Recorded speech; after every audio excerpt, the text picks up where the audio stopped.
Okay, well, good afternoon, everyone. Bonjour. Sego. Welcome to the first day of our 2024 budget deliberations. So we'll begin this meeting with a moment of personal reflection.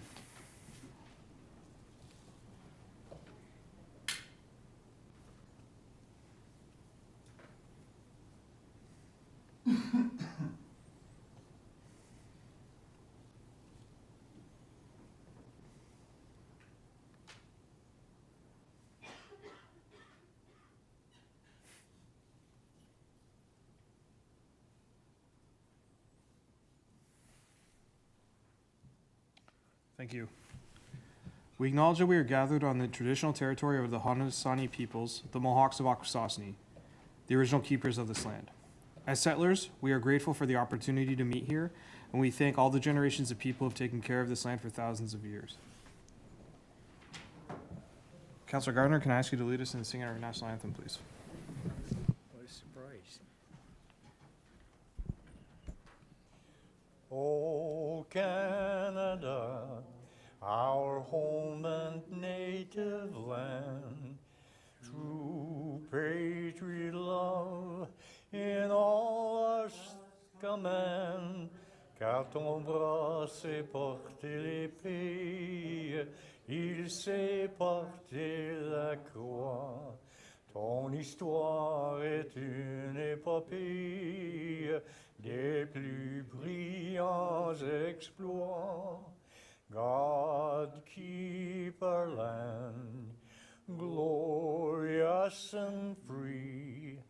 O Canada, we stand on guard for thee. O Canada, we stand on guard for thee.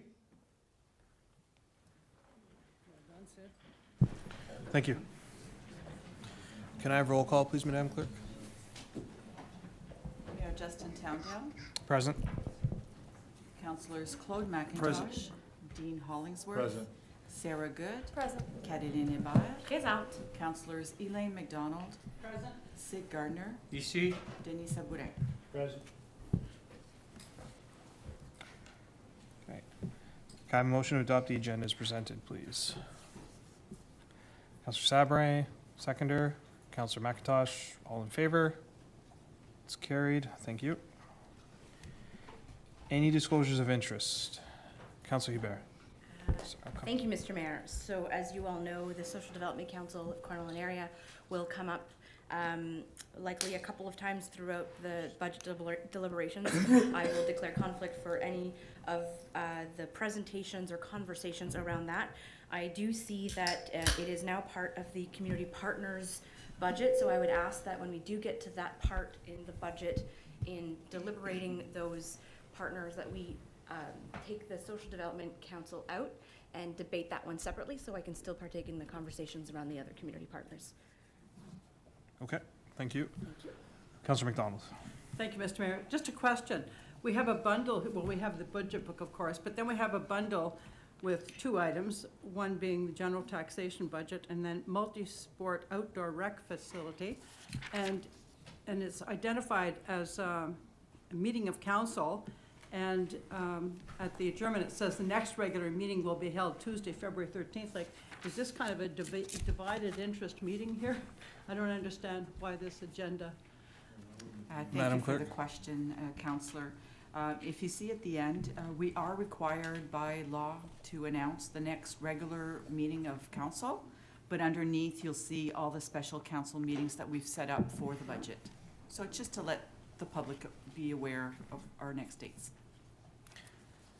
So, So what you have in the package that was on your desk today is the actual agenda for the budget with a presentation from Ms. Bailey that she will be making and another report that was attached to it. okay, thank you. My understanding, the second report, the motion said that it should come back for budget. If you have any questions on that report, perhaps when Parks and Rec is making their presentation, that would be the appropriate time to ask about it. Any further disclosures of interest? Okay, seeing none, Madam Clerk. Our first and main item of this agenda is the 2024 general taxation budget.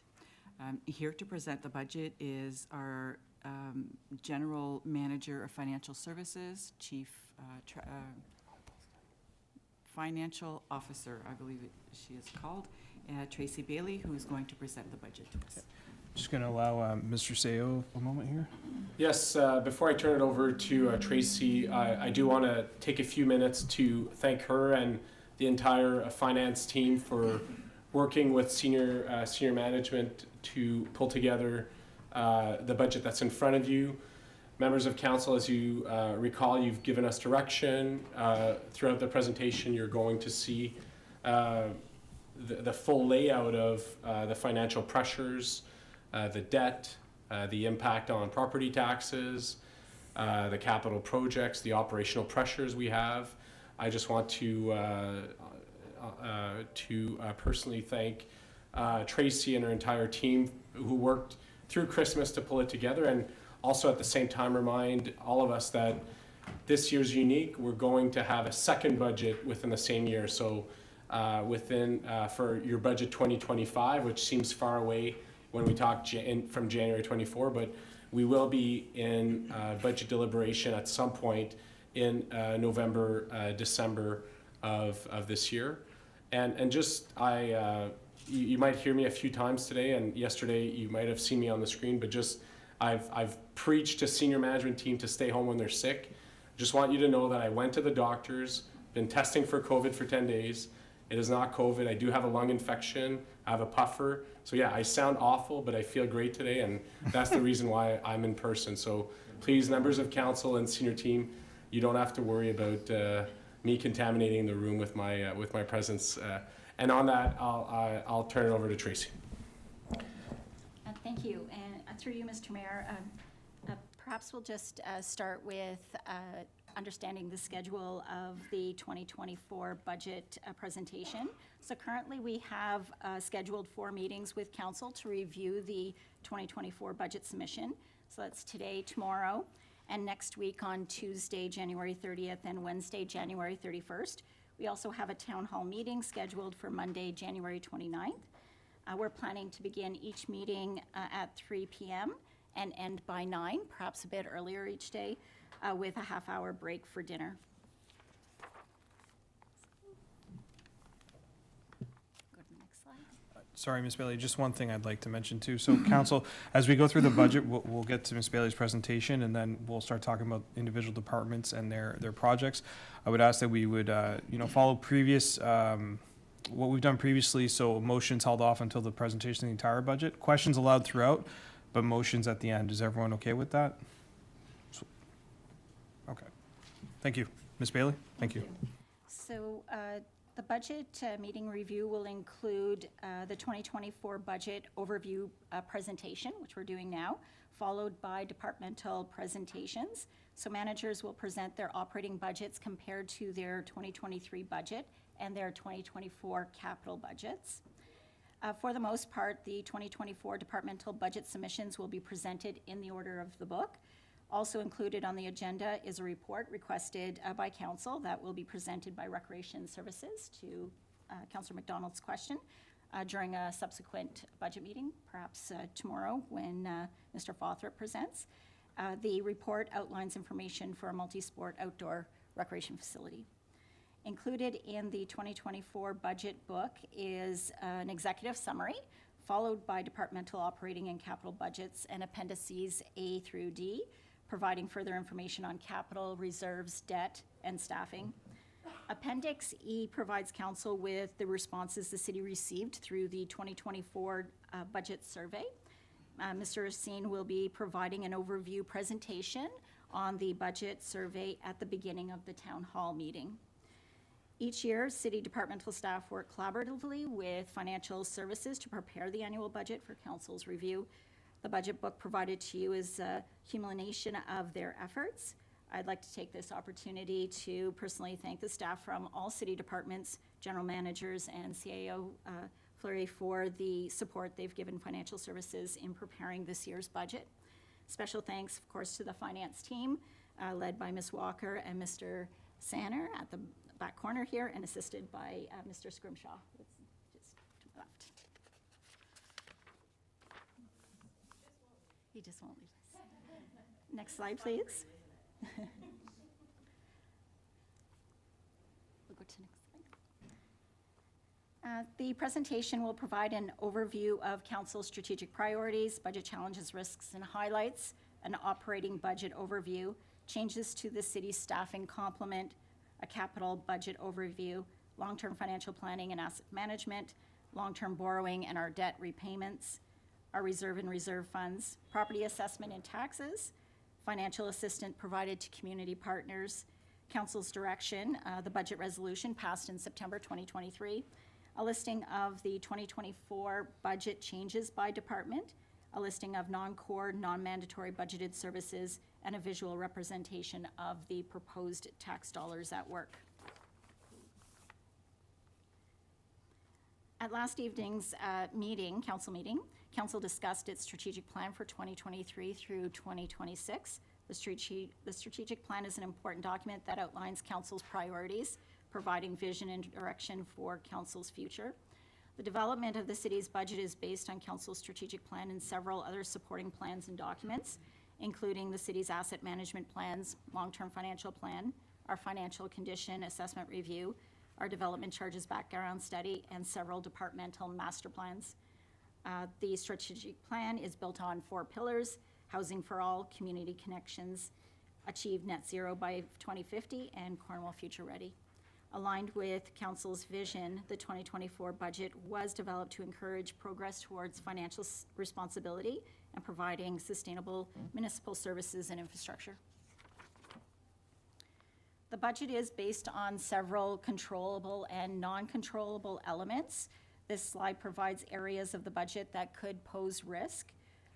Legislative changes and funding. So the city is seeing mandatory provincial changes. These changes can influence how a service is delivered and the cost of the service. For 2024, for some service areas, provincial funding is not yet known and has been budgeted based on historical trends. Another challenge is our aging infrastructure and infrastructure backlog. The city owns and maintains several assets nearing or beyond their useful life. It has been a challenge to access capital funding to address the capital backlog, as this remains dependent on senior levels of government. Staffing resources. You've heard that there are current and projected workforce shortages affecting the city. In order to continue to deliver community services at current service levels and respond to growing demands, the city will continue to work on strategies to address our workforce shortages. Inflation has had an impact on our budget for a couple of years now. The effect of the high inflationary environment continues to put pressure on the city's budget. The outlook for operating expenditures is driven by higher fixed costs to provide existing services. The city continues to see price escalations in its construction materials and labor costs, outpacing the normal rate of inflation, significantly impacting the city's capital delivery. And another risk to the city's budget is climate change. Municipal assets and public services are vulnerable to significant weather-related events or disasters triggered by climate change. These events can have significant impact on levels of service, risk to service delivery, and the cost of service delivery. Throughout the year, staff monitor variances to budget and report these variances through the quarterly financial report to council. Both the operating and capital budgets have been prepared by city departmental staff and reviewed by the CAO and the senior team. So this slide provides budget highlights. The city's 2024 operating budget is $231.6 million. The budget has been prepared with a tax levy increase of $88.6 million. This represents a tax levy increase of $3.5 million or 4.07%. Also included in the budget is $1.1 million for growth. That's new assessment from the 2023 supplementary taxation that has been added to the 2024 tax roll, and $1.2 million in supplementary taxation, which is projected growth added to the roll during the year. Net operating budgets funded from the tax base for city departments have increased by $3.3 million or 3.94%. The 2024 gross capital budget is 32.7 million. The net capital budget funded from the tax base has increased by 1.1 million to 1.2 million, an increase of just over $150,000 or 13.76%. The 2024 operating budget provides the resources for the day-to-day costs of delivering municipal programs and services to the residents of our community. In summary, total revenue, highlighted in blue, has increased by 12.9 million or 9.98% when compared to the 2023 budget. The second highlighted row shows that total expenditures have increased by 16.1 million or 7.98% when compared to the 2023 budget. Including community partners, contributions to and from reserves, the city's net operating budget is 87.3 million. As noted, the city's operating or net operating budget increased by 3.3 million or 3.94% when compared to 2023. The following slides will provide further details. So this slide details our operating revenue. Budgeting for revenue is generally more challenging than budgeting for expenditures, as most revenues are tied to external factors. The city budgets on a 3-year average or trends. Variances in detail will be discussed as each department presents. I'll note some of the larger variances when compared to the 2023 budget. Overall, revenue for the city is increasing by 13.7 million or 10.47% when compared to the 2023 budget. Changes to revenue include payments in lieu and supplementary growth, which has increased by 1.3 million. The increase is related to prior year growth or supplementary taxation added to the tax roll in the amount of 1.1 million. Provincial and federal grants make up approximately 34% of the city's operating revenue. The increase of 2.4 million in provincial federal grants includes additional funding for the Glen Sturton Lodge at 2.4 million and paramedic services at just under $1 million. There are funding decreases in OW and childcare at $367K and $517,000 respectively. The city also will see a decrease in its OMPF grant by just under $98,000 this year. The increase of 1.6 million in revenue from other municipalities is related to changes in shared services. So that includes human services, Glen Sturton Lodge, and paramedic services. In fire services for the recovery of a salary related to a new FTE, and in waste management relating to the provincial Blue Box Recycling Recovery Program. This will be further discussed when departments present their budgets. User fees and other categories represents approximately 17% of the city's operating revenue. In 2024, this includes, user fees went up 6.3% or $6.3 million or 19.48%. This includes approximately 4.3 million in childcare services related to rate increases for licensed home childcare. There is an offset in services and rents and expenditures related to this revenue. The remaining variance is fees related to transit, recreation, parking, tipping fees, building permits, etc. Increases to fees included in the 2024 budget can be found on page 14 of the executive summary if you'd like further detail. These fees have been included in the budget submission, and the city clerk will bring a services subjected to fees and charges by law to council following the approval of this budget. We'll speak to reserves later on in the presentation. The change in internal recoveries when compared to 2023 budget is 1.4 million or 18.26%. Internal revenue includes transfers between divisions or departments, including human services at $700,000, city equipment revenue, which is an increase of $174,000, and recoveries for WSIB, which increased at $100,000. The city's operating expenses are costs associated with the delivery of services, including staffing, fuel, utilities, contracted services. The operating budget also includes long-term debt charges, insurance, and financial transfers. You'll see that salary and benefits increased by 8 million or 8.92%. I will be discussing changes in staffing on the next slide. Our purchase of goods increased by just under 874,000 or 6.08%. Purchase of goods include the purchase of items such as traffic and building materials, chemicals, supplies, medical supplies, fuel, computer hardware, parts, and equipment and utilities. For the most part, the change stems from an increase in shared service of $494,000 and in protective services in the amount of $385,000 in costs related to utilities, supplies, fuel, and new and replacement equipment. The budget includes an increase in services and rents at $6.4 million or 14.14%. Services and rents includes contracted services, our maintenance agreements, advertising costs, transfer costs related to human services, costs associated with arbitrations, negotiations, and internal city vehicle equipment rental. For the most part, the increase is in childcare services, $4 million, and is offset by the revenue we discussed on the previous slide. The balance is made up of several contributing variances to increases in those costs of contracted services, maintenance agreements for our software and new software implementations, and computer leasing agreements. As noted, long-term debt charges are estimated to decrease by $423,000 or 6.48% when compared to the 2023 budget, which means currently we're paying our debt off quicker than we're borrowing money. That will change, though, with the number of projects we have on the horizon. So LTD, or long-term debt, will be discussed a little later in the presentation.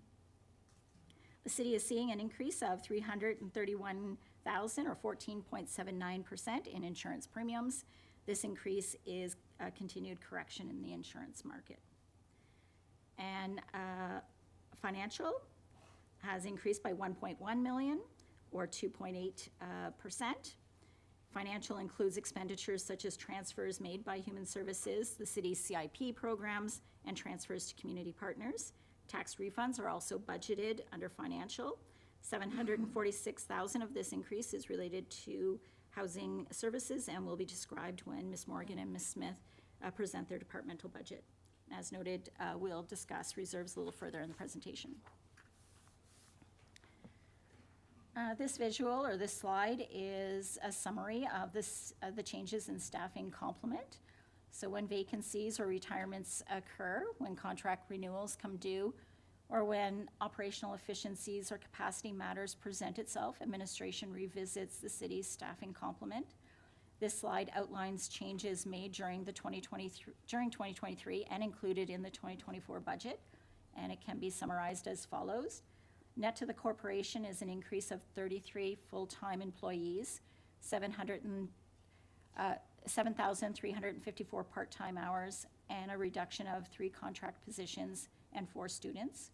Changes related to staffing requirements will be presented by each general manager as they present their departmental budgets. In summary, the changes do include Glunsturton Lodge increasing its full-time complement by 18 staff and its part-time hours by 1,071 to align with the province's commitment to an average of 4 hours of a daily direct care per resident by March 31st, 2025. Municipal Works and Roads are adding 6 full-time staff to provide winter control services in-house. The city is looking to hire a municipal lawyer and legal clerk to assist in many matters where we currently use external legal services. Building Services will hire a new building official and zoning technician. Both positions are funded through the Building Surplus Reserve. Also included in the budget is an occupational nurse in Human Services, and 2 maintenance staff in Housing Services, and a new prevention officer in Fire Services. It's important to note that most of the staffing in the 2024 budget are not or only partially funded from the tax base. Other revenue sources would include transfers from the province, funding from reserves, or reductions in other expenditures. So this slide provides our capital summary. The capital budget funds the purchase, construction, and rehabilitation of assets. The 2024 capital budget includes $32.7 million in capital works and asset replacement, and this includes $12.3 million for city facilities, parks repairs and upgrades, $10 million in roads and transportation, $2.6 million, $1.1 million, and $1 million for vehicles and equipment for fire services, municipal works, and paramedic services respectively, $2.6 million for waste management, for the most part to support the organic source separation program, and $1.2 million for housing services. When compared to 2023 gross capital costs, in the 2024 budget decreased by $4.1 million. Year to year, capital requirements can change dramatically depending on capital needs. Capital projects can receive funding from a single source or through multiple funding sources.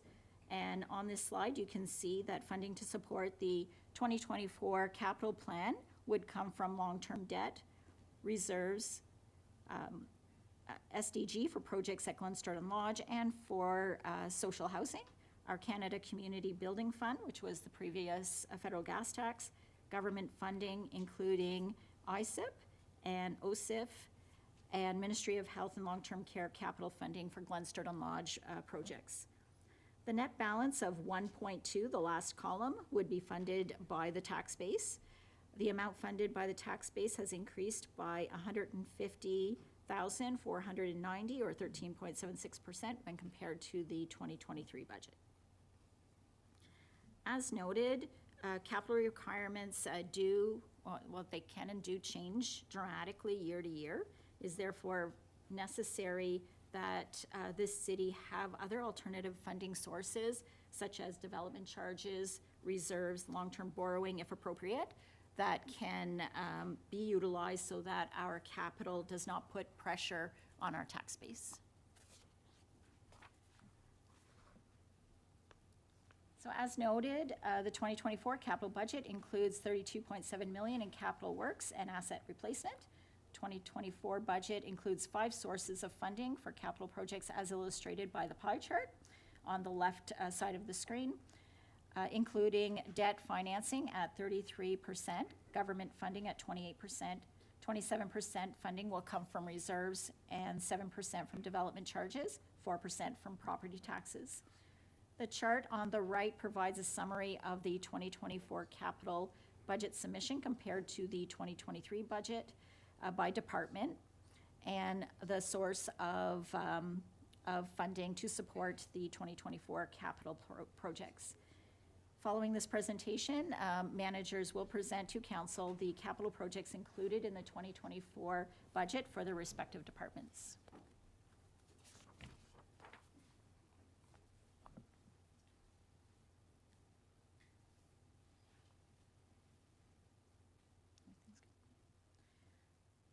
This slide presents the city's long-term financial plan. In 2017, the city adopted a long-term financial plan for the city. The long-term financial plan is an important part of our budgeting framework. It is one tool that council can use to identify the impact of current and future decisions when setting priorities for the city. The long-term financial plan forecasts the city's operating and capital revenues and expenditures and addresses in detail issues related to asset management, the adequacy of reserves, debt management, and property taxes as it relates to current levels of service and future growth. Highlighted in blue in the chart, 4th line down, the total levy for the 2023 budget is noted at $85.1 million. The tax levy included in the 2024 budget submission is $88.6 million. The $88.6 million is an increase of $575K from the forecasted plan. The 3 columns for 2024, 25, and 26 under the title forecast in the middle of the page was presented to council during the 2023 budget presentation. This forecasted our total levy requirements for those years at $87.3 million, $89.8 million, and $92 million, respectively. And presented a tax levy increase of 3.02% in 2024, 2.84% in 2025, and 2.43% in 2026. The three columns at the right of the slide present a reforecast for the next 3 years. So each year, Financial Services takes a look at the long-term financial plan and projects and reforecasts the next 3 years. The reforecast is an estimation of the revenue requirements to support the priorities that we set for municipal initiatives, programs, and services for both operating and capital. So many things have changed since the completion of the long-term financial plan back in 2017. So the pandemic, high inflation, provincial mandates, to name a few.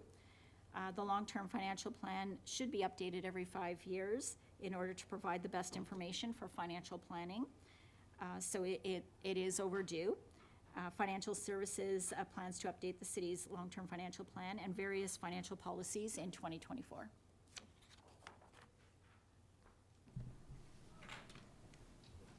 Sorry, Ms. Bailey.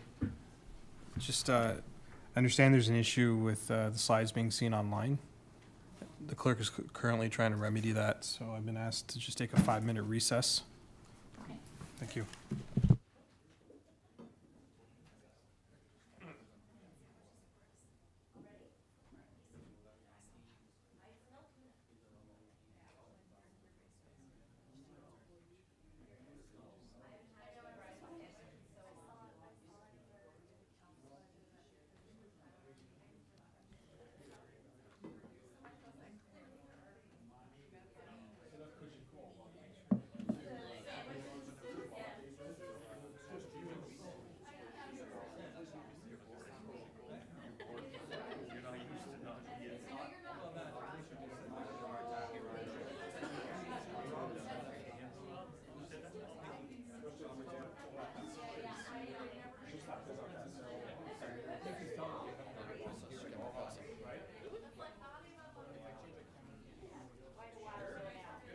People don't see when she's talking numbers. They don't see us.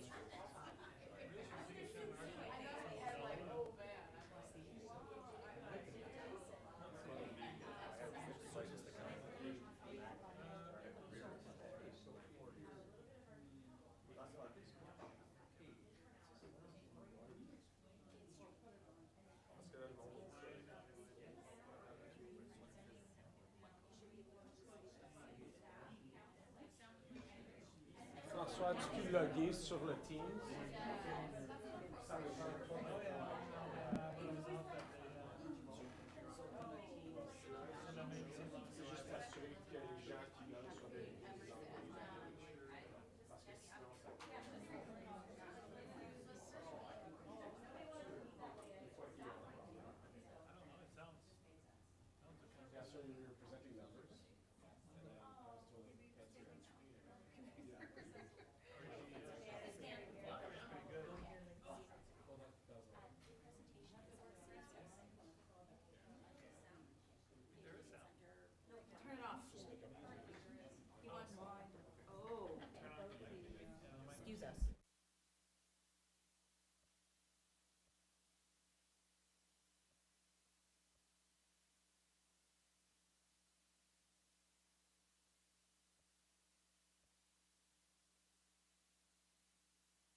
Okay, council, we're ready to get started. Do apologize for that. So anyone who's following along online now can see the slides. Part of the reason we paused was to make sure they had the information instead of just hearing it verbally and seeing a picture of the room. I think this reinforces transparency and access to information. So do apologize for that, but we're back on track now. I'd also like to mention I did receive a message from Councillor Bennett. Unfortunately, he'll be a little late. They had some staffing challenges at his employment, so he has to stay a little later. But he'll join us in a little while. So thank you. Ms. Bailey, thank you. Please continue. Thank you, Mr. Mayor. So we are on the asset management, slide 14, and that's where we'll begin.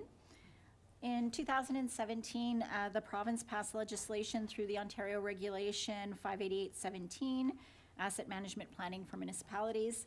I won't go into a lot of detail. Council has heard a lot about asset management planning presented through several budgets now over the last several years. Asset management is the municipality's plan on how to manage municipal infrastructure, so our capital assets, in order to provide services to residents and other users in a way that meets their expectation and is financially sustainable into the future. As noted in the chart on the left side of the slide, the 2016 AMP estimated assets at $274 million. That is in 2016 replacement dollars. It includes 67 buildings and more than 200 service support and emergency response vehicles. In 2022, the city completed its asset management plan for core infrastructure. The city's core linear assets, including roads, bridges, culverts, traffic signals, streetlights, etc., are valued at $583 million. This excludes our water and wastewater assets. The goal of the regulation is to help improve the way municipalities plan their infrastructure based on the current and future service levels that the municipality sets for itself. On the right of the slide is the timeline outlining the requirements of the regulation. Municipalities are to have an asset management plan that incorporates all municipal infrastructure completed by July 2024. In the summer of 2023, city staff began work on phase 3 of the regulation. We're working with Roth Iams and GM Blue Plan. GM Blue Plan completed the city's core asset management plan. The asset management plan will be presented to council, or is planned to be presented to council in June of this year.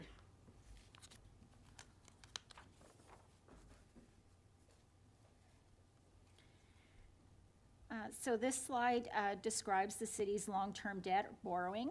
The city's existing debt obligation at December 31st, 2023 is just over $50 million. In 2023, the city paid $8.2 million in principal and interest.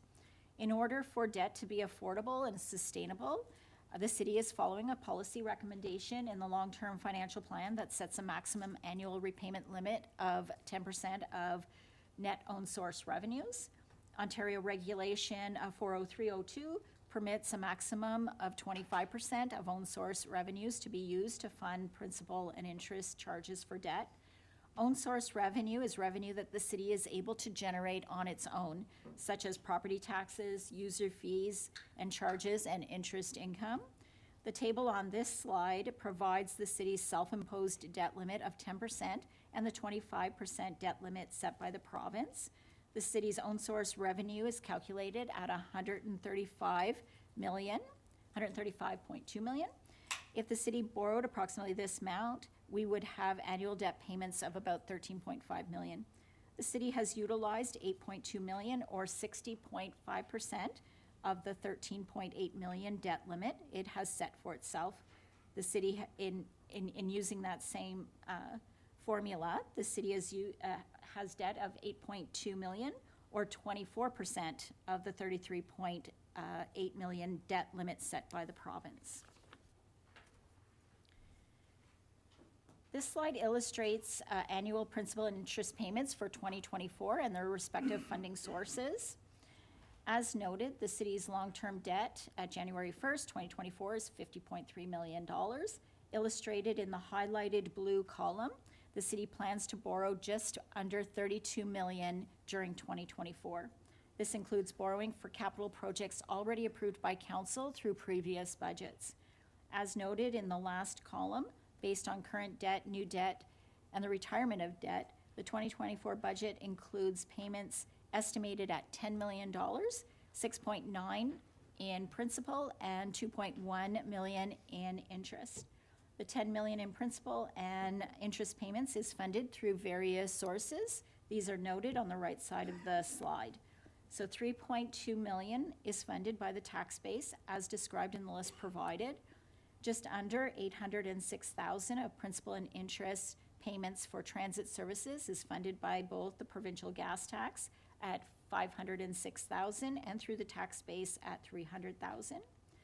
As noted in the presentation from Chief Lister last evening, paramedic services is funded at approximately 50% Ministry of Health, 30% SDG, and 20% is contributed by the city from its tax base. The Ministry of Health will not fund capital projects directly for paramedic services.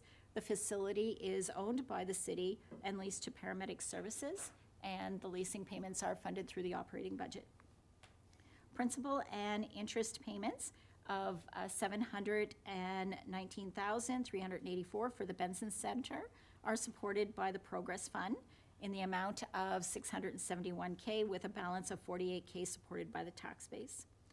The city has borrowed for both the Justice Building and Library HVAC units. Principal and interest of $221K are funded from the Building Reserve, and a backup generator and air handling units at the Glen Sturgeon Lodge. Capital costs at the Glen Sturgeon Lodge are shared with the United Counties. At the end of 2024, the city plans to borrow the necessary funds to fix a bike path retaining wall on Montreal Road. That's included in the budget. Loans for the city's housing portfolio, including the new build on 9th Street, are funded through government grants, rents, and from the city and county. And as outlined in the water and wastewater budget presentation, wastewater capital funded projects are funded from the wastewater billings, and water capital projects are funded by water billings. This slide, slide 17, it illustrates the annual repayment limits for the city as prescribed under Ontario Regulation 40302 and describes the city's remaining capacity to take on debt. The 2023 annual repayment limit based on the city's 2021 financial information return allows the city to borrow an additional $296.7 million to a total of $347 million. This would equate to $23.8 million in additional dollars of annual principal and interest charges to a total of $33.8 million. The city's self-imposed debt limit of 10% would enable the city to borrow $88.3 million additional funds to a total of $138.6 million. This would equate to $3.3 million additional dollars of annual principal and interest charges to a total of $13.5 million. This debt limit is based on borrowing for a term of 20 years at 5%. The limit decreases if the city borrows at a higher interest rate than 5% or for a shorter term. Over the past couple of years, interest rates have been very low. In December, the city borrowed just over $10 million at an average rate of 5.1, so a bit higher than what we've seen in the past, for terms ranging from 2 to 20 years. It is expected, though, that rates will stabilize in 2024.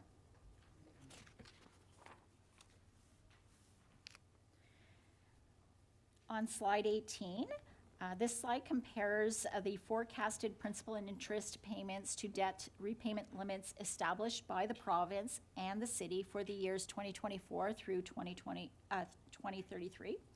The purple line presents the province's debt ceiling for the city at 25% of own source revenue, which is estimated at 34.5 million in 2024 and indexed at 2% per year to 2033. The yellow line represents the city's debt ceiling at 10% of own source revenue, which is estimated at 13.8 million in 2024, indexed at 2% per year to 2033. In addition to the existing debt of 50.3 million, approval has been granted to issue debt for prior year capital projects in the amount of $111.3 million. This unissued approved debt will be included in future debt issuance as expenditures are incurred and projects are completed. Though the city remains within its annual debt limit and financial obligation, the city will be financing a few major projects over the next several years: the Municipal Works Yard, Fire Station, Arts Center, water meters, LeMay Street Extension, and the housing developments on 9th Street and Pitt Street. Based on the 10-year capital plan to 2023, the city plans to finance $140.1 million in capital works and asset replacement. Though these projects are included in the chart to be financed, the city does hope to secure some senior levels of funding. The bars in the chart illustrate by fund, so taxation in green, wastewater in orange, and water in blue, the annual debt repayments as the city borrows and pays down debt. You will note that the city will surpass the 10% debt repayment ceiling in 2026 by about $827,000 based on the current borrowing plan. As discussed during the presentation of the capital slide, in 2024, the city is planning to fund $11.7 million of capital through its debt. So as we go through a review of the city's financial policies, we will be speaking to council and presenting to, we will be speaking to the consultant and presenting to council what is seen as an appropriate debt level for our community. So is 10% the right number? It is a recommendation of our long-term financial plan that debt financing be used for projects that involve significant capital dollars, so greater than 2.5 million, and have a life cycle greater than 20 years. So we're not there yet. So that was a recommendation in 2017, but we're still financing some capital that is less than 2.5 million and does not have a life cycle greater than 20 years. More specifically, our debt financing should only be used for new, non-recurring infrastructure requirements and facilities. One of the financial policy recommendations from the long-term financial plan was that over a 10-year period, the city would shift its capital funding from debt financing to reserve funding based on a life cycle costing, which we have done for vehicles and many other of our capital, but not in its entirety. Through its life cycle contribution, the city is contributing $750,000 to the equipment and vehicle reserve, and through its capital levy, the city is contributing $1.1 million to the recreation facilities reserve this year. To meet the requirements of the regulation for 0302 under the Municipal Act, a report outlining the city's outstanding debt and debt limits are reported to council annually. The report is presented to council at the same time as the presentation of the financial statements. On slide 19, the city has a number of reserve and reserve funds that are consolidated into 4 categories: our operating reserves, capital reserves, restricted reserves, where funding is provided by the municipality, and restricted reserves where funding is provided externally. The purpose of reserves and reserve funds is to address long-term funding strategies and to ensure good financial and cash management for the ongoing financial stability of the corporation. In short, reserves provide flexibility to manage the financial needs of the city. As illustrated in the table, the city holds approximately 79.6 million in reserves at the beginning of 2024, plans to withdraw 27.9 million and contribute 23.4 million to its reserves during the year. This is a net decrease in reserves of 4.4 million for an estimated ending balance of 75.2 million. Appendix B of the budget book provides a detail of contributions to and from reserves planned for 2024. To manage reserve and reserve funds, to ensure its appropriate use and to foster long-term planning of city funds, the city maintains a reserve and reserve funds in accordance to our reserve and reserve fund policy. The reserves and reserve fund policy ensures that annual reporting to council will occur at the same time that the city's financial statements are presented. The annual report is to provide an update on the balances of reserves, how they compare to the targeted funding levels established in the policy, and recommend to council a plan to work towards achieving the targeted balances.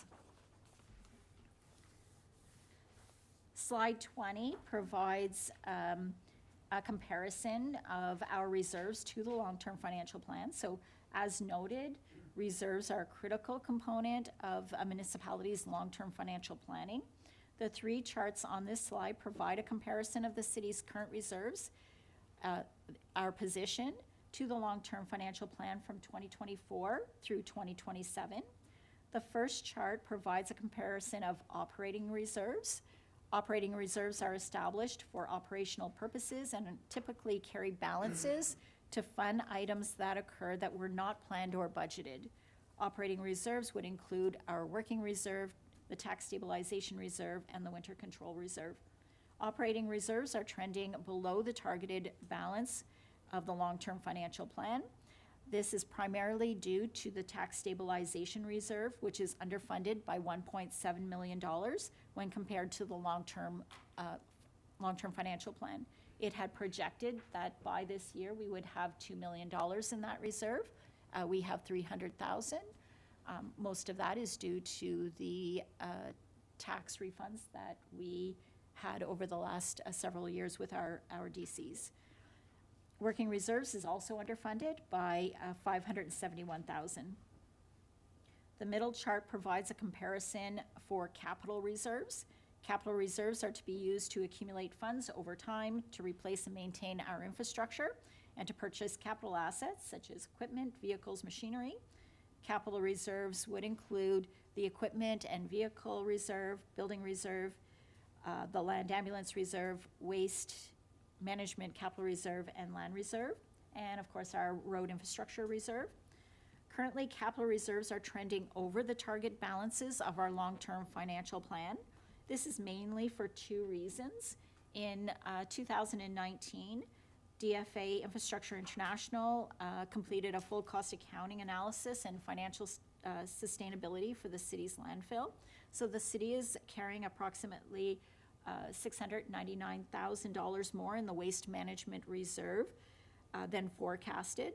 The additional funding will be required in years to come to support both waste diversion and disposal and the implementation of an organics program in the city, something that was not considered in 2017 when the long-term financial plan was completed. The land reserve has a balance of $2.1 million. These funds, so we thought we'd have about $30,000 in that reserve. We have $2.1 million. These funds will be utilized for Nick Kineb extension to McConnell Avenue through the business park. So as land is sold in the business park, those funds will be utilized for that capital project. The chart on the right provides a comparison for restricted reserves. Restricted reserves are for identified purposes and are funded from specific revenue sources, such as the building surplus reserve, our brownfields reserve, landfill closure post-closure reserve fund, our WSIB estimated future benefit cost reserve, parking reserve. These are restricted reserves. They have varying targeted balances depending on programs and initiatives. Restricted reserves are currently above the city's targeted balances. The balance of the local housing operating reserve fund and capital reserve fund are more than projected in the long-term financial plan at 3.5 million. Information from the asset management plan to be completed by July 2024 will help the city understand the funding required to support its housing portfolio. The balance of the building surplus reserve is more than the projection from the long-term financial plan by 2.6 million and is above the city's targeted balance. Building services is a self-funding service. The reserve holds any annual surplus funds and funds any annual deficits.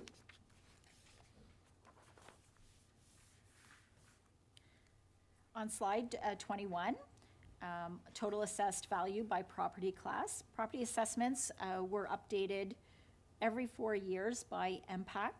The 2016 assessment or reassessment set the property values for the 2017 through 2020 property tax years.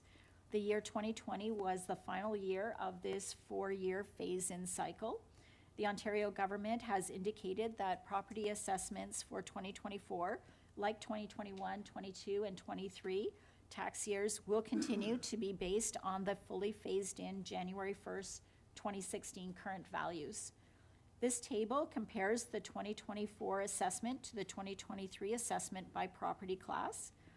On its 2024 assessment roll, the city's assessment increased by $62.2 million. This includes a $2.7 million increase in market assessment for current properties.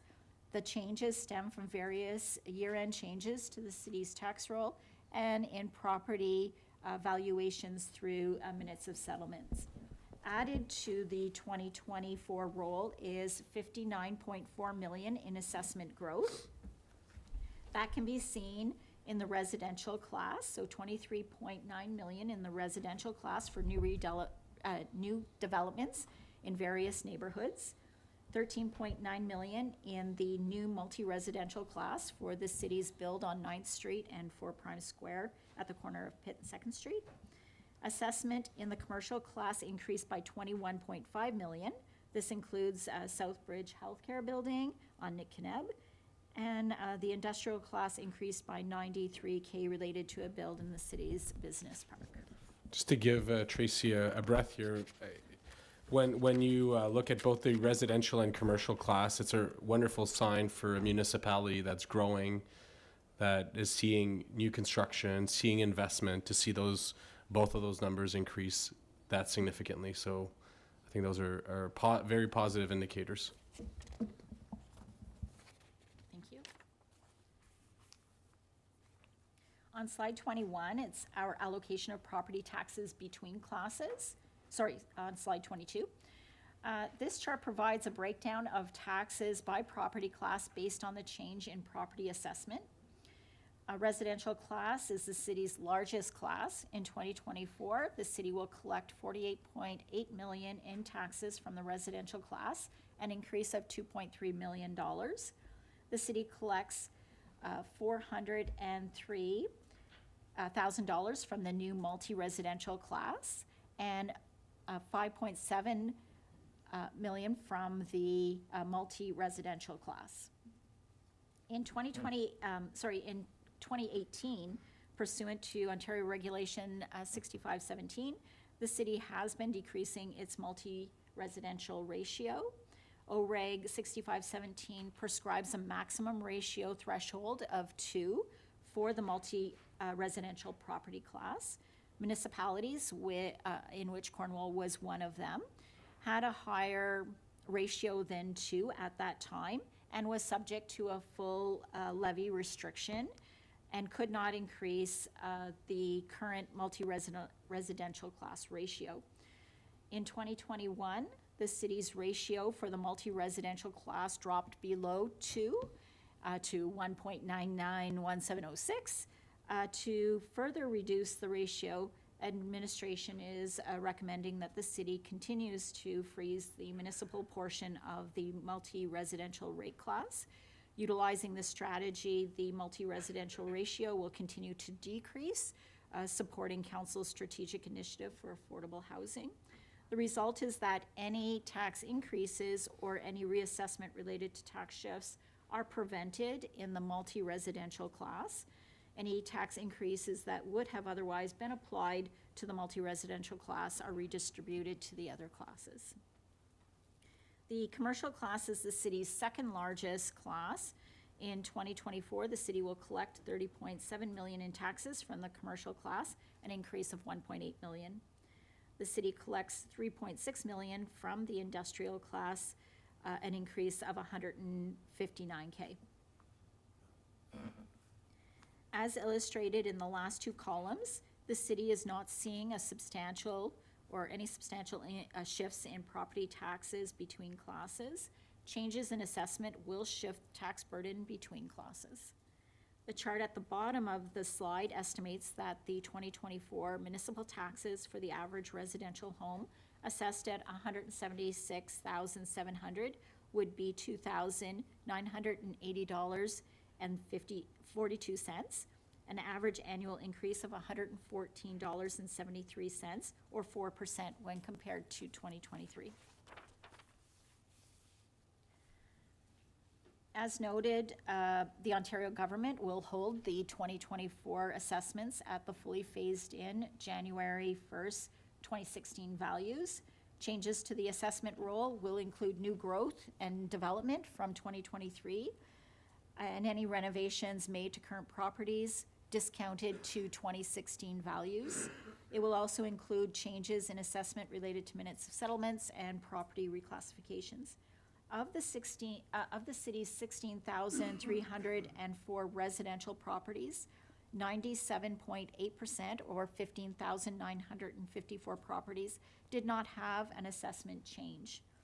143 new residential properties were added to the 2023 tax roll, and 207 residential properties had an assessment change to existing properties as a result of renovations and building additions. Mr. Fleury? Maybe to make a point on that last slide relating to MPAC. So it is important that for residents, it's going to become more and more important to understand kind of that context, which is the average home that we establish is based on 2016 values. So the property values have significantly changed.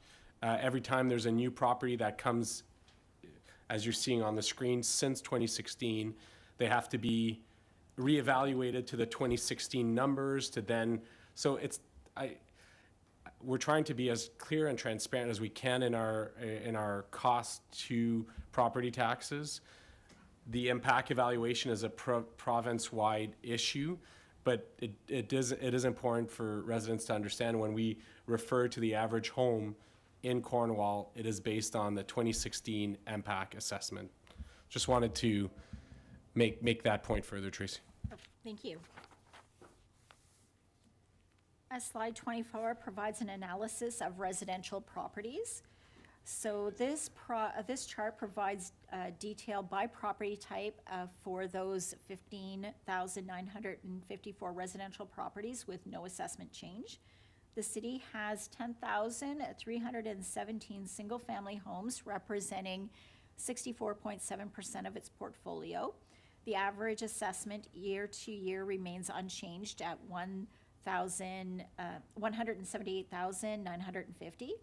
Based on the 2024 budget, the average taxes for this group would increase by $116.11, or 4%. This same information is provided for the varying residential types that you see on the screen.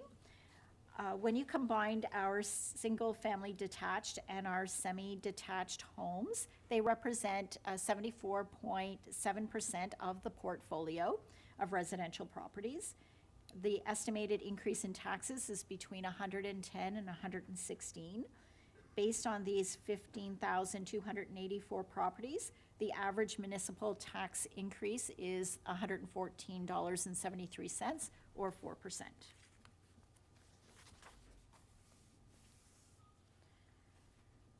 Slide 25 notes our community partners. The city supports many organizations who provide programs and services to our community. Funding support for community partners are local initiatives where agreements or memorandums of understanding are in place. This chart provides past approved budgets for community partners and the 2024 budget submission. Included in the 2024 budget is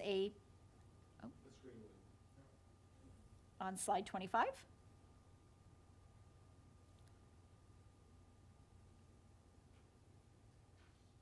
Thanks, Francois. So included in our 2020, 20, is that 25 or 26? Perfect, 25. Great, thank you. Included in the 2024 budget is a transfer to the library at just under $2.4 million, an increase of 3% when compared to the 2023 budget. The city was able to bring into revenue $46,600 in development charges for the library's collection to offset most of the increase. The gross capital budget for the library remains unchanged at $150,000. Representatives from the library will present their budget to council at tomorrow's budget meeting. The library's budget is detailed on page 177 of the budget book. Funding from the municipality for the Eastern Ontario Health Unit and the Raisin Region Conservation Authority is regulated through the province. The increase in budget for the Eastern Ontario Health Unit, even though it looks exactly the same on the screen, is $132,870 more than what was approved in the 2023 budget. This increase was funded by the working reserve. We understand through Dr. Paul that he is doing some work with the province as it relates to funding for Eastern Ontario Health Unit. We will not see that in 2023, but we hope it's something to come. So we're hoping that taking that money from our working reserve in 2024 won't be something that's continued for many years. So representatives from the Eastern Ontario Health Unit will present their budget on Tuesday, January 30th at the special meeting for budget to council. And the Eastern Ontario Health Unit's budget is detailed starting on page 178 of the budget book. The Raisin Region Conservation's budget increased by $16,812 or 3%, and representatives from the Raisin Region Conservation Authority will present their budget to council at tomorrow evening's budget meeting. The Raisin Region Conservation Authority budget is detailed starting on page 184. The 2024 budget for the Cornwall Regional Airport was included at $110,126, unchanged from the 2022 and 2023 contributions. The Historical Society is requesting $155,848, a 3% increase when compared to the 2023 budget. The 2024 budget continues to support the Eastern Ontario Regional Networks Broadband Internet Access Project and Cell Gap and Capacity Project. The city's commitment is $54,869 per year to 2026. And the Municipal Grants Program offers a number of funding opportunities each year for the purpose of starting and/or supporting community-based initiatives such as events, projects, festivals, and programs. The Municipal Grants Review Committee will be meeting to review the 2024 applications. The annual budget set for this program as per policy is $170,000. So $152,500 in the 2024 budget, plus a carry forward from 2023 of $17,500. The 2024 budget also includes in-kind support for signature events at $30,000 and financial contributions for Canada Day celebrations at $25,000, $25,000 for Your Arts Council, $30,000 for Encore Education Center, and $35,000 for Social Development Council. Slide 26 describes Council's direction. At its meeting of September 11th, 2023, Council passed a resolution that provided budget direction for 2024. The operative clauses read, whereas there is inherent challenges in the development of the annual budget, such as inflationary pressures, infrastructure renewal costs and backlog, and mandated provincial policies, the budget will include the following guiding principles and direction. maintain existing service levels, separately identifying new or enhanced service levels, new programs, or funding required due to growth, incorporate a strategic long-term perspective, and keep tax levy reasonable. Now therefore it be resolved that administration prepare the 2024 general taxation budget with a goal of 3% tax levy increase, excluding growth, and provide similar objectives to the Police Services Board. Based on the 3% goal, administration followed this direction as best we could in planning for the 2024 budget. We've identified any new services or programs which will be presented by departmental staff. As presented, the 2024 budget includes a levy increase of 4.07%. On slide 27, this chart provides the changes by department that make up the increase in the tax levy of just under 3.5 million, or 4.07%. Of the 3.5 million, making up more than 75% of the increase are police services, who require 1.3 million, or 37.5% of the levy. Housing services at $809,000, or 23.4%, and transit services at an increase of $554,000, or 16% of the levy. A 3% increase in the levy would be $2,552,752. In order to achieve this tax levy, a reduction of $907,000 would be required to meet this goal.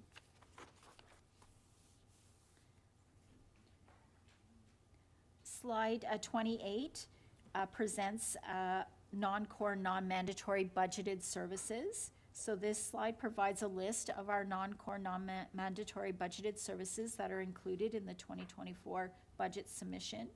The services with an asterisk: Cornwall Regional Airport, Cornwall Museum, Altsville Theatre, Marina 200, the Big Ben, include capital costs that do vary year to year. It's important to note that if council is considering service reductions or removal of these services, the change may not have a full impact on the 2024 budget due to memorandums of understanding, agreements, and commitments that are currently in place. And I'll just add a few more points to this. So we had a direction by council earlier relating to the 3% objective with some constraints, right? With saying keep levels of service and so on. And as we met with senior management and finance, we said, well, you know, there are areas that we could look at that are not core to service, but frankly, there's a pathway of approvals over the years that have given funding to various community partners and services. So we felt it was important to extend how we could get to 3%, which was council's direction to us, and at the same time bring a filter to the organizations that ultimately are not core to our obligations and services, but that could be looked at. If you compile the list that's in front of you, it's $1.2 million of potential savings. You'll note that there's asterisks, and it is important to note what the reason behind that, which is, for example, the marina. We can give you a sense of what operationally the cost is, $104,000. But if a dock breaks or if there's a major capital work, we're ending up paying for it. Recently, for example, the Big Ben, there was an invoice for the snowmobile. So you own we own as a corporation the equipment at Big Ben. So there's that additional financial risk in the equation through that relationship. So it wasn't fair for us to just put numbers on the screen. There are additional risks and consideration, financial ones, for your consideration. So turn it over back to Tracy, but I thought it was important for us to share with you the intent that you gave to us, which was the 3%, and share in a neutral, equal environment services that are outside of core, but have over the years have been added to our operations and to our operational funding pressures.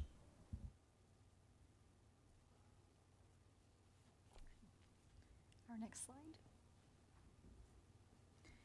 Slide 29, our proposed tax dollars at work.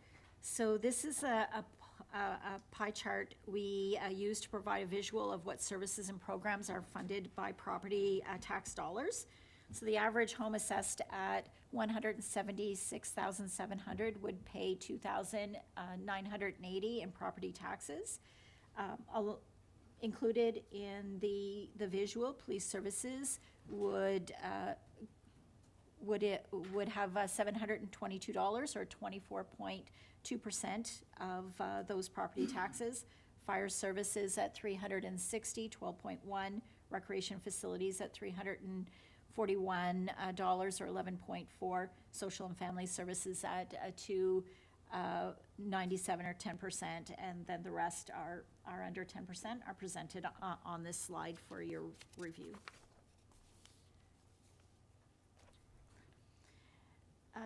So we added this slide last year at a subsequent budget meeting and thought it important for council and the community to see it again.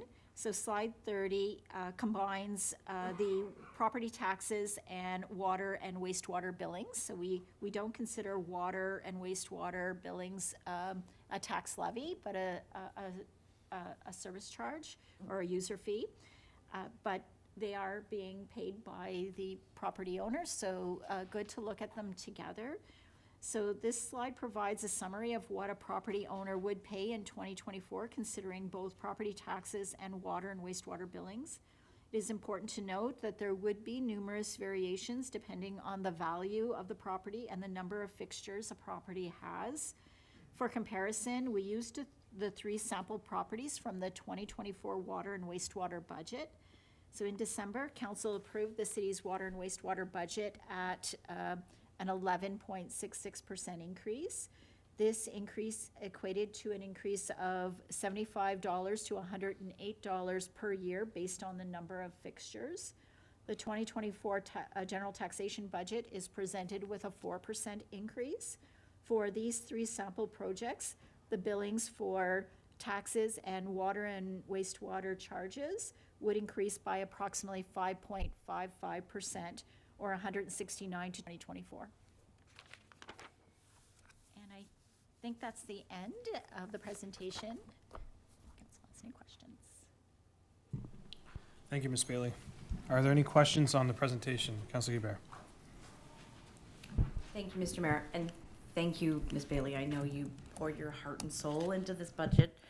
I can't even say even for months. I think it's a year's worth of labor to get to this point.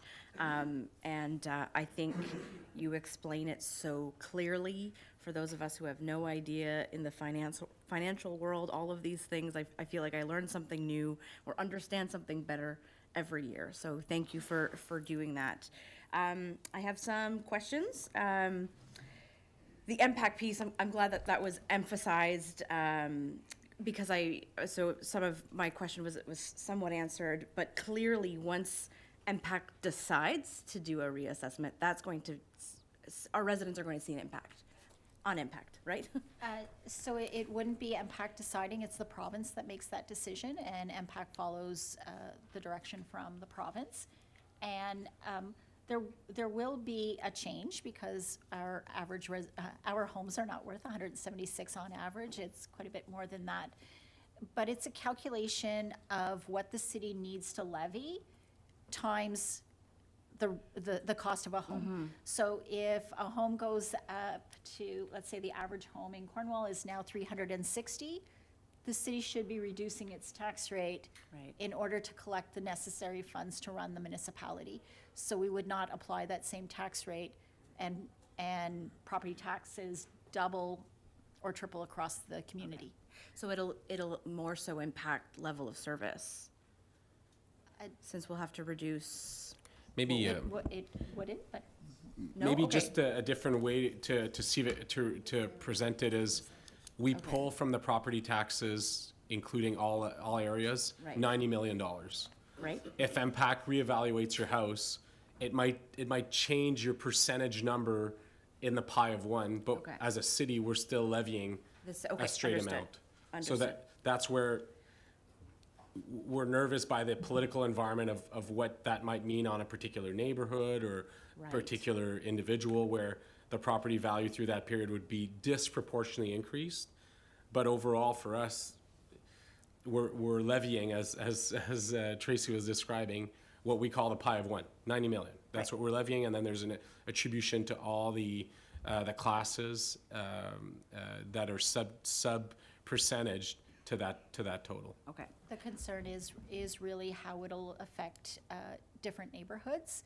And so some properties may go up 50% and others 40% and others, and so that means there's a shift of who's paying that 90 million. Right, And okay. in those years, municipalities will probably see, or Impact will see requests for reconsideration of right.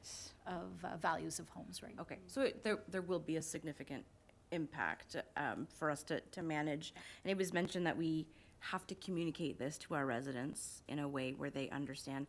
I don't know if there's a plan for that, probably not until we see some of these reassessments. But I hope that it is communicated in a way, because I remember when we started talking about impact, when I started, all of this went way over my head, and it probably took me like 6 or 7 years to kind of grasp it. So I'm hoping that there's a really clear plan to communicate this once we hit that point.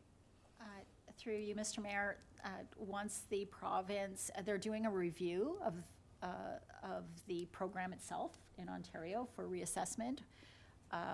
And once direction comes from the province to Impact, Impact has said that they have a communication strategy. Okay, great.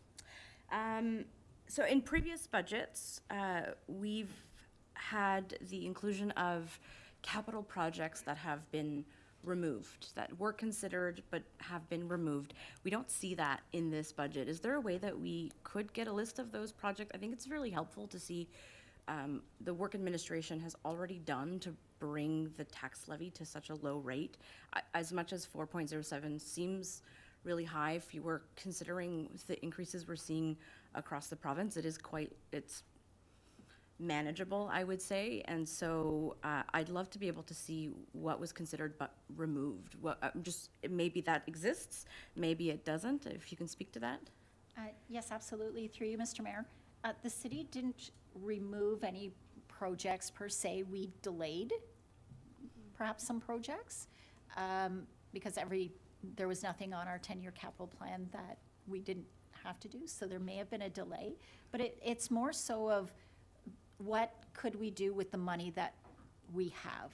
And that's why you see a change in the capital budget of $150,000. So it was looked at differently this year.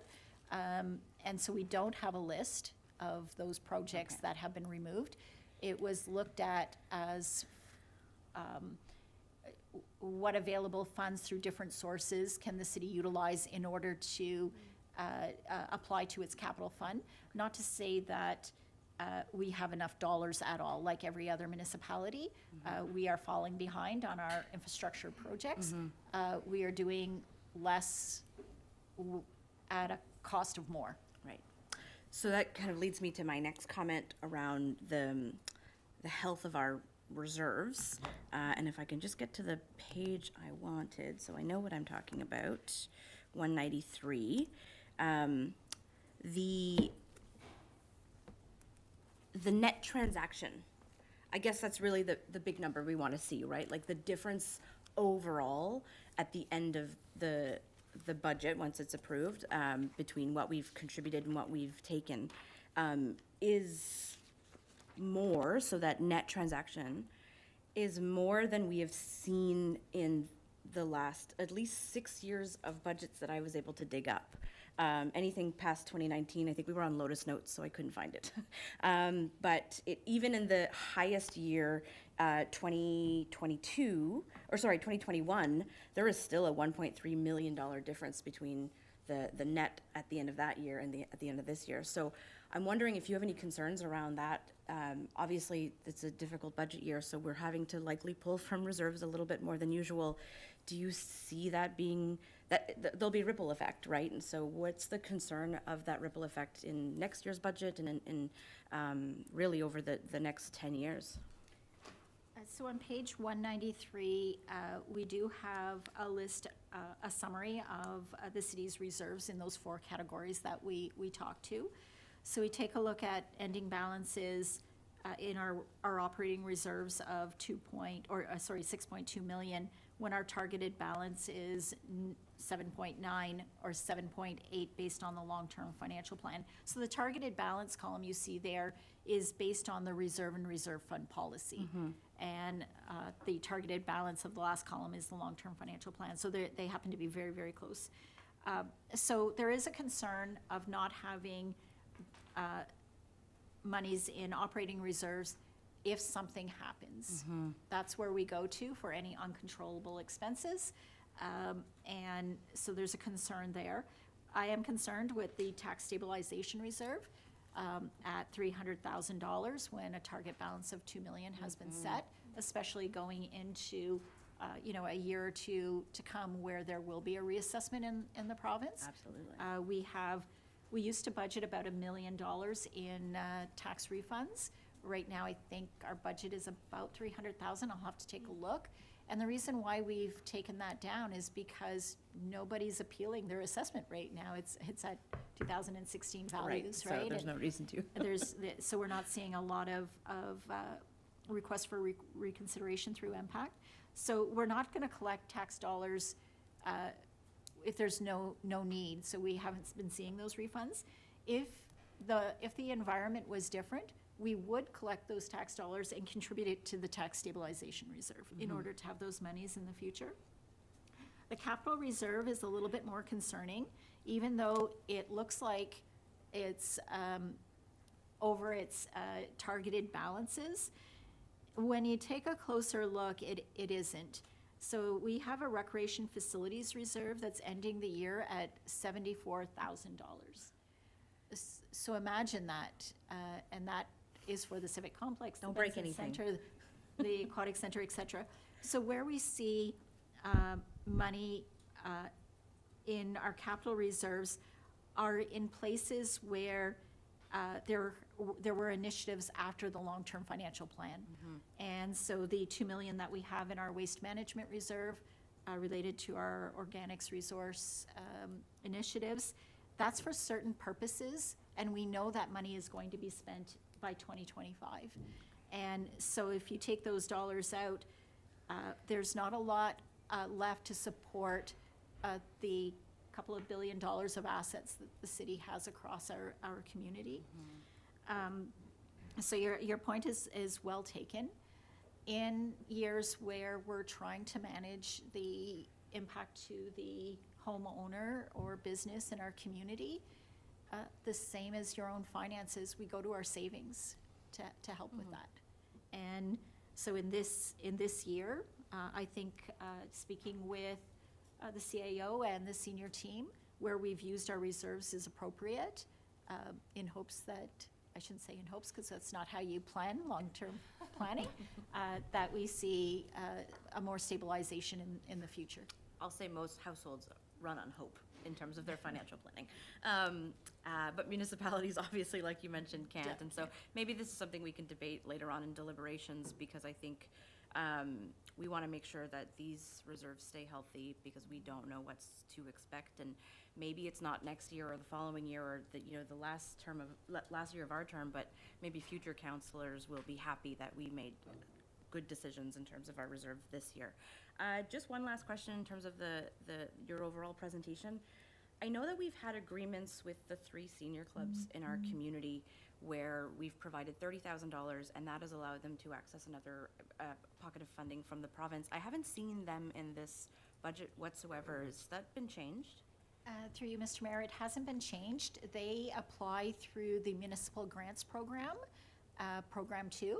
And so they're included in that 152,500. Both senior clubs Okay, have applied, and so that'll be reviewed with that committee. okay, so that's 60 of the 150. Correct. It's a big chunk there. Okay, good. Glad to know that it's still there. I was afraid that we forgot them or they forgot to apply. So, okay, good. And I guess just another final comment, we can get to this later, just concerning that the medical recruitment budget was cut into in a moment that we're in such a crisis, seeking medical professionals in our community. Might be something that I'll want to bring forward later on. I know we've been contributing 200, and I see 100, which is still something, but I would say access to doctors and nurse practitioners is at a critical level right now. So that kind of struck me as a concern, so probably discuss that later. But thank you very much for everything, Tracy. This has been, like I said, I learned something every year, 10 years in. Much Wonderful. appreciated. Thank you. Further questions or comments on the presentation? Councillor McDonald, then Councillor Hollingsworth. Thank you, Mr. Mayor. So through you, Ms. Bailey, I noted the same thing Councillor Eber did, in that the items that had been removed in the past didn't show. And I always appreciated seeing them because I think it's unrealistic of us to budget in a one-year frame without knowing what's to come. Like, for example, we're spending a lot of money on the civic complex this year, but that was referenced from previous budgets, so we kind of knew it was coming. And so I think I'm going to miss seeing those pointers. But my question is this: you're bringing in now in 2024 not a request really, a budget that depends on a 4.07 tax increase. Now, we don't know, tax levy, we don't know where it's going to end. But in 2023, what was the, do you have that figure, say, for 23 and 22? 3.61, but I have that number. Okay. So I need my better glasses to see this number. So in 2023, the tax change was 3.61%. That was what we ended at? Correct, What did- $99.77. What did we start at in 2023? Oh, sorry, I couldn't tell you that. I believe actually in 2023 it was less than that. I might actually have it. Sometimes I Yeah. bring those charts.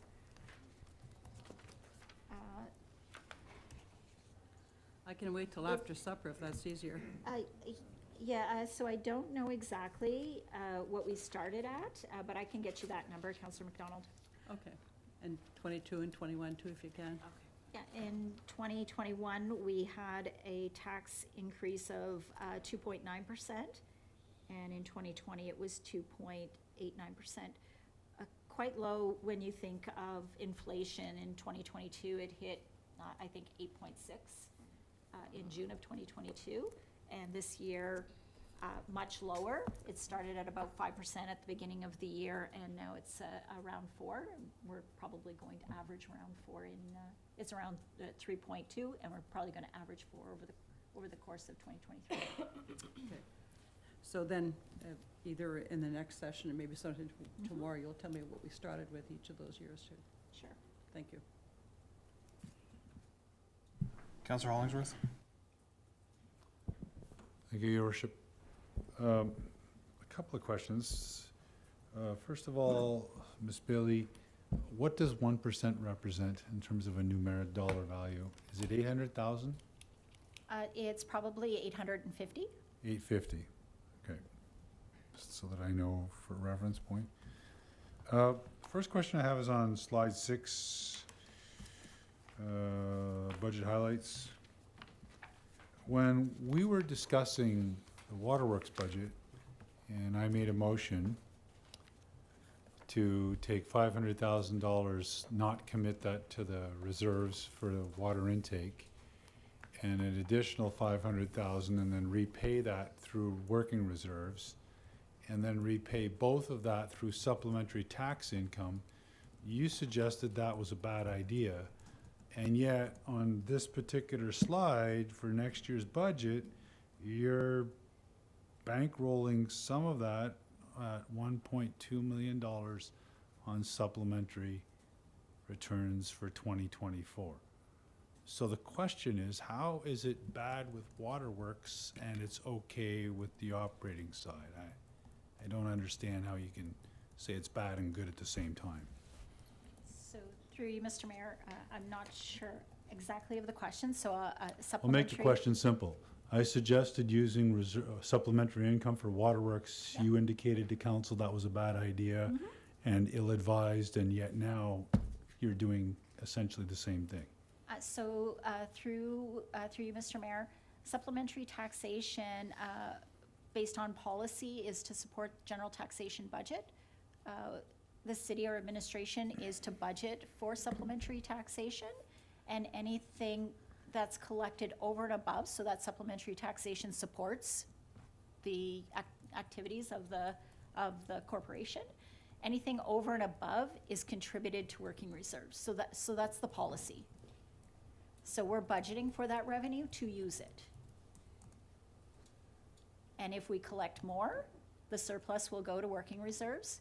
If we collect less, that will be a deficit to that budget line or a variance.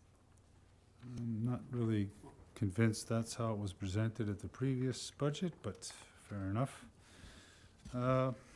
Second question I have on, see, I'm kind of jumping around here. Please forgive me if you would. So for outside agencies, trying to remember, oh yes, so it'd be slide 25. Some of these we have contractual agreements, correct? We Through have, you, Mr. Mayor? we Yes, have, and some of them we have legal responsibilities. We're obliged by provincial mandate to fund, correct? Now, the last number of them, and please don't misconstrue where I'm going with this, but so technically we have some wiggle room on medical recruitment all the way down to, well, beyond 21 we're at 0, but we have, that's discretionary funding, correct? We could conceivably, if we chose to, say we're not gonna fund any of that, right?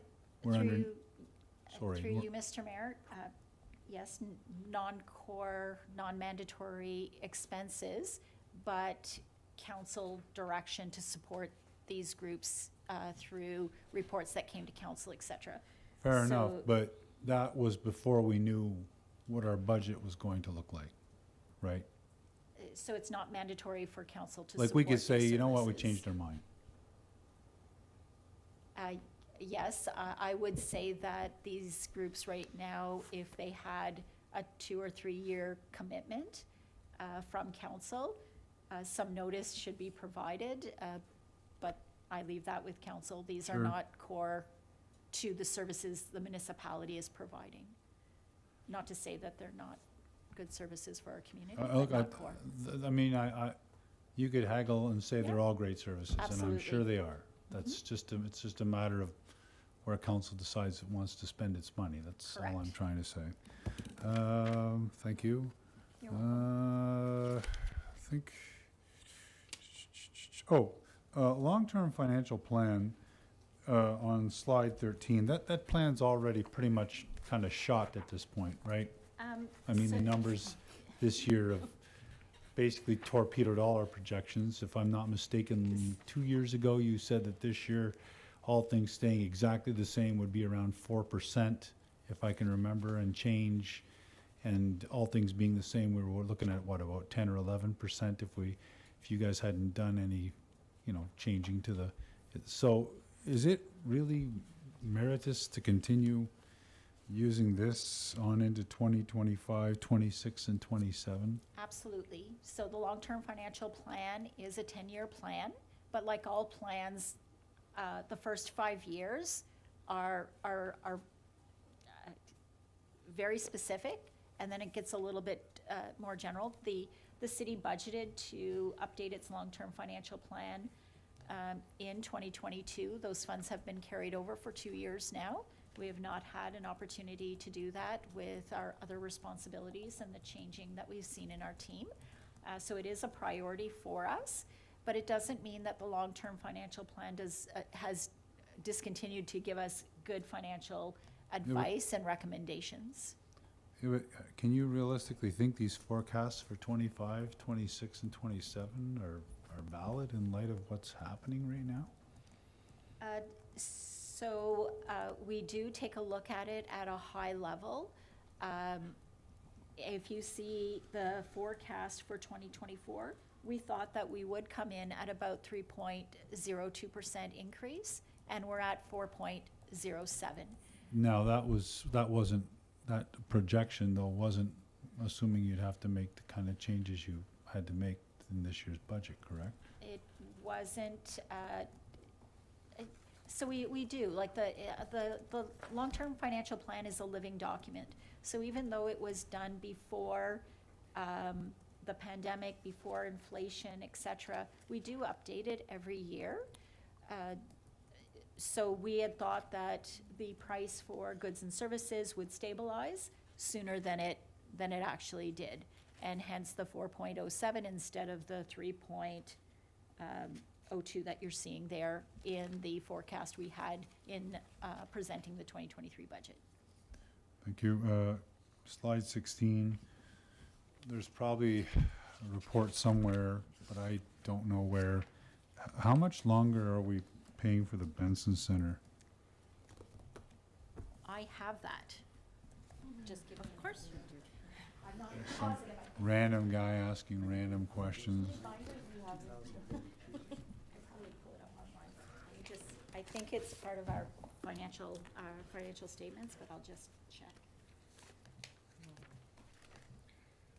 I think it goes to 2026, our current loan, but we'll need to borrow until 2032 for the Benson Center.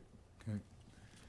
And then the last thing, and Councillor Ebert sort of touched on it, and I think I'm gonna say the same thing. It sort of doesn't matter in terms of overall money, overall revenue, what year we use as our assessment base, because we collect the same amount, correct? I mean, it will affect individual owners, but even though their property value could conceivably go up on paper, it doesn't necessarily mean their tax bill will go up depending on how we determine, like our mill rate is going to be the same, or we just adjust our mill rate. The property values go up, we adjust our mill rate to still get the same amount of money, right? Through you, Mr. Mayor, yes, to Mr. Fleury's point, one's a calculation of the other. If we need $90 million, Right. we multiply that through the property list by class, right? Because Right. they're not weighted the same. So I guess the perception amongst some people in the community is, oh, when I get the new assessment, my taxes are gonna go crazy. And that isn't necessarily the case depending on ratios and how we determine our ratios and stuff like that, correct? In this year, because it's not a reassessment year, they'll probably see 4%. Right. It just depends if they've done anything with their property. If something was added, it would be a bit more, I but guess I'm no. thinking down the road when someday the province says, yeah, okay, we're gonna use 2022 year or whatever So year that- they decide. Through you, Mr. Mayor, that's going to be, that is yet to be seen. So let's say that single-family homes go up by 30%, but semi-detached go up by 40%. There's going to be a change in who we are billing in order to collect that $90 million. Right. But it's not like everybody in the community is gonna see that potential. It's not everybody gets a raise in taxes. We're still collecting the same amount of money, right? It's who's paying for it. Well, fair enough. That's all I was trying to establish ahead of time, so when people get mad at me at the mall, it's not quite as simple as what they think. Anyway, thank you, Your Worship. Thank you, Ms. Bailey. You're welcome. Any further questions, comments? Councillor Gardner?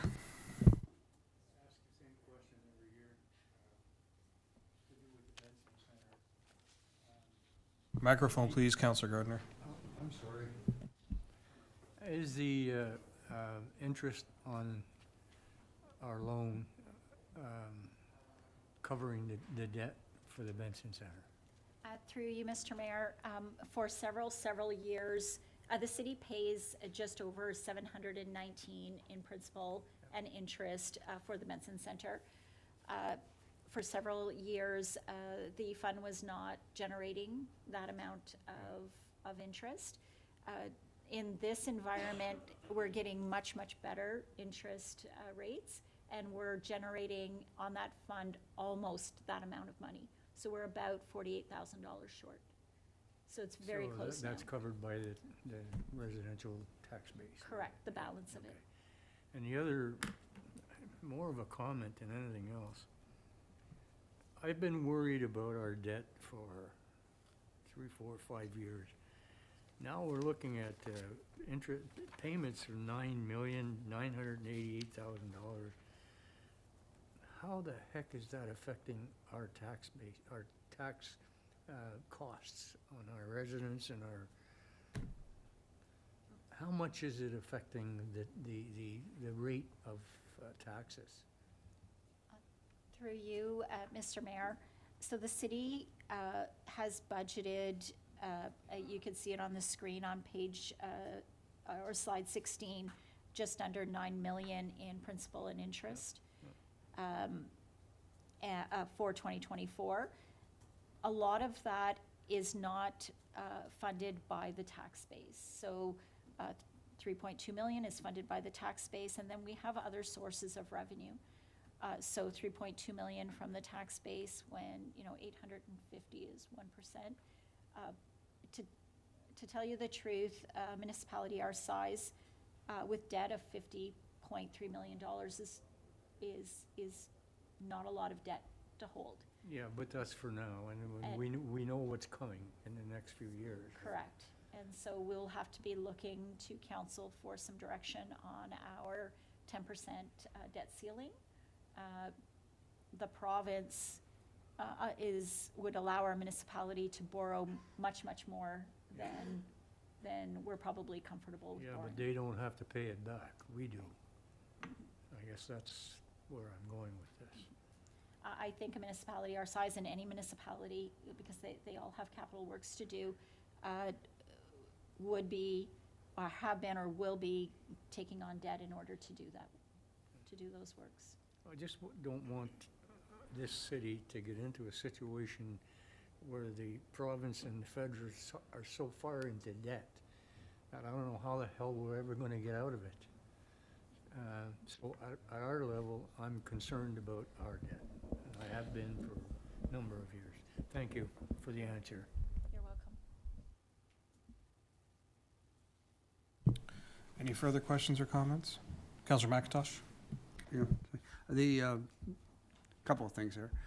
Could you provide us, before day 5 or whatever, a rundown of what maybe South Stormont's increase was, what Yeah. Belleville's was? I know, I went on, I go through the newspapers across the province, and a lot of them seem to be 5, 6, a couple hit 8. I think Sault Ste.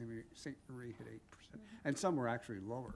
I'd like to see, municipalities our size within, between 45 and 100,000. Through, I don't know if that's gonna be difficult to get, but, we receive information, and we can also search online. Yeah. What we want to ensure that it is comparable, and they're not, like some report on an increase of their tax levy, some report on an average residential home. So we'll just want to ensure that we're consistent in what we're comparing. yeah, well, we do that when the water, Yeah. the water rates. Consultant brings in this nice chart, shows every municipality in Ontario what they pay, and they say, hey, you guys are third lowest. So it must work. I mean, we can't say, well, that's good and this is bad. It just gives you a ballpark figure. Council Gardner touched on the debt repayment. Debt, I guess we have to accept that's part of the cost of doing business. When Dean Hollingsworth was a very young councillor, about 100 years ago, About $1 billion. they had wiped out the debt. And they were doing victory laps and saying, we'll never go in debt again, and we got this policy, I know, right? Pay as we go. It wasn't the real world. So I just want to make a comment that the city was never debt-free. Well, So when we sold Cornwall Electric, there was always debt on our books, but Yeah. we had a matching portfolio of the funds that we received from the sale of Cornwall Electric, and we were paying our debt based on those funds. So Yeah. the $25 million was set up for the Progress Fund, the rest was to pay down debt. So Yeah. technically, the city was never debt-free, it just had a different funding source. well, politicians being politicians, I can remember Tom Green standing up and announcing that Cornwall and Canada were the only debt-free, or maybe it was Aurelia, were the only debt-free municipalities in Ontario. So, anyway, I believed them. Maybe between the time that we paid off that Yeah, debt and we that- started I don't wanna borrowing go down that rabbit again, hole. but Yeah, okay. The airport. I don't know. I've been here 9 years, and every year we've talked about getting out of the airport business. BLG's been working on this file for 3 years now. I haven't heard a thing from them. We were working on an exit agreement, which they found out we didn't have. That's the one thing that really bugs me. We do these things, we turn BLG loose on it, and we never hear from them again. I, It's like the loss, well, I should say, there's a case we have that's been going on the same number of times. And we never get reports, we don't know what's happening. I'm going to turn it over to the CAO for an update. Councillor, He thank you says, for I just that. arrived here, I don't know. Yeah, no, we've been discussing this at length. I think the Tracy and senior management who's been involved with this have the same direction that was given by council. I think there is an opportunity through this year's budget with the goals of 3%, with the listing that we've shared with you of $1.2 million outside of core, outside, to really give us clearer directions on those intentions. The airport can be seen as two levers. One is our operational pressure, which I believe, Tracy, correct me, is 150,000-ish per year. 110? 110. And the other one is our interest in the ownership or the value of our ownership to that asset. We used to come together and negotiate both together. I think we can approach it separately.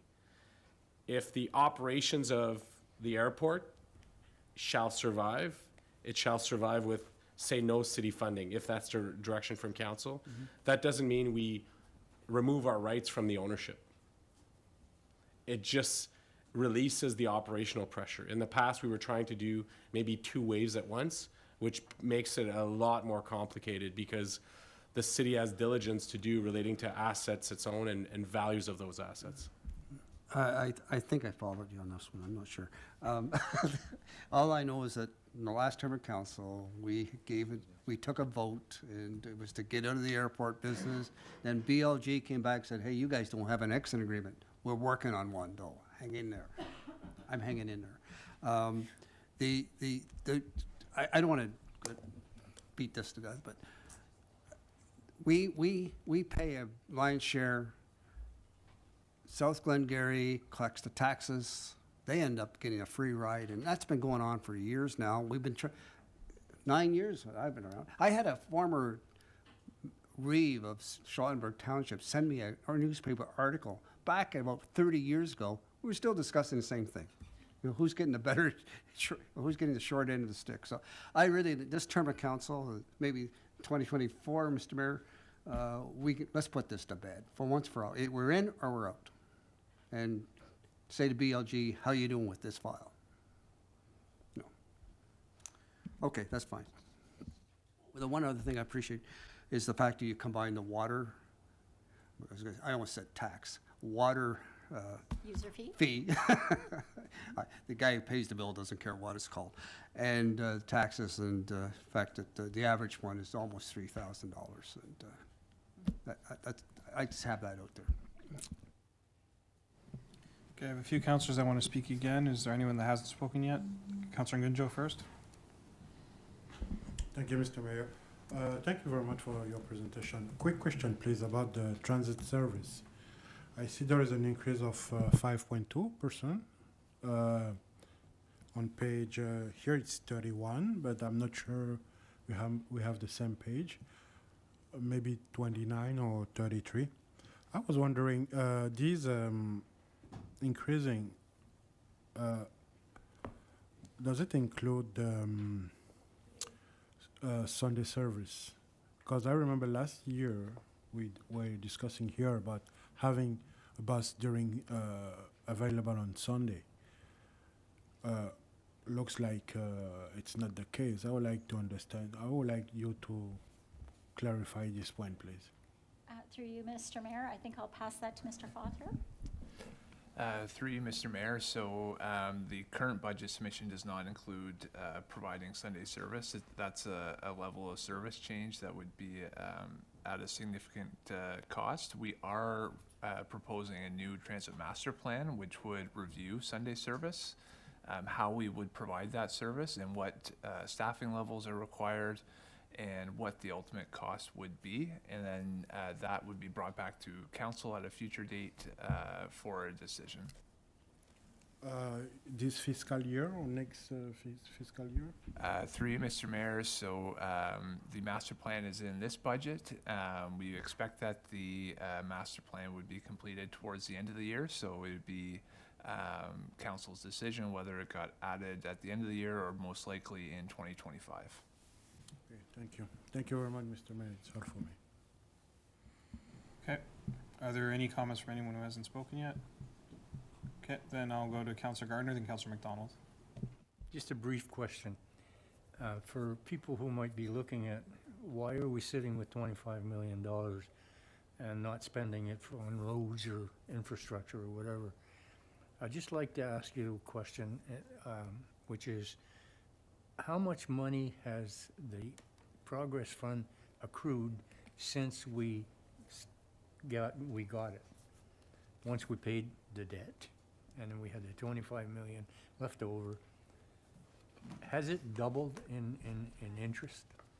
I know we've spent it as we go, but. So I'm just seeing if it's part of the, I'm not gonna hold you up. yes, right here, so, okay. So this, at the end of 2023, sorry, this is at the end of 2022, because we haven't presented 2023 yet, so this number would have increased by probably 600,000. But since, for the last 25 years that we've had the Progress Fund has earned just over $22.2 million. So it's almost doubled. Almost doubled. Thank you. This is, if anybody wants to get rid of it, they'll have to go through me first. Thank you for that. Councillor McDonald. Thank you, Mr. Mayor. That Progress Fund really is the golden goose. Let nobody ever kill it. May we never be so hungry. But what I wanted to do was ask a question with the airport, because I, for one, am just willing to walk away from it. Now, if there's an obligation that we have to look after an asset that we have in it, can we not just walk away from that too? Seems to me this is going to be a drain on us forever. And I would hope that, I mean, it's like a marriage that you can't get a divorce from. There's got to be a way out of this. So.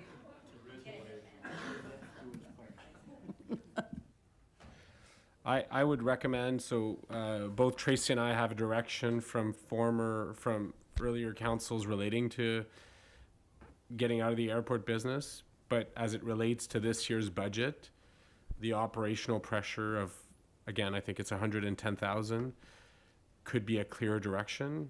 We could live the impacts of what that looks like.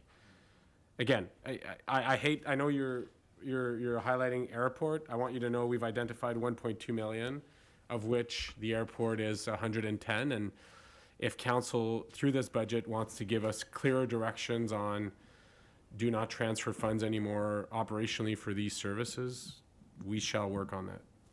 Well, I can say that that's maybe the only item on that list that I'd be quite willing to say that to you about. Like, let's not fund that 100,000 this year. Thank you. Okay, any further questions or comments? Oh, sorry, Councillor Good. Okay.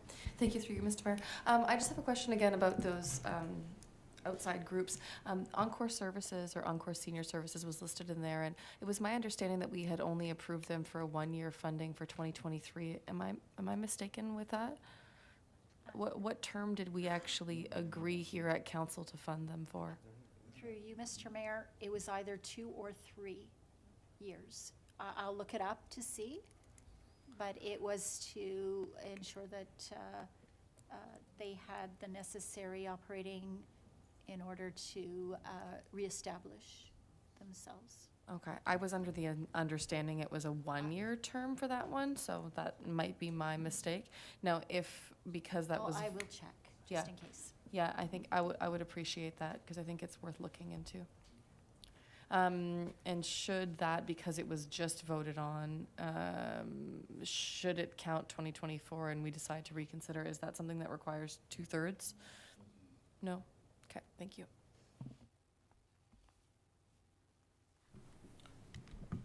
Councillor Gunjo. Thank you, Mr. Mayor. I would like to speak about this airport problem. In fact, I would like to know if it is possible to make a motion at this point. I don't think so, Mr. Mayor. Is it possible? I did ask council when we started, Councillor Gunjo, that we save our motions until after all the presentations. We've historically done that, and I would prefer that we stay that course. So I'd ask if you could save your motion until we're done all the budget presentations, and we'll do them all at once. Okay, thank you very much, Mr. Mayor. Because these 110 that we want to give to the airport, I would like this budget to be allowed to trace in this our community instead of spending money. We're wasting money for this airport that this marriage is broken. I think so. So yes, and it's a motion that I would like to bring on the table when time will be available. Thank you. Yeah. So, Councillor Dupel. Thank you, Mr. Mayor. Through you to Ms. Bailey, is it possible to identify, so under the non-core, non-mandatory budgeted services, we have the line of Altsville Theatre of 70,000, and then it says, continues on to say, it doesn't have an asterisk, but it says, and St. Lawrence College have 227. François, could you Just- put, okay, yeah, it's on the screen. Councillor? Just go to that page 2. I'm just wondering what the difference is. So through you, Mr. Mayor, $70,000 we provide directly to Altsville Theatre. And the $227,000, we pay that to St. Lawrence College to rent or lease Altsville Theatre. And so that's the agreement that has been put in place. It's a 20-year agreement. Okay. And I don't, like from previous budget years, I don't ever remember seeing it separated like that, or like I always remember seeing what the ask from Altsville Theatre was, but I never. This was a change, I believe, in 2023. But maybe I'll look to Mr. Fothrop to provide some additional information on that agreement. That is correct. That is a recent 20-year agreement that was entered into with the St. Lawrence College to lease the space. And so where previously, you're right, the numbers were combined in a sort of a line item within the recreation department. Okay. All right. Thank you very much. Thanks, Ms. Bailey. Okay, I'm going to go to Councillor McIntosh next. Yeah, I just want to follow up what Fred talked about. When the whole thing came, when the brakes were slammed on this, if I recall it right, BLG discovered we didn't have an exit agreement and we couldn't walk away from it until they worked on this famous exit agreement or whatever. And I think that's where it stands. We couldn't walk away from it because and then there was all kinds of things about, let's get an assessment of the property and we will walk away from it. But if the township ever sells it or the municipality ever sells it, we get 80% because that's what we put in.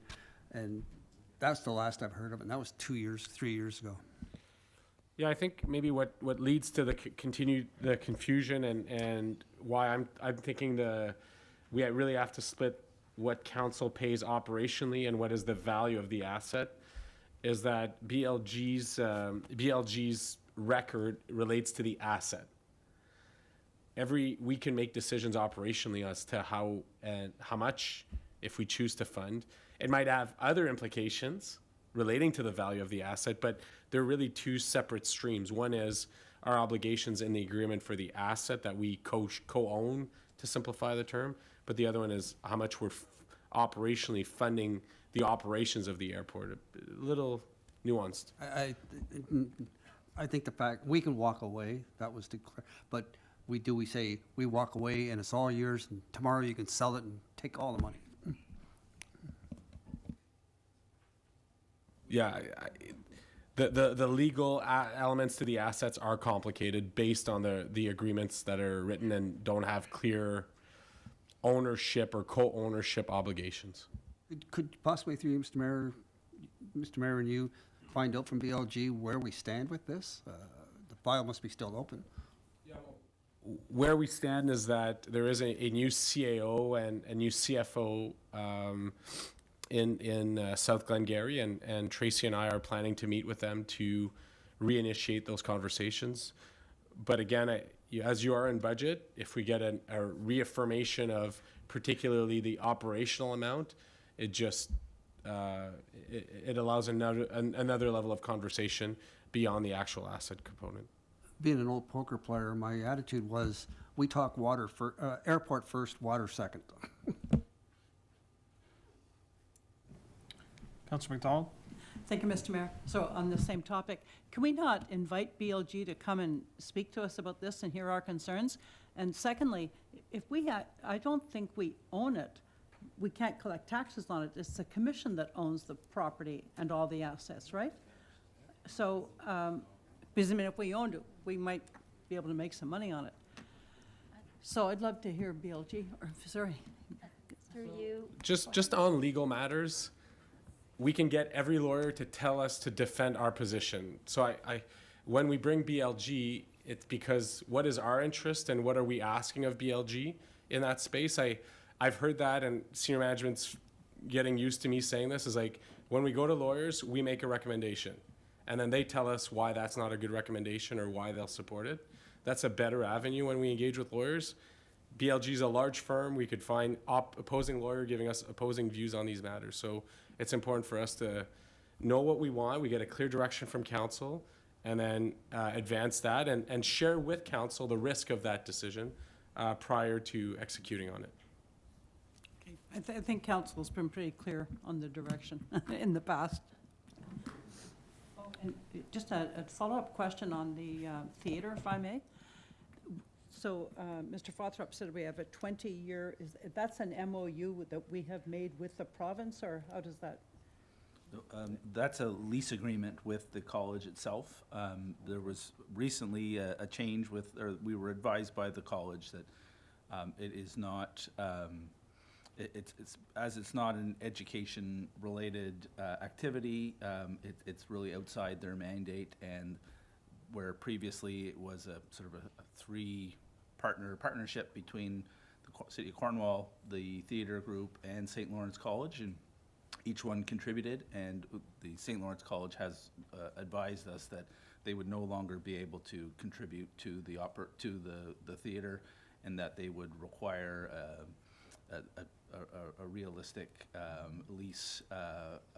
We would have to pay a realistic lease fee to continue to maintain the theater.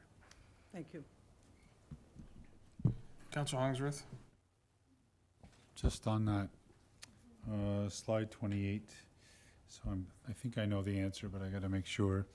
So on that line item, we have $70,000 for the theater, and then an additional $227 to the college. They're not the same thing, right? Correct. They are not the same. That being said, and perhaps Ms. Bailey can tackle this one, that 227, why do we give the college $227,000? Through you, Mr. Mayor. So a couple of years ago, St. Lawrence College approached the city saying that based on their mandate, the cost to Altsville Theatre, they can't do programming there, so it's out of their mandate. And they needed to understand what the city wanted, because we were using it for Altsville Theatre, a theater for our community. So the information was brought to council. It was decided that we would enter into an agreement with St. Lawrence College to rent that space. So St. Lawrence College, they used to provide that space as their contribution, free of charge, which they're unable to do any longer. And so the cost to rent that space is $227,000 in the 2024 budget.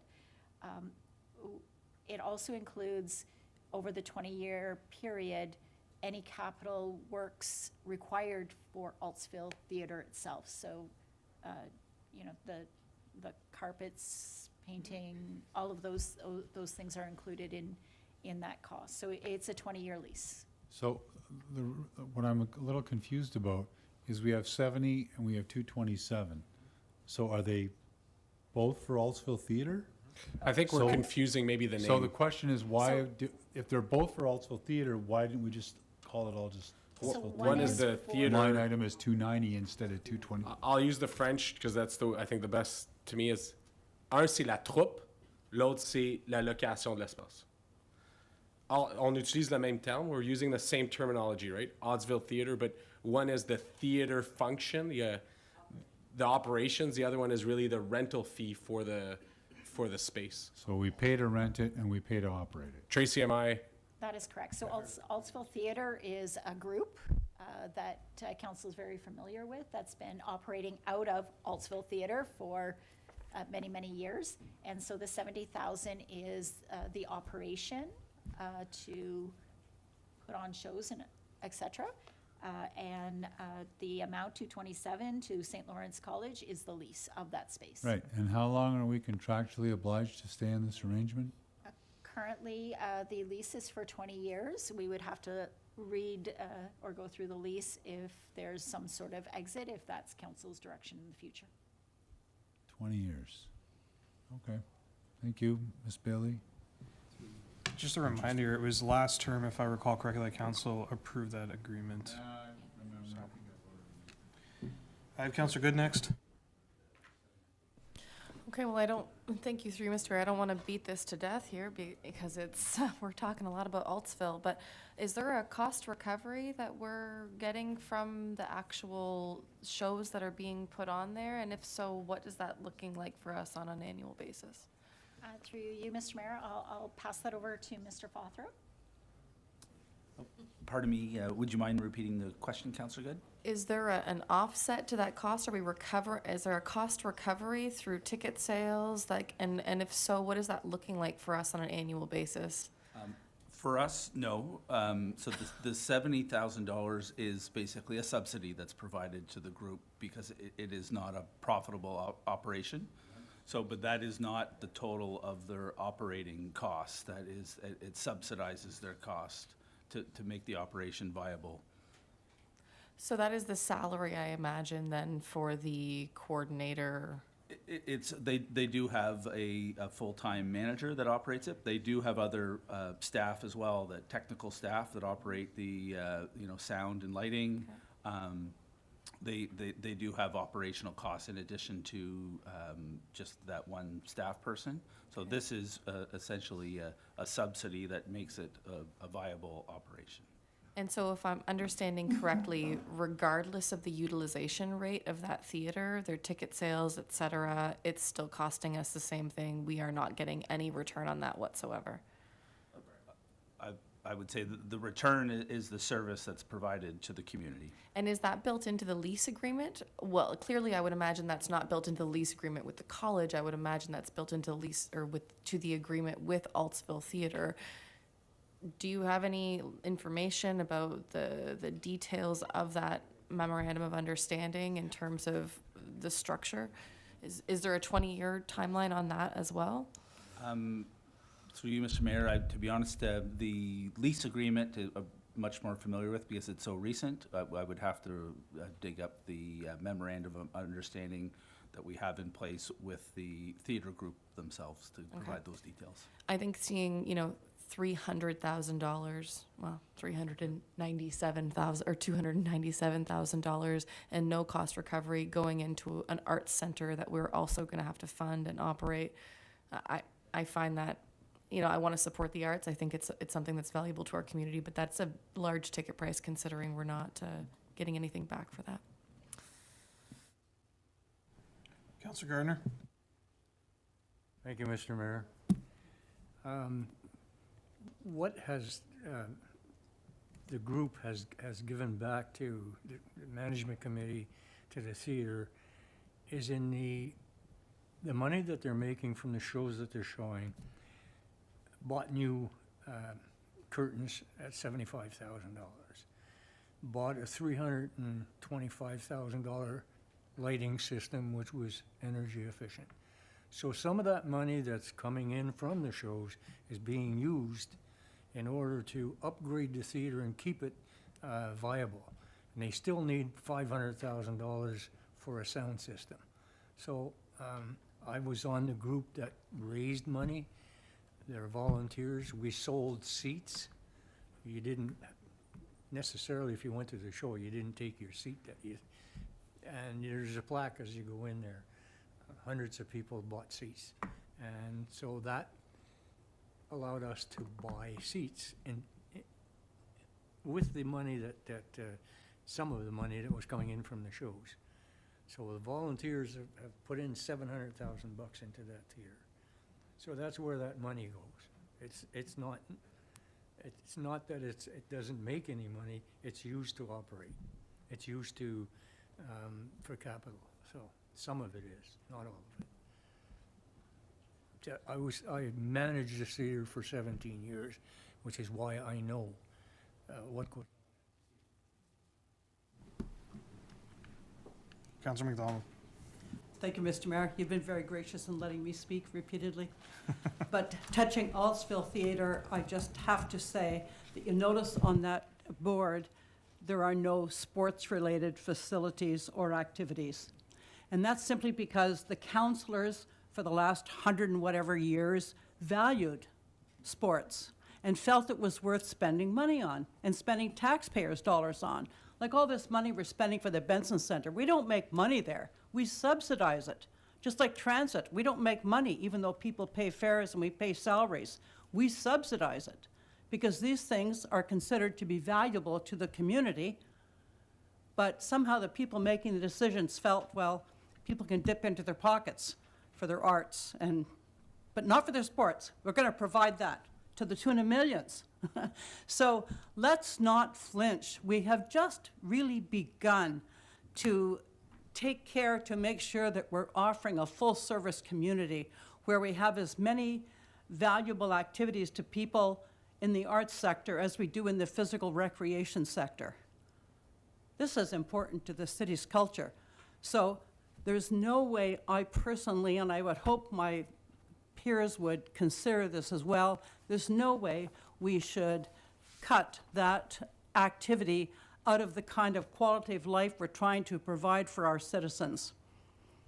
So that's, Altsville Theatre's worth every penny. Thank you. Thank you, Councillor. I think just in fairness, I do see Big Ben on there. It's a recreational facility. Marina 200 boating. It's recreational boating, but I know signature events includes the Shorty Jenkins Classic. So to be fair, those are sports related, but your point is well taken. I know where you're going with this and I understand. It's 90-10, Yeah. or 99-1. Any further questions or comments on the presentation itself? Okay. Councillor Gunjo? Thank you, Mr. Mayor. Page 13, Ontario Municipal Partnership Fund. I think there is a decrease of 100,000. Councillor, are we on the right side? Oh. In the budget book? Yes, in the budget book. Do you mind repeating? Yes, so I'm speaking about the Ontario Municipal partnership fund, where this fund is decreased for about 100,000. So the question is, do we have any explication of why there's such a big decrease?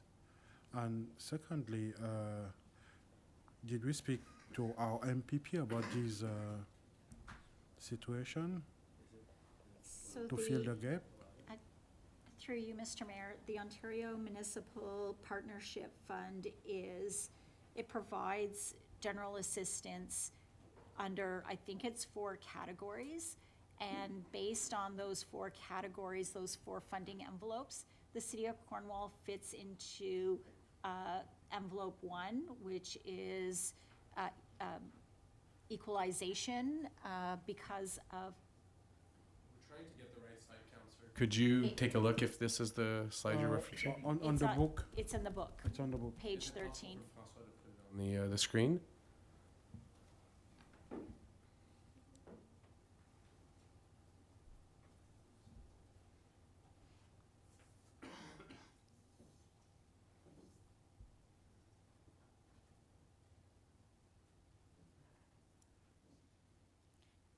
If you can pull it.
Thank you very much.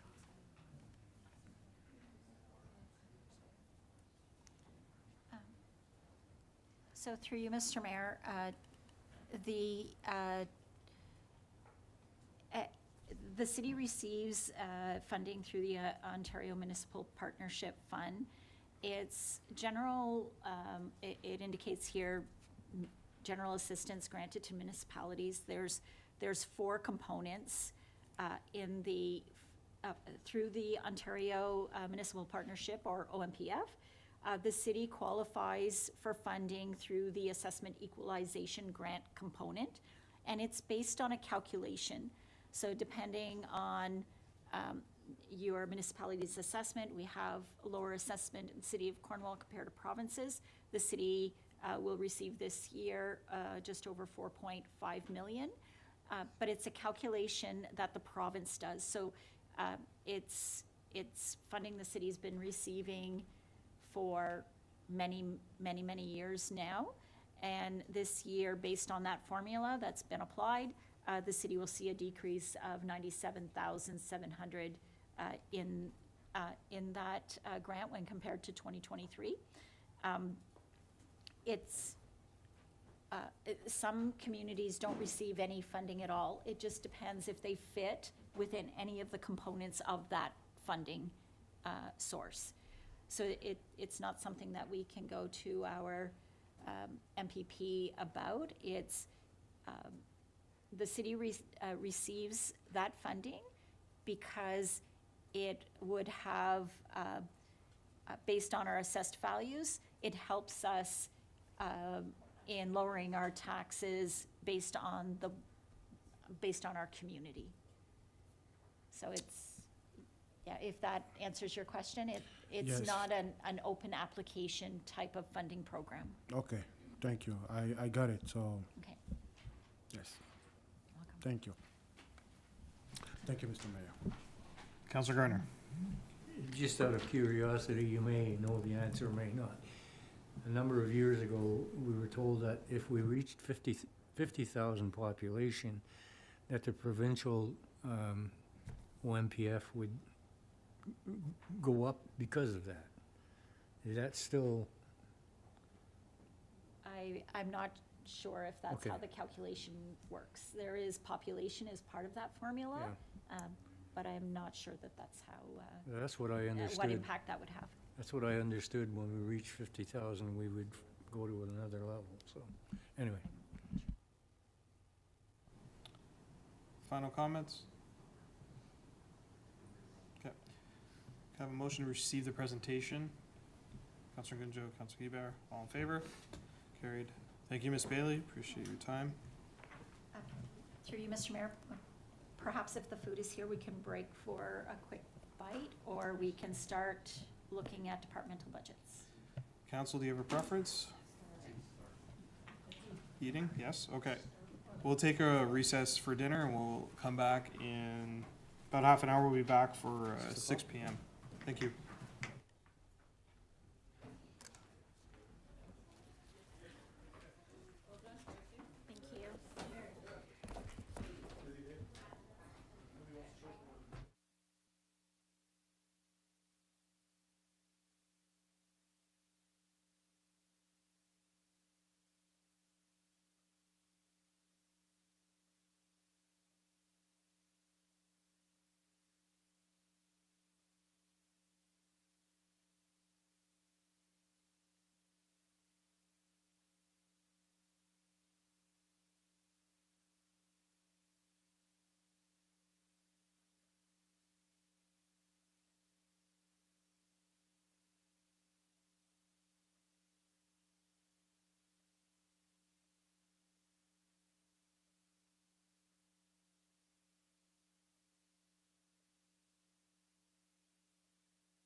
Hello, hello.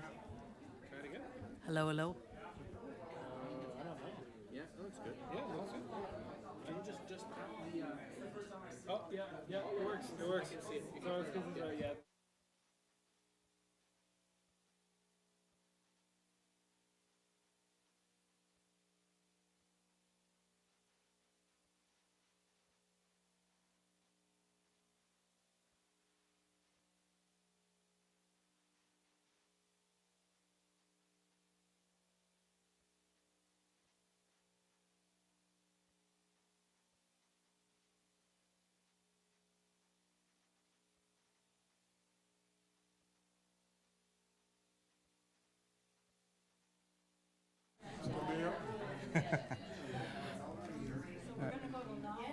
What?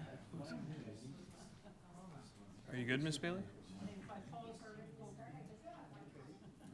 Okay, please.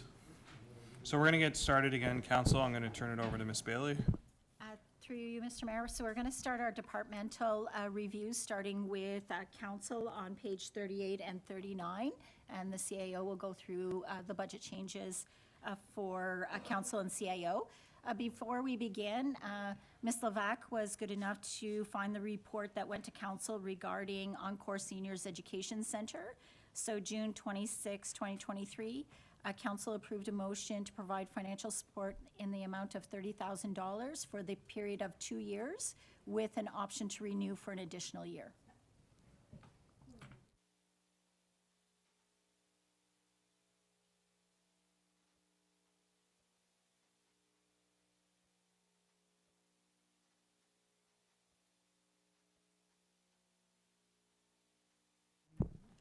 So through you, Mr. Mayor, perhaps CAO Fleury will begin on page 38, 39. So I'm just pulling up here.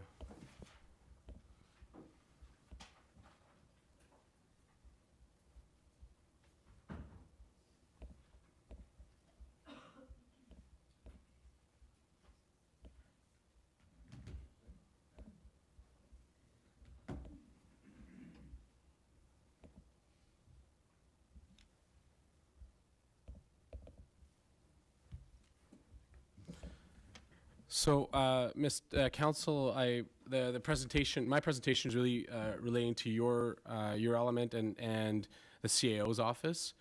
There are no major changes, as you can see. I think you can appreciate that the expenses are now captured under the clerk's office, your expenses, and that the amounts reflected are really the last number of years of trends of the types of expenses we've received from council. Obviously, there are some areas, particularly relating to councillor remuneration, that continue to be discussed with the mayor and with finance team, and we recognize that that will see a resolution in 2024, or go forward in 2024. Manon, maybe to you, was there anything else for members of council? I think it's steady as she go, or Tracy?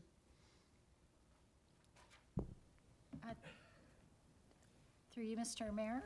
So one change that, to the CAO's point, is we've moved a position Yes. from council to the CAO's budget, and that's why you're seeing a decrease in salaries and benefits. So that's the major change in the budget. Other than that, purchase of goods, a decrease. Council meetings are starting at 6 now, so there's no cost for meals, or public relations also has decreased. So year-to-year comparison, that's the change. Yes, and as council can appreciate, has been seeing the function of the Director of Government Relations and Strategic Priorities is within the CAO's office, and does the function that you've described, as well as communication, as well as our EA, and under the current org chart, we also have the clerk's office, which relate to our area.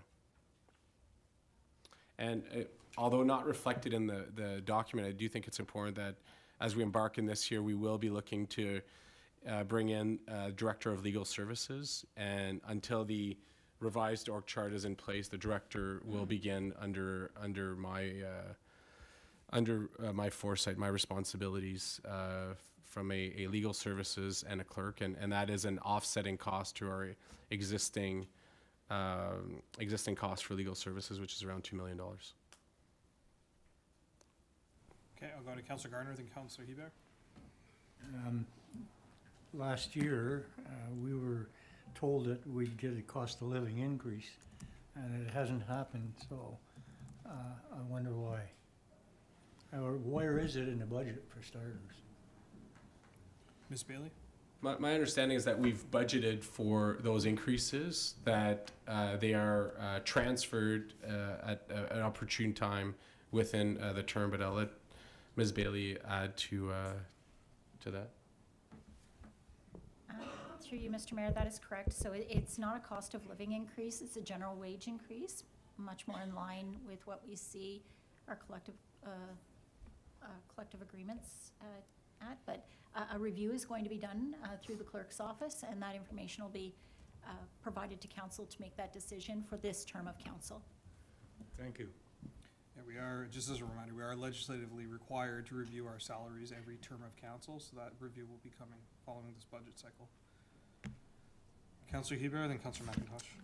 Thank you, Mr. Mayor. Just a question on, I wrote my notes like days ago, so I have to remember what I was trying to tell myself in these notes. The increase in terms of the software for better communication, just curious what that would be and how that's going to support the communication. So we have a number of tools we're using relating to, we used to depend entirely on external translation services, for example. And we've purchased the appropriate license for Antidote and for DeepL, which have allowed the communication team, the clerks and others to save money and also to have very high response in terms of timing, but also of quality control of our messaging. Okay, so it's more around memberships to translation services. To those licenses, Okay. yeah. And we also are looking to increase, our team's good relating to messaging, but as you know, in the era of social media, the design elements beyond just dumping it in Canva is much more professional. So we are looking at different tools that enable us to elevate our ability to communicate on those social media platforms. Canva is still a very good tool, though. Okay, thank you. Councillor McIntosh. Through you, Mr. Mayor. Now, Ms. Bailey, the wage increase that was put in the budget, does that carry over into this year? Through you, Mr. Mayor, yes, depending on the direction from But council. the money is set aside. The money was set aside at our 2023 year end as an estimated amount, and there's an increase for 2024. Okay, thank you. You're welcome. Further questions on this one? Okay, thank you.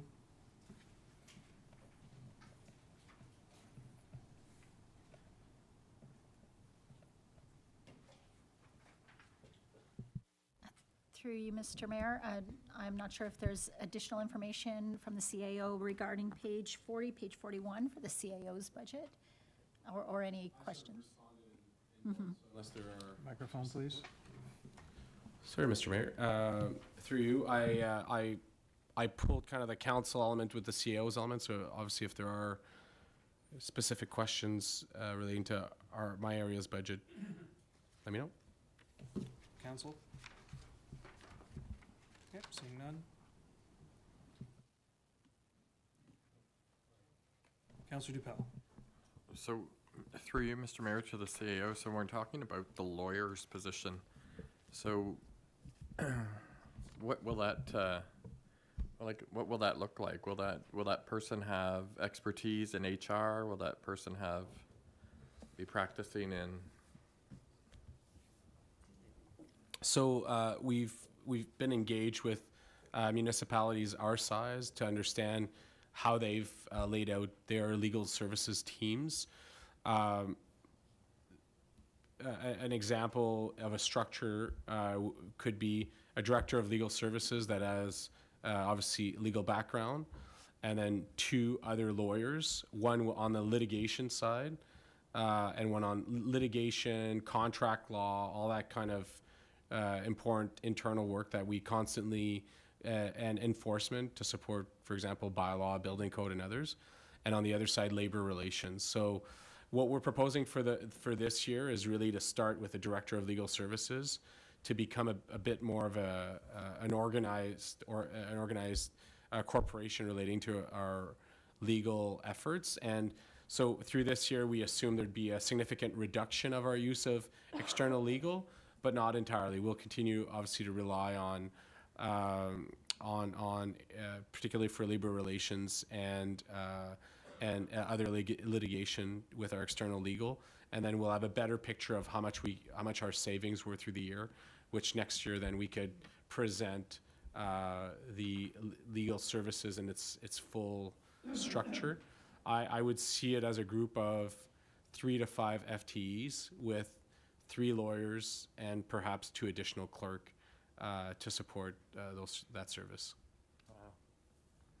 All right. Councillor Hebert. Thank you, Mr. Mayor. I didn't realize we were asking questions on all 3 departments at once. Just to further on the last point, will we see any savings in this year's budget by bringing in this new department? That won't be until... Through you, Mr. Mayor, we did reduce the legal budget by 100,000 in order to offset like a half year for a municipal lawyer and a legal clerk. Okay, so baby steps, I guess. Okay, thank you. Councillor Sabre. Thank you, Mr. Mayor, through you. So if I'm understanding this, we're talking 3 lawyers, but at the end of the day, like within what time frame, and 3 lawyers? No, for this year's budget relating to Ms. Bailey's efficiency, if you will, it is one lawyer, a director of legal services, and a clerk to support those services. What I'm asking about is what is the planning process here? We're talking 1 director of legal services. At the end of the day, are we going to have 3 lawyers? We would come back to council reflecting what we see as the best structure for legal services as we learn of the intake and the integration of legal services in 2024. So we are looking to find efficiencies relating to our external legal invoices with basically 2 FTEs, one which is a lawyer and one which is a legal clerk.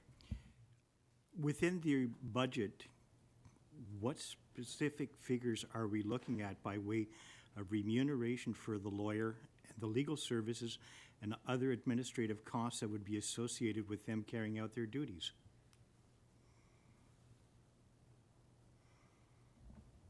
Councillor, we've done assumptions relating to our costs, and the actual detailing of job description and so on were dependent on a number of these conversations, including this budget. We wouldn't see that FTE take effect. I believe, Ms. Bailey, that we saw it later in the year. It's not operational until much later, pending budget approval, obviously. So we're hiring someone without a job description right now? No, we're hiring no one. We're presenting in a effort of transparency that our costs for legal services are around $2 million. We believe we can do better by bringing legal services in-house and starting some coordination of our legal services. So that, I could have not spoken about it really, but I thought in terms of transparency and diligency, it was important for me to express, and I think I've been consistent and clear with council. Obviously, now it's at the budget time that there are some savings to be had with those services being offered in-house. The city at one time did have local lawyers that would represent them. For the large part, to have someone specific with municipal law experience is a very specialized area. But with local lawyers that knew the community, understood what was being asked, and that quite often it was just a case at the end of the day where in the major issues they became, for lack of better words here, the traffic coordinators, directing it to the right legal offices to handle things. And they would negotiate in many of those cases, if I understand my information right, they would negotiate the appropriate fee. It's only in the past recent this year that we hear about the $2 million budget. I would like to know what our legal costs were for, say, the past 3 or 4 years, if that represented the ramp up that really warranted this discussion at this time with regards to an in-house law. We can take that away and provide that context. As you can appreciate, with the number of labor relations negotiations, with the number of litigation that are continuing through this upcoming year, if we aren't changing anything, we will continue to trend up toward in those legal services costs.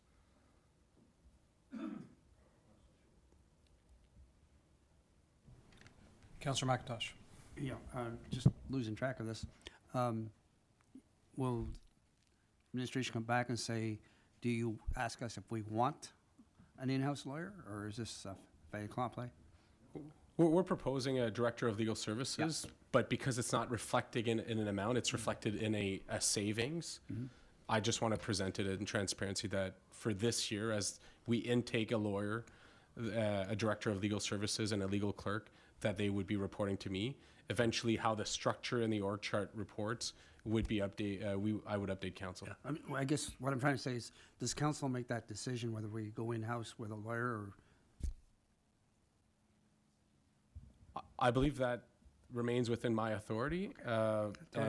Yeah, I did want to clarify in the spirit of transparency to council our intentions, because it is constant. I've sat now on about 10 to 15 councils since I've started, and often matters that go in camera, we recognize there's external lawyers on those calls, and often questions from members of council are, how expensive is this? How much will this cost us? And when we do a tally of our legal costs, you could see that we're not trending in the right direction, and part of it's because we don't have that internal stopgap, and so every time there's risk, we go out to get advice, and that costs us a lot of money. I appreciate that, because 9 years, that's the first time I've ever heard our legal bill mentioned. It's always been sort of like a state secret.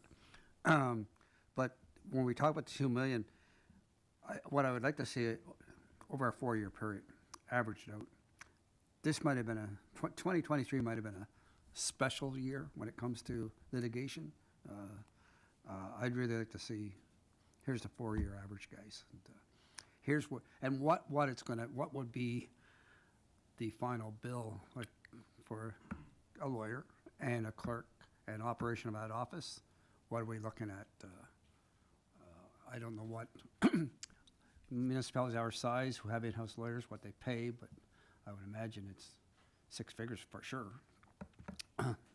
Unless you want somebody right out of law school, but no. Anyway, could you come back with that?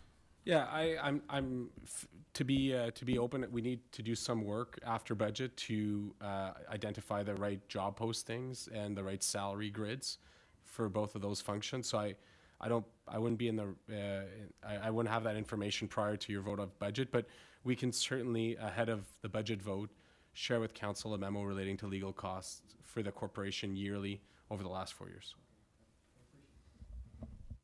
Councillor McDonald. Thank you, Mr. Mayor, and I really would appreciate that we do have all these costs shared with us, and I appreciate knowing that there's been a $2 million bill in the last year. But, I mean, we keep using the word transparency, but when we try to present this as a savings rather than a cost, that's more like spin than transparency. So really, I just want to see a dollar and cents, like, let's reserve, put 100,000, 150,000, whatever we think our cost might be, because if we have to vote on this, we need a number. So, and I think we should be straightforward. There's an anticipated expense of X dollars, not a savings. It's going to be money we spend. Less than last year, maybe in a certain budget line, but it'd be nice to have the actual numbers. Thank you. And Councillor, thank you for that. Maybe I've expressed the actual, but Tracy, I wonder if your team could bring up on the slide the line for our estimated legal services for the upcoming year. So through you, Mr. Mayor, I would prefer to take it offline. Like I've run a report of what our legal services have been But before I share it publicly, I want to proof those numbers. And so we have seen,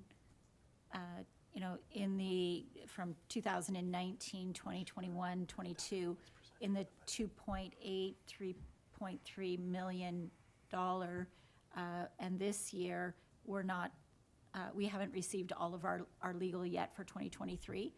And we're at about 2.6. So it's been several years that the city has been spending money on legal fees. And definitely, we'll still need our external lawyers for a number of matters. But there are a number of matters that the city could use an in-house lawyer for, that right now we do reach out to an external lawyer for their services. But I'd prefer to gather that information and provide it. Tracy, and I appreciate that context, but we have in our budget, the budget we're presenting, I think we have a budgeted line for, I don't know, it might be a compounding line for legal services. I think that was your point, Councillor, relating to transparency about what we're assuming as upcoming costs for external legal.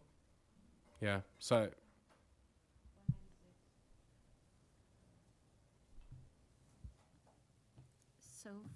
for legal, thank you. So we have been under budgeting for legal for several years now. And so I believe that we had about 300 or 400,000 in the budget. Going to take a look here with my good glasses. No, that's okay. Thank you. I'll just.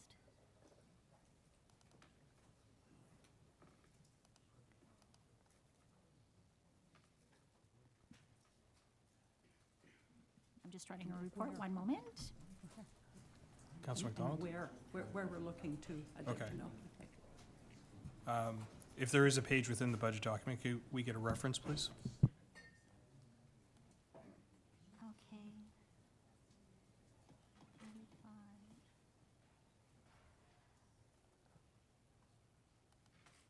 Yeah, so we've been budgeting about 166, 144,000 for legal fees. But the other account that we have is for arbitration and grievances. So that's about 350. We budgeted in 2023, and we brought that down by 100,000. So 250,000, but with spending much more than that at this time. I guess there's no particular budget line we can point to that shows that, is there, in our book? I'll take a look in the book to see if it's noted. Thanks. You're welcome.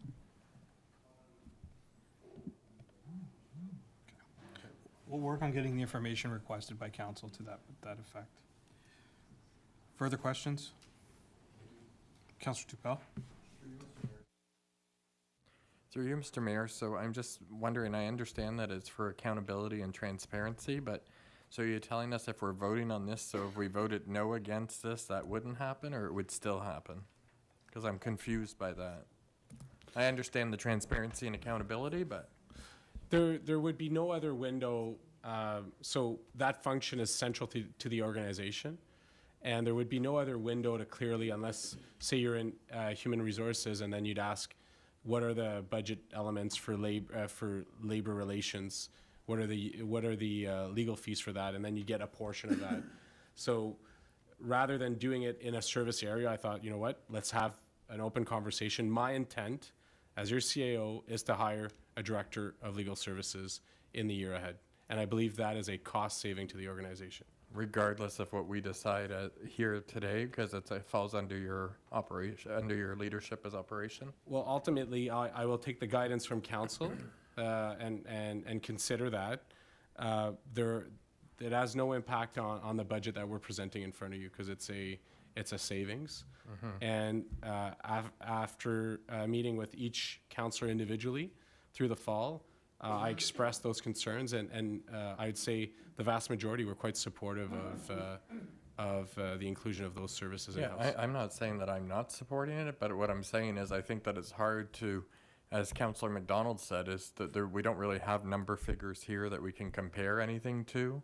I think I'd like to look at the amount of grievances that we had, analyze stuff like the amount of grievances that we had in 2023 and how much went towards that, what we had in 2022. So I think that Councillor McDonald and Councillor McIntosh's comments are fair and should be taken. And I think that when we look at it, I think it brings back to HR, to the motion that Councillor Good and I made, because I think that I like the transparency and accountability where you're bringing it here rather than us get a document from someone and we think, oh, where did that title of that job come from? Like, there's no communication when it comes to that, and I get it. We don't do the hiring. The corporation does the hiring, but it would be nice to be in the loop of things that are happening, such as this. So absolutely, yeah. And as per the questions from both members, we're committing to sharing with you a memo prior to voting on the budget relating to legal costs to the organization over the last 4 years. All right, thanks. Further questions? Councillor McDonald? I just want to reiterate, even though we may be paying less than we did last year, I think it's misleading to call it a saving. It's an expense in the context of our budget this year.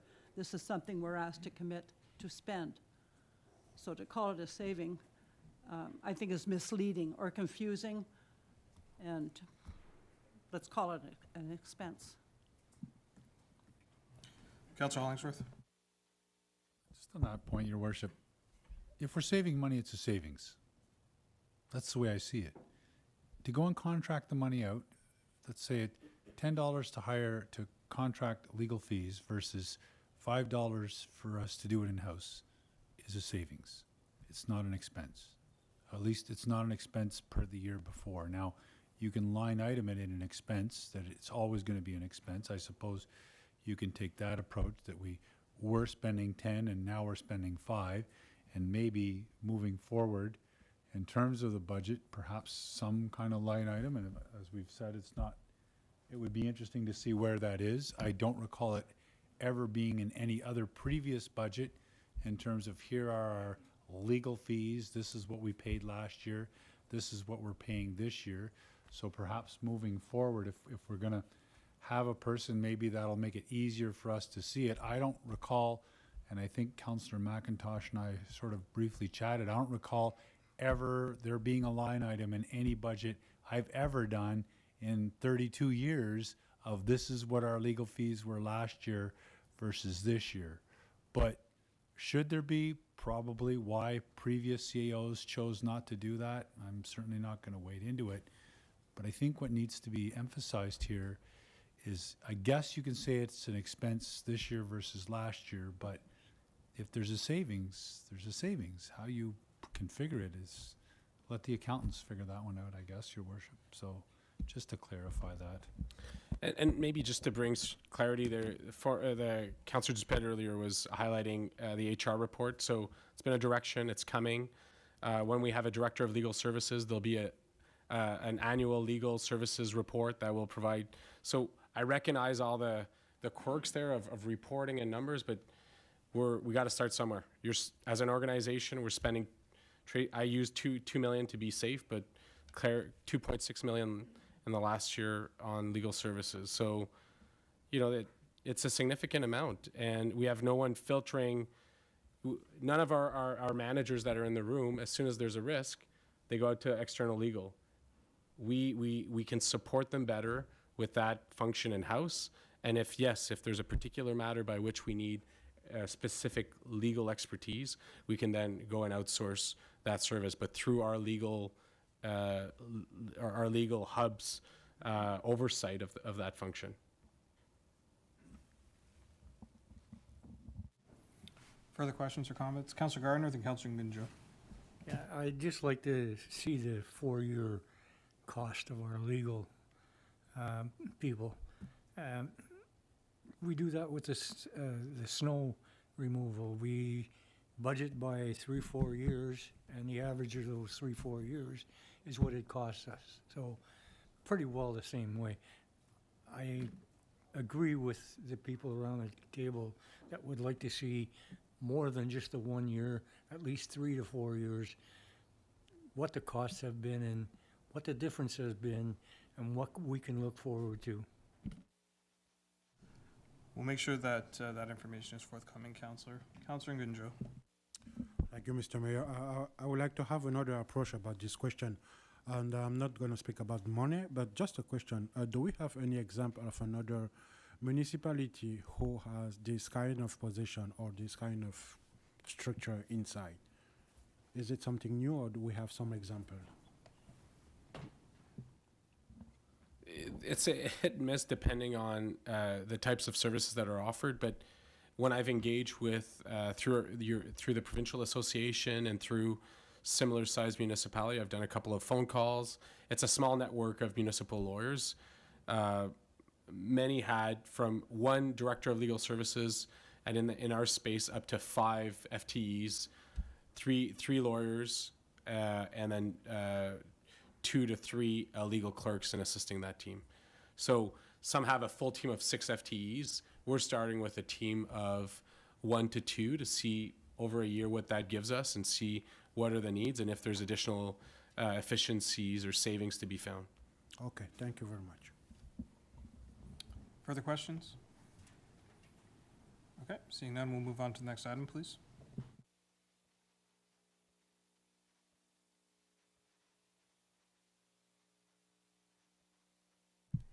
Through you, Mr. Mayor. So it would be Human Resources if we have spoken already on clerk services.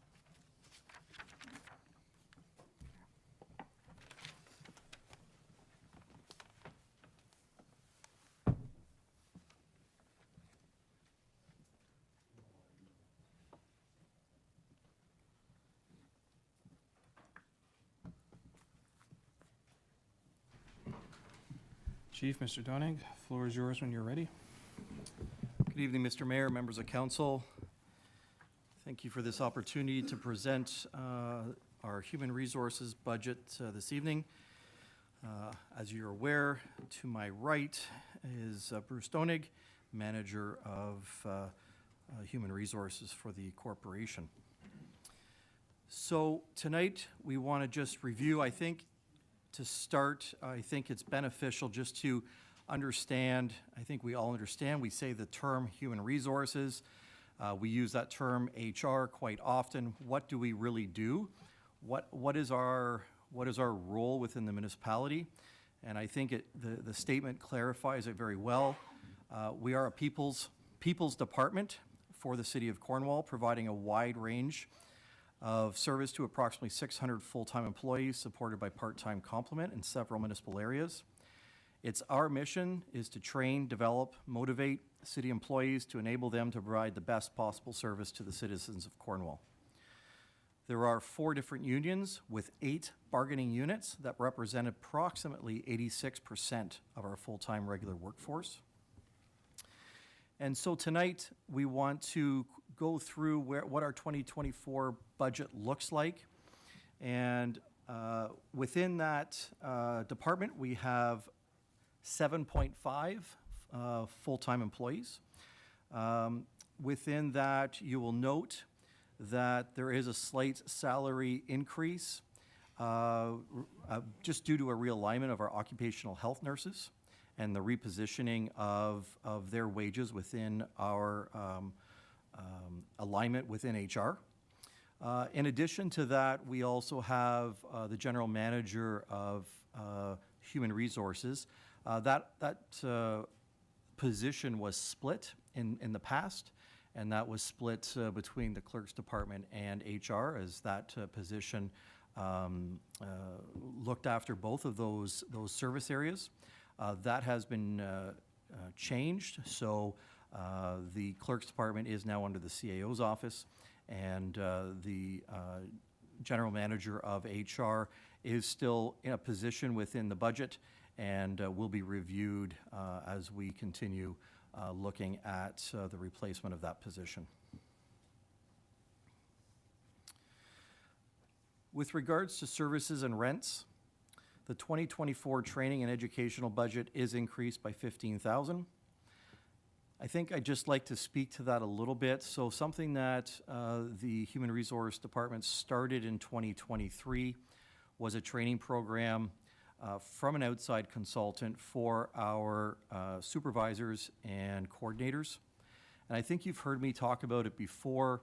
I feel like sometimes I repeat this, but this is truly a high valued service that we have seen the results of and also seen the need of. And that is, we ask members of our staff, or we ask our supervisors, and we name that term supervisor. Be a supervisor. What does that mean? How does one be a supervisor?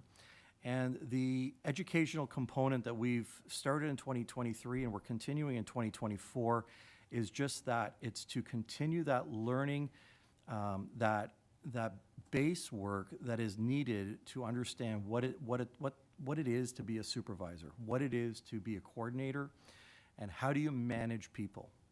And we believe strongly that by continuing to reinforce some of these key concepts within our overall staffing, this will continue to only further benefit what I talked about in the beginning, and that is being a department of a people's department, and that we can assist in training and developing and motivating our employees to be the best they can be, and also equip them with the tools that they need in order to be successful at their positions.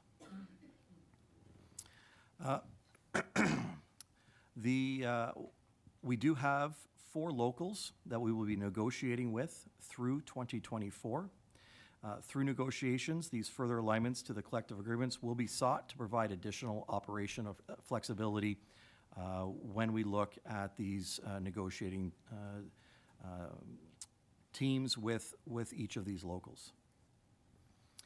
I think I would like to look specifically, if we can go to page 45. Mr. Mayor, just before we change slides, I just had a couple of questions. Okay. If I may. Through you, Mr. Mayor. Mr. Stevenson, so where on here would I find, on the HR budget, where do I find the legal fees, or what line would they be in? So would that be under services and rents? That's correct. It'd be under the services and rents. And how much does HR budget for like legal fees? So for 2024, we budgeted 250,000. We budgeted 350,000 in 2023. So we've reduced it by $100,000 for 2024. And so are these true costs of legal fees that HR have occurred, or is some of these expended through other programs through the city? Through you, Mr. Mayor, I would have to rely on Ms. Bailey for the breakdown. We haven't, in this presentation, we haven't provided the actual breakdown of that, but I don't know if Ms. Bailey can provide a response. I just have a question as to why we would decrease it if we're spending so much more than we're already budgeting for. So we truly believe that through 2024, just on different approaches and how we manage some of our files, that we will see a reduction through our legal fees. Okay. And so is, maybe through you, Mr. Mayor, to Ms. Bailey, is that the true cost of legal fees for HR, or are they, as I asked, are they perhaps coded to other departments? Through you, Mr. Mayor, we code things according to where the cost is incurred. So if it's arbitration and grievances, it's under HR. But there's legal costs across the city for many things, like when we sell or buy land. Council's well aware of some litigation that we're currently in. And then there's general legal fees that we incur on day-to-day basis when we approach our lawyer, putting a lien on properties and other things. So wherever that costs, if it's in financial services, it's posted to financial services. And for arbitration and grievances, it's posted to HR. All right, well, thanks for the answer, and I understand that there's different legal fees, but I'm surprised that we would decrease the amount, because I would think that most of your legal fees or majority of them are coming in through human resources, but just because of the nature of the department and the grievances, and so, okay. Councillor Hubert? Thank you, Mr. Mayor. I'm wondering if this budget includes the cost for the department review that's been mentioned? Through you, Mr. Mayor, to Councillor Hebert. So the consultants that, under services and rents, there will be there's a small percentage within there for the consultant to complete the 3 pillars that we've talked about, and that is the policy review, the onboarding program, and the HR audit. Okay, although there's a reduction in services and rents, so, but it is in there? Am I seeing that correctly? We have included that, correct? Okay. Has the EDI position been budgeted for as well? So the EDI, through you, Mr. Mayor, the EDI position as part of that 7.5 FTEs that we currently have, there is position for we've continued to carry that from 2023's budget into 2024's. It would create 8.5 total. Sorry, I was just speaking of the current complement, but that FTE position has been carried over. Full-time? Correct. 1 FTE? Correct. Okay, good. Glad to hear that. Thank you. Okay. Councillor Bennett? Thank you, Mr. Mayor, through you. The training educational budget is increased by $15,000, and you plan to pay for that actually from a reserve. Is that a reserve that we have to pay back next year? Through you, Mr. Mayor, I will look to my trusted friend. Through you, Mr. Mayor, no, it is not an amount that needs to be paid back next year. What happens is that at the end of a budget year, when we're doing our year-end for surplus, we contribute some monies to working reserves that are committed for certain purposes, and we have a sub-ledger within our working reserve that's specifically for training. Okay, thank you. Thank you, Mr. Mayor. So I would just take council down to the bottom of page 45, and I think we just wanted to paint the picture when we look at the summary by activity. And when we look at the total operating and capital proposed for 2024, we're approximately 7.81% over 2023, or 163,622.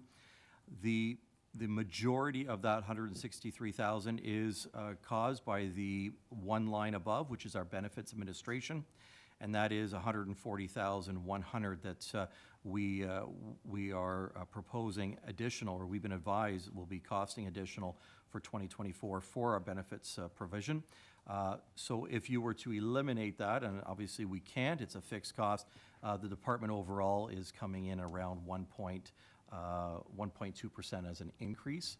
But the Sun Life benefits administration is out of our control, and that is a cost of doing business, and that is our 2024 increase for that. I will say for 2024, through our benefits administration, this is the year we will be going back out to market, so we will be able to provide more information as the year goes through, as we work through that process. I think there's a couple questions. Chief, Councillor Dupel, was that your hand up? Yeah, Mr. Stevenson's answered that as to when we'd be going out to market. Then I have Councillor McDonald and Councillor McIntosh. Thank you, Mr. Mayor. So you mentioned here there's going to be a realignment of the occupational health nurse's position. So I'm just curious, what is the function of an occupational health nurse, if you don't mind? She stays within your department, and then what? For sure. Through you, Mr. Mayor. So the occupational health nurses manage our sick time, manage our WSIB claims, manage our long-term disability, short-term disability claims, and they are the direct connection between the employee, WSIB if there is, or short or long-term disability through the benefits provider, and the employee. So there is no HR direct connection. This is a professional licensed registered nurse that our employees are dealing with, and they're managing our WSIB claims. So, but it's basically, I don't want to put the position down, but it's clerical rather than therapeutic. I mean, she doesn't function as a nurse, but it's a very important job she would have to regulate all this paperwork. Certainly happy to let my colleague also answer this, but through you, Mr. Mayor, the intent of this is the educational component. So when a doctor writes a note for an employee, it's the interpretation of that note. When we get results back from a medical practitioner that identifies what an employee is able or not able to do, this individual, through that medical education, is able to identify, no, I don't believe, or I think we can do more, and we can work towards returning our employees quicker and not having our employees out of the office, I'll say, or out of the work routine for longer than what is needed. Okay, so the medical training is obviously an important part of the job. Yes. And I apologize for saying this could very well be a male. Huh. Okay, thank you. Councillor McIntosh? Yeah. You're acting GM or the Human Resources, you're also the fire chief. How much time are you spending in this job as opposed to, I know you got 2 capable deputies, but are you finding more time over here? And Through you, Mr. Mayor, I'm working about 19 hours a day, and Just a minute, I'll play the violin for you. It's work management, Yeah. and certainly the staff around me are amazing and wonderful, and we're getting things done. Okay, now, you talked about your legal bills. Is that part of, through you, Mr. Mayor, to maybe the CO, is that part of the 2.6 million in legal expenses? So that's all in that package? Yes. Okay. It's not for you, Matt, but would the police legal fees be part of that? No. Police commission, legal fees? Tracy's saying yes. Okay, so those legal fees include fire, police, everything else, paramedics, okay. Good. Just as a note, the police board and police service have separate legal counsel and advice, so there would be 2 sets. Any further questions before I ask the chief to continue? Councillor Sabare? Just want to, the $100,000 increase in WSIB, area of concern, and how does it work when you're recovering those costs from the individual departments? That's case-by-case evaluation for the cost recovery, or what? Through you, Mr. Mayor, I will let Bruce or Tracy. Through you, Mr. Mayor, it's redistributed on a per capita basis, head count from each department. So I think it's a general envelope of what we pay to WSIB, and then finance reallocates it. Can I just ask what's warranted the $100,000 increase? What has warranted the $100,000 increase? Through you, Mr. Mayor, definitely part of it, Councillor, is the general wage increase that some of the salary or the positions have got over year as part of it. And then it's really just a frequency of more cases in certain departments contributing to more caseload. If I may, who are the big offenders?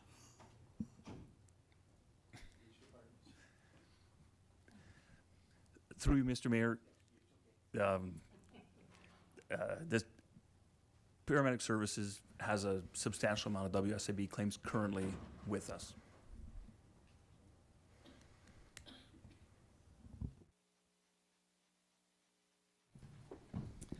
Through you, Mr. Mayor, I will say fire services has none.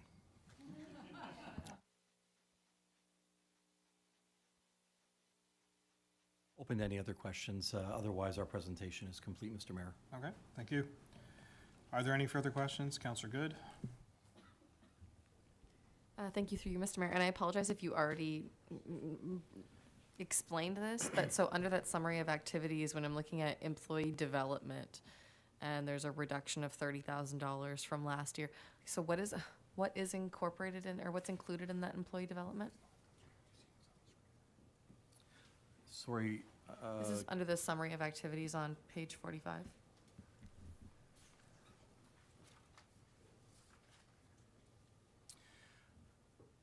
Through you, Mr. Mayor, I think that what we've done is we've just haven't budgeted the total amount of what we budgeted for our launch so 2023 was our launch year for the consultant group to come in and do that trainings. Okay.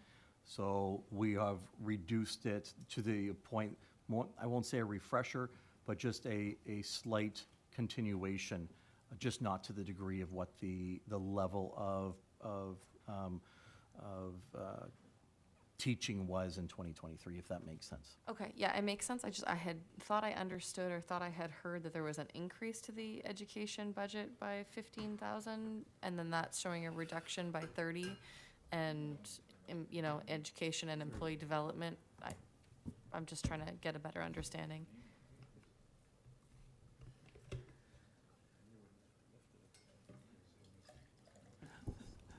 Mr. Mayor, I'll let Bruce to further explain this. Through you, Mr. Mayor, I think, Councillor, part of his employee development at the bottom portion here is a composite of a few different lines in our larger budget. So clearly, we've increased the development part year over year, an additional 15,000.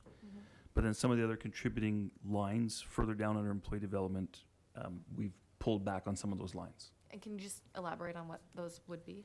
I'm going to refer that over to Tracy.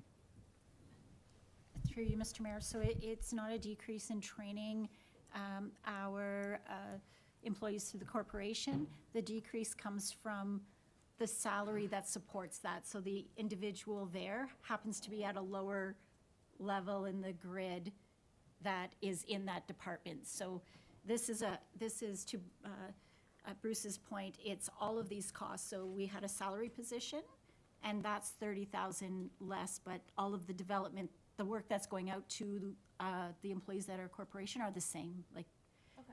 if you, Thank you for the clarification. Further questions or comments? Okay, seeing none. Thank you, gentlemen. We'll move on to the next department. So through you, Mr. Mayor, since the chief is already there, we'll invite the deputy chiefs up and take a look at the fire services budget. That begins on page 88.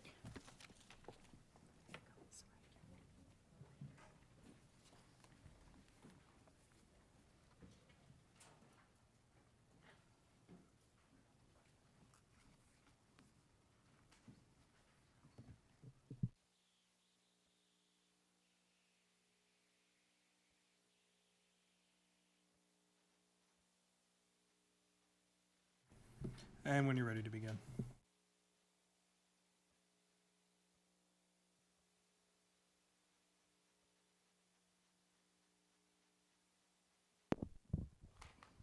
Thank you, Mr. Mayor, members of council. So tonight, we will be presenting the Fire Emergency Management Services budget, both capital and operational. With me tonight is Deputy Chief Pelkey and Deputy Chief Leighton Woods to assist in as we bring this forward to you. So through salaries and benefits, they have increased as per incremental increases in estimated contractual obligations. So council will know that certainly within our service, we have probationary firefighter, and they work through classes. So from probationary to 4th, 3rd, 2nd, and 1st. An individual will maintain a first-class fire designation for approximately 15 to 20 years, at which time, subject to seniority and where the needs are, they will continue into a captain, and then eventually for one or four of their last years will merge into a platoon chief position. So just to kind of paint that picture as to what that looks like. So as we have our members continuing through some of those incremental changes, we do see a slight increase through our salaries and benefits. Council will recall fire services increased overtime costs in 2023 to align more closely with actuals. We have continued with that same amount for 2024, and we have not amended it from our 2023 budget amount. The service will see 2 retirements in 2024, and we additionally had 2 additional vacancies. Replacement staff have most recently been hired, and will be starting with our service on February 5th. They will be starting at a probationary firefighter's rate, which partially offsets the statutory wage increase. The city has budgeted for a fire prevention officer, which is fully recovered from the or the counties, United Counties of SD&G. So I just want to take a second just to clarify what that means. So we have included a offset cost for a full-time fire prevention officer. What we have done is there has been some requests from our county partners, county municipalities, for fire prevention or the hiring or the use of our fire prevention officers within their communities. So the budget line that we're seeing here tonight is, should the counties agree and are willing to pay for the total compensation of a fire prevention officer, which would be shared across the county, we would hire 1 additional. We don't have the capacity within our current service model to provide work outside of the city. Should this, and we're kind of in that in-between where if we didn't budget for it now or come forward to council with it now and try to, and you know, I didn't want this to come back into council in June or July, subject to when we get confirmation. Should the counties not agree or not come forward, we will not be hiring a fire prevention officer for the counties of SD&G. So just for clarity, this is simply a position to serve the needs of our county fire services. The fire prevention work is fire investigation, prevention, as we know, doing inspections, as well as the public education side. The level of education needed to be certified through the province is quite large. To give you a sense, it would probably take one individual a full 1.5 years to fully complete all the necessary courses to carry the title of fire prevention officer, have the ability to investigate fires, and the levels of investigation of fires, as well as the other duties.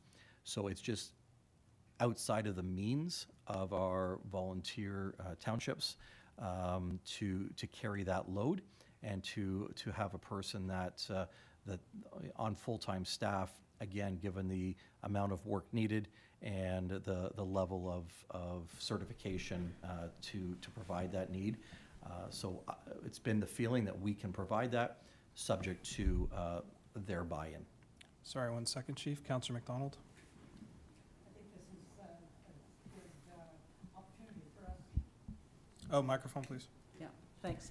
So I think this is a wonderful opportunity for us to share expertise, because I can see where volunteer fire people just don't have the time to do all this education work and fire prevention as well. So I understand this person, even though he'd be our employee, wouldn't be doing any work in the city, strictly in the counties?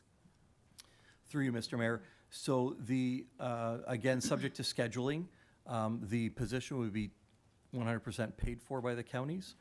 Subject to scheduling, we may see that individual within the city periodically, but the mandate would be to service the county. Very good, thank you. Councillor Hollingsworth. Why wouldn't the counties hire their own prevention officer?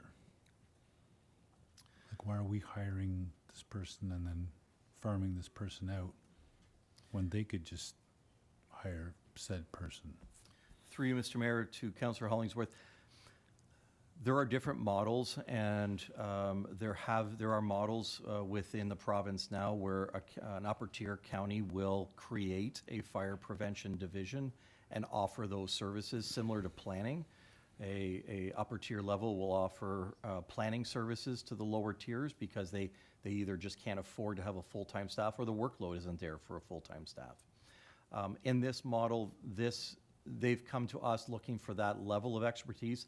So not only would we be, that one person be utilized within the county, but they also have the ability to come back and they have 65 other members within their world, within the city of Cornwall that they can rely on, and 3 additional fire prevention officers with the expertise that they've probably seen it or done it before.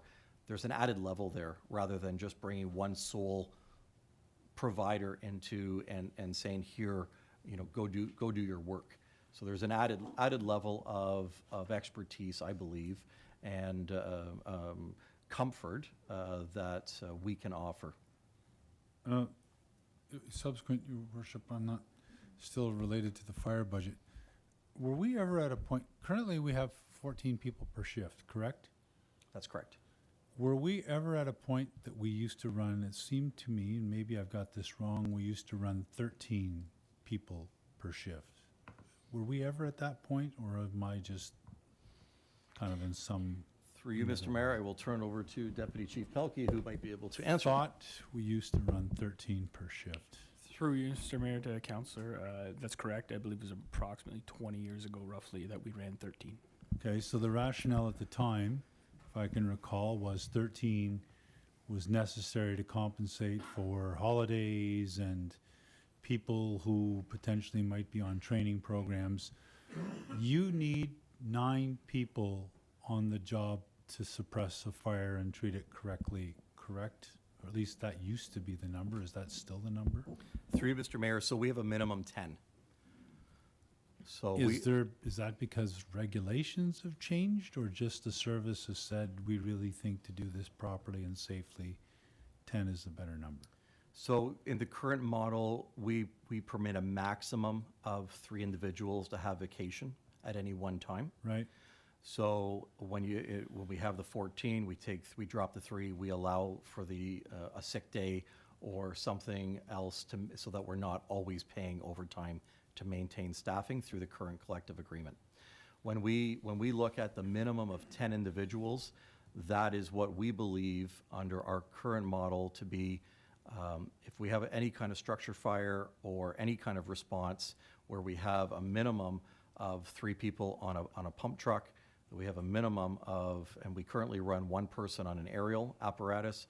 We then would utilize somebody from another truck to operate that aerial with that aerial operator. So it all depends on the scenarios, but there's a health and safety component to it for sure. Okay, fair enough. Then let me ask you this for a subsequent meeting.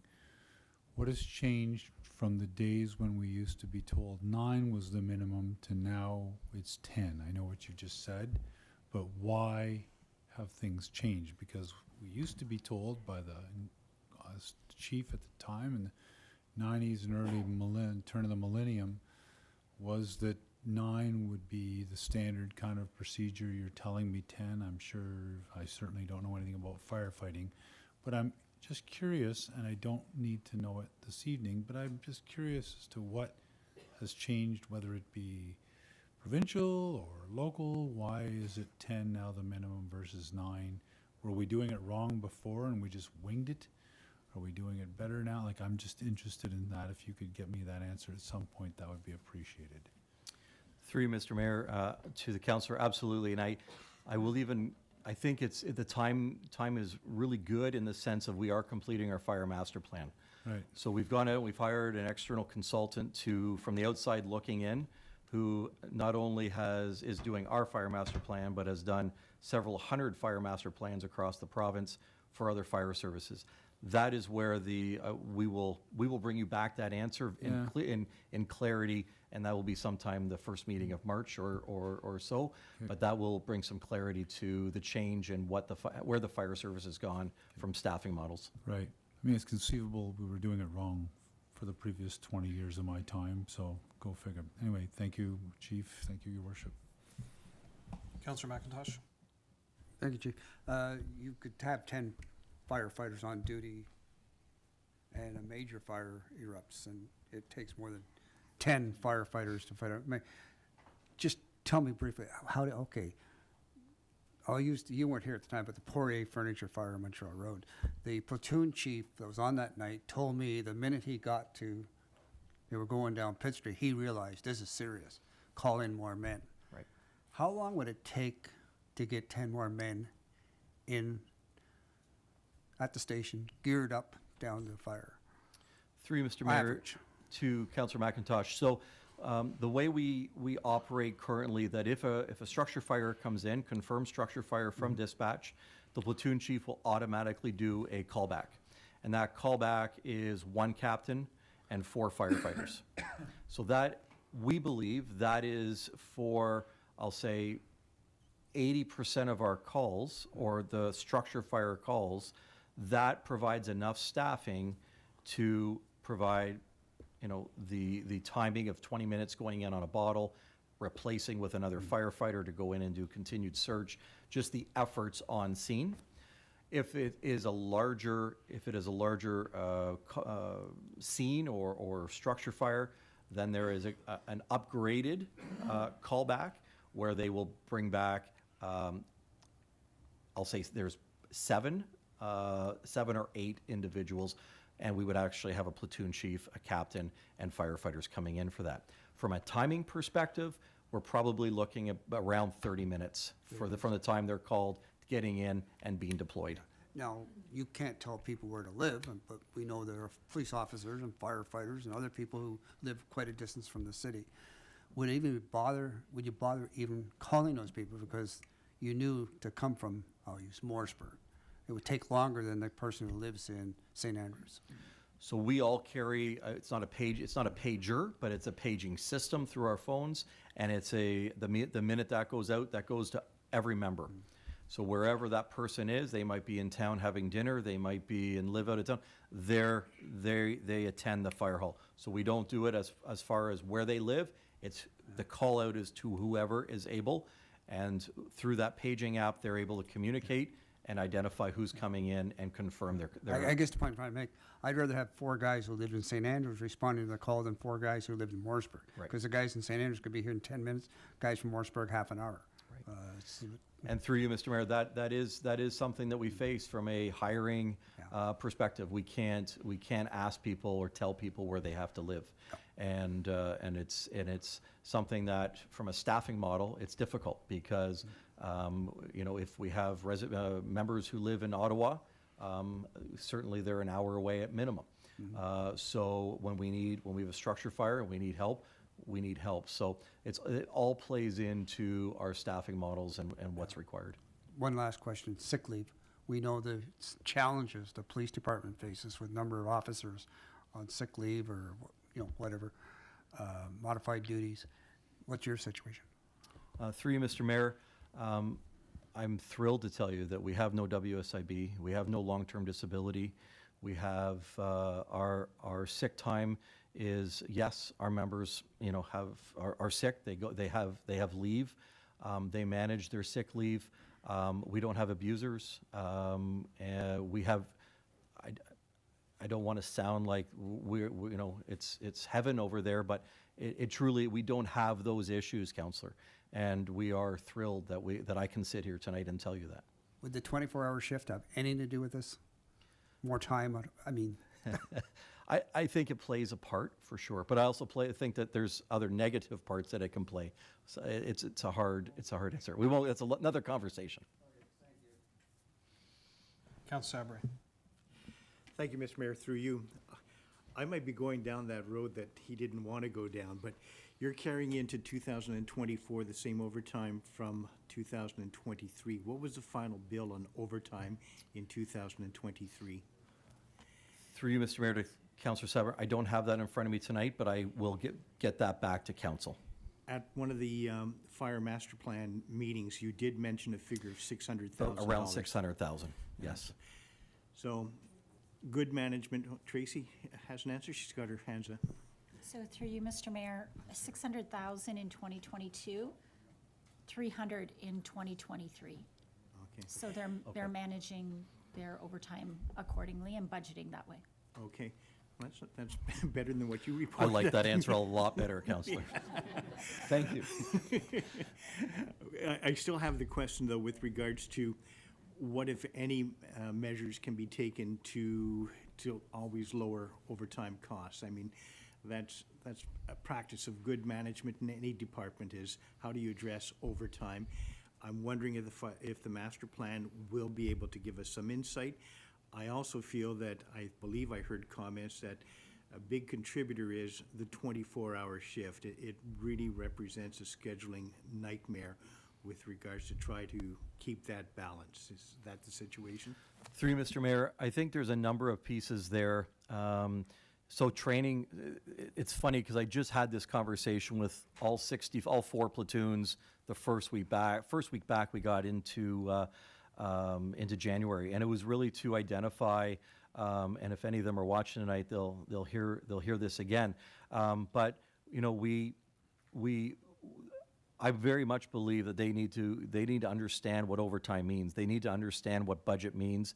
That, you know, the coming into work and doing your job and leaving and not having a fulsome understanding of how the dollars, the taxation dollars are spent, what it means when there is an overtime shift, what it means overall for all of us. And so to your point of 24-hour shifts, if somebody calls in sick or is off, or we go below that 10, we now have to call in that overtime shift. It's 24 hours. So it's not an 8-hour shift, it's a 24-hour shift that we're paying overtime for. So the cost can add up quite quickly. You know, to speak to what it was when we were in 10 and 14-hour shifts in comparison, I think that would be a good thesis study for somebody if they were doing a master's program. But you know, that's something that I think is being looked at and studied. But through the fire master plan, there will be recommendations for sure that will come out of that. And I think it's a continuation of managing staff, and we believe that overtime is strictly time off. Well, I believe about 142,000 of that last year was just training. So again, we spoke about our requirements through the province of 2026 meeting mandatory certification. If I have to bring 10 individuals in on overtime to complete a training course for 4 days straight at 8 hours a day, over and above staffing levels of 10, you right away are increasing your. So if I said no training, absolutely. You know, training's off the board, we're not doing it anymore. Overtime would be reduced immensely, but we can't do that. So there's that balance of where we can fit in and managing our time.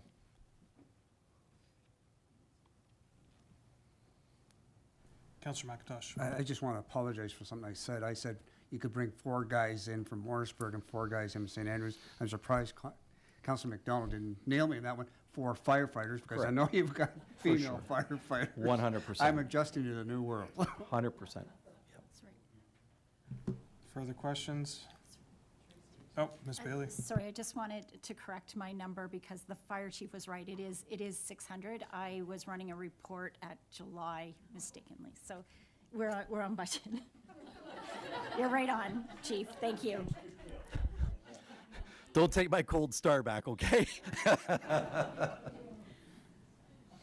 Chief? Thank you very much. That's all I have for tonight. Any questions for the fire department as a whole? I guess through you, Mr. Mayor, I should talk about my capital. Yeah, I was about to invite you to go think through your capital that would be projects. wise. Yes. That took the wind out of my sail there. And I flustered and I apologize. So if we could move to page 90. So on the 2024 capital budget, we are looking at a $2.5 million expenditure for a new aerial truck. We do not require that vehicle until 2025, but because of procurement and the time to actually receive the unit, we are looking around 24 to 36 months to retrieve it. There will be no money expenditure. The check won't be written for 24 to 36 months, but I need the authorization from council just to even start that expenditure in 2024. So you'll see on page 91 in my description. So in 2025, Aerial 1 will reach its 20-year service life. This means it will no longer be considered at a rated fire apparatus when calculating the fire flows total pump capacity for our city. The Fire Underwriters Survey does not recognize the pump capacity of an apparatus over 20 years of age as part of the city's fire protection grading, and subsequently the community's fire insurance costs could increase significantly as of 2025. The current aerial was built in 2005 under the NFPA Association Standard 1901, which was published in 2003. Obviously, there's been several major improvements in fire safety and technology in the last 20 years. The edition that is current as of today was released in 2016, with a new edition release anticipated in 2024. This replacement aerial will be built to meet the newest edition of the NFPA 1901 standard, which will encompass all the current safety and operational improvements that have been developed over the past 20-year service life of the current aerial apparatus. Fire Services request is to seek council's approval to start the process of the aerial apparatus in 2024, although payment for the apparatus will not be required until delivery in 25 or even later into 2026. So that is the ask under capital for an aerial truck. For the seasoned councillors around the table that might have seen and I won't look at Councillor Hollingsworth, but you might have seen the odd aerial come through, and you'll probably understand that the price has increased a little bit from 20 years ago. We are absolutely astonished at the price of what an aerial apparatus is going for. We're confident in this number, although certainly you can pay up to $5 million for an aerial apparatus, and it's a number of factors. It's supply chain, it's COVID, it's all of those things. We've had the ability to visit a couple of the plants, and although we look at $2.5 million for an aerial truck or more, these plants can't produce them fast enough, and for the needs across the province, and not only the province, but Canada and the United States as a whole. These producers don't just build for Ontario or Canada, they produce for the world, and they're seeing just a supply request that is, they just can't keep up out of the, I'll say 6 or 7 producers that make these vehicles. The second capital project that's on is a new pickup truck for the service. Now the total cost is including the sirens, lights, the equipment response package that would come with it. This is a need for our service, just in our service response and delivery model on the incident commander now having the ability to have a vehicle to respond directly, in addition to having vehicles available for our training division and our prevention division. And those would be the two capital items that we have for 2024. Certainly when we look at page 93, we kind of scan across what that 10-year program looks like. And council will recall we did have the 1.1 million in 2024 for the training center. We did bump that into 2025. The reason for that is we will not take possession of our new headquarters till March of 2025. So it seemed reasonable that the production and submission of these units is quite quick. If we are able to add that to our 2025 budget for next year, that would be in place by July of 2025, by the time we are ready to move in and operationalize that training ground. In addition to that, for next year, I know we're looking at 24, but just to give you a little bit of a glimpse of what we're looking at for 2025, we will be moving into new headquarters. and looking at furnishings for the new fire headquarters, as well as our SCBA replacement will come due in 2025. So that 750,000 will replace all of our bottles and air packs within the fire service as they have reached end of life. That would complete the capital submission.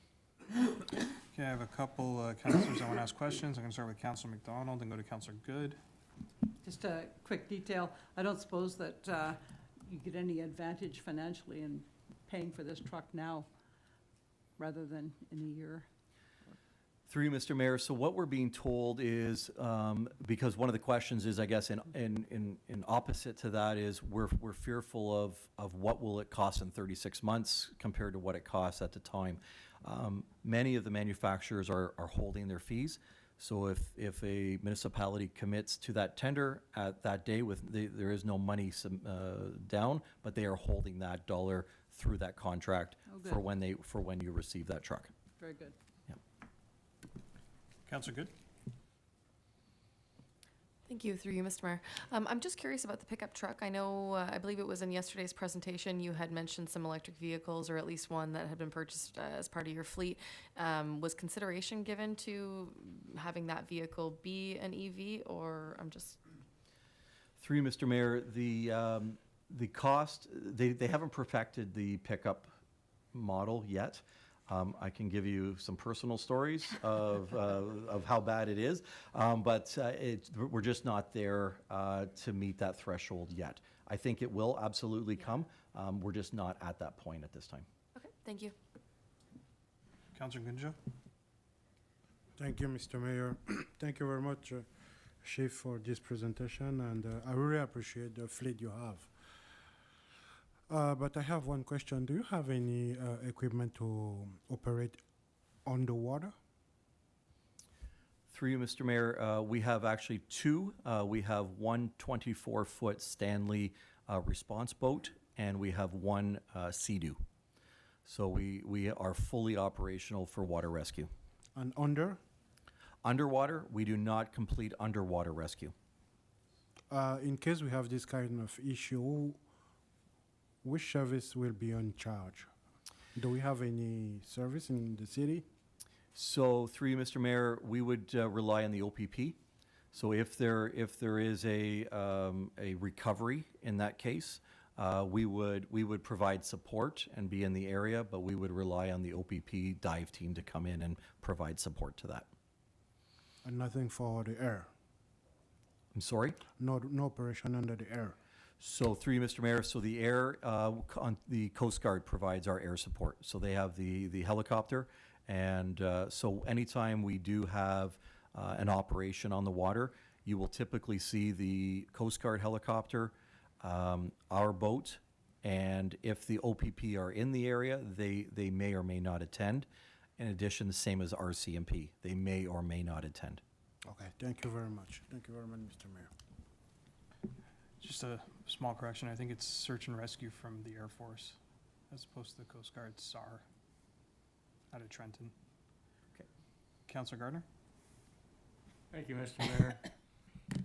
When Councillor Hollingsworth and I worked at Dontar, we had safety pounded into us almost on a daily basis. And when I was reading the report, your new engine, several major improvements in fire engine safety. What does that include? Through you, Mr. Mayor, so when we talk about an aerial apparatus, you can appreciate we have a 110-foot platform boom that extends. So it's the efficiency of that truck. So often you will see the older style. They take up an enormous amount of room on the roadway with their outriggers. The new designs, much more condensed. They will only consume typically one lane of traffic instead of the entirety of the road. The efficiency of that, the strength and construction of the boom itself, the movement, there are some platforms where you would walk up and you would wonder why you're walking up with it doing this on you or flexing. The new materials just don't do that anymore. So just, and everything from hydraulics to oil pressures, pump pressures, all of those have been improved. So it's for your safety of your men and women. It is, absolutely. Yeah, thank you. Absolutely. Councillor Sabri. Thank you, Mr. Mayor, through you. Actually, I think you answered my question through Councillor Gardner's question. I was wondering if they had extended the boom length or the boom lift with regards to, you're saying 110 feet, and I was just wondering if that actually got telescoped even further, and that. Through you, Mr. Mayor, you can buy, well, I won't say as long as you want, but the City of Toronto has recently bought one that's almost 300 feet. So there are some very enormous ladder trucks out there, but yes, for our purposes within the city, we maintain 110. Okay, so don't go for an 18-story tower then. Very good sprinkler system. You made mention of the fleet, and I'm talking the water fleet. I thought last night I read it was 2 boats and the Sea-Doo.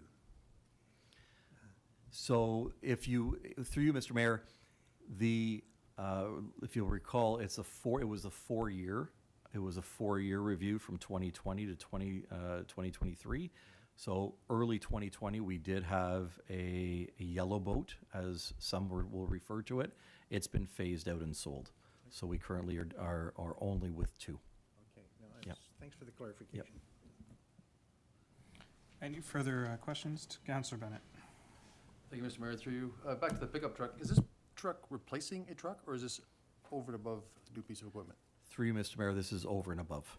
Okay, so I see it's for the platoon chief responding to incidents, but the towing package for the hazmat and boat responses, what are we using now? So we have, subject to what the call is or who has a vehicle, the idea of this would be the platoon chief operating this vehicle will always be there to tow the boat or tow the Sea-Doo as needed. Currently, we have a red pickup truck that you may see, a Ford 3/4 ton that is utilized for that. Right. We're going to reintroduce that truck, remove the topper, and use it for other purposes within the training center. Okay. Now, the boat, towing the boat, would there be any logic to parking it at the marina, or is it, we take it further up and down the river? Through you, Mr. Mayor. So in fact, for the last 2 years, we have utilized the marina for the summertime. So May 24 to, I guess, Thanksgiving-ish. Pre and post, we're in a position of towing it. Within the revenue section of my budget, you will see that SDG counties is now paying and will be paying for all of our responses within the Morrisburg or upstream areas within SDG County. So anytime we attend, there is a launch fee as well as time for service fee. So that is identified within our service. So those vehicles obviously will be towing. Now, if we're in the marina and we're going upstream to Morrisburg, we'll be pulling it out. If it's east, we'll be obviously driving the waterway to get there. Okay, all right, thank you. Any further questions? Okay. Thank you, Chief. Thank you.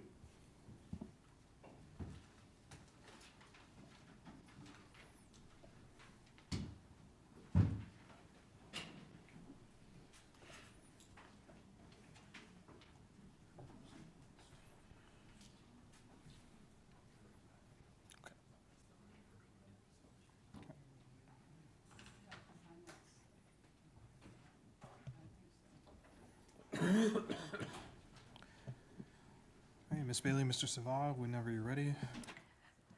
Thank you, Mr. Mayor. So we'll take you back to page 46 for financial services.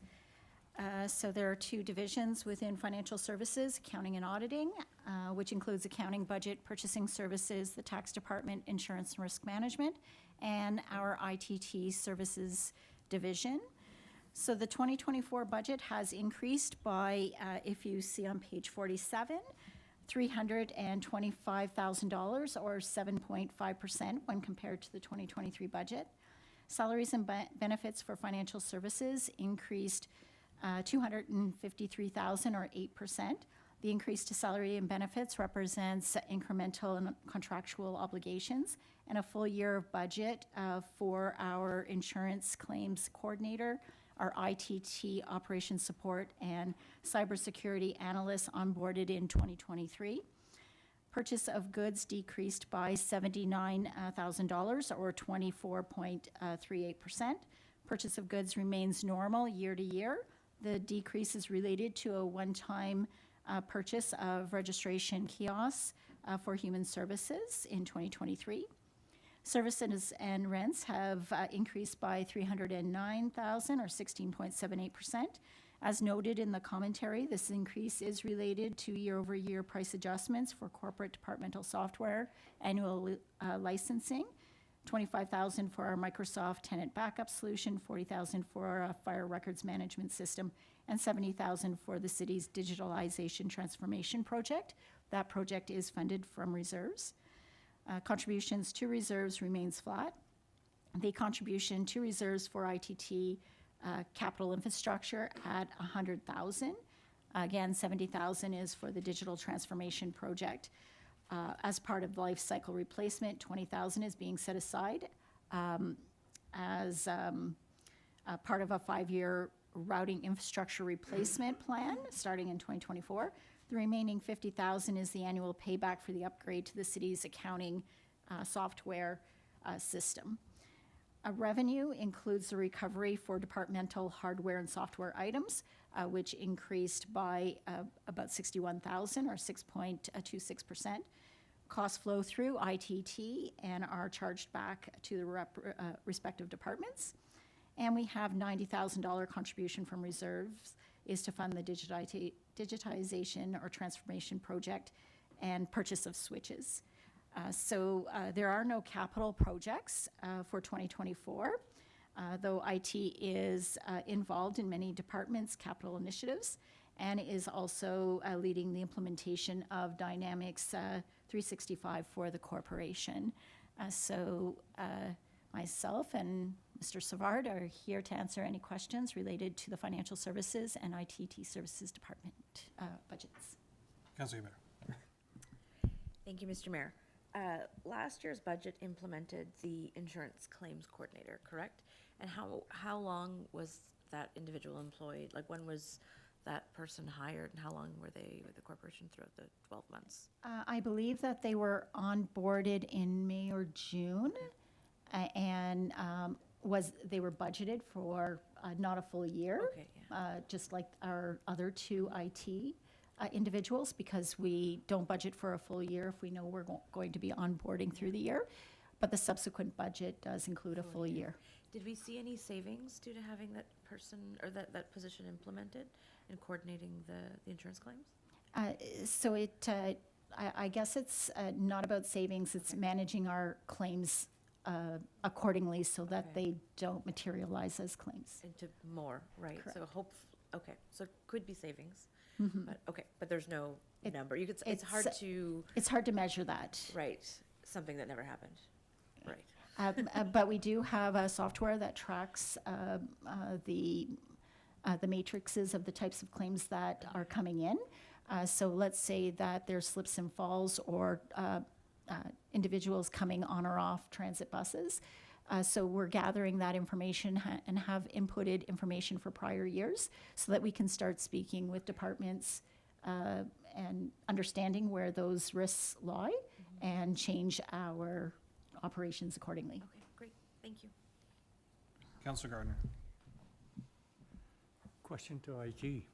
A few years ago, or last year, you talked about your staffing and putting out fires all the time because you didn't have enough staff to do that.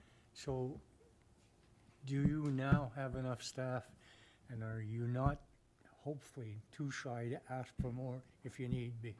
Because you told me that your people were not doing their regular job, they were busy putting out fires all over the place. So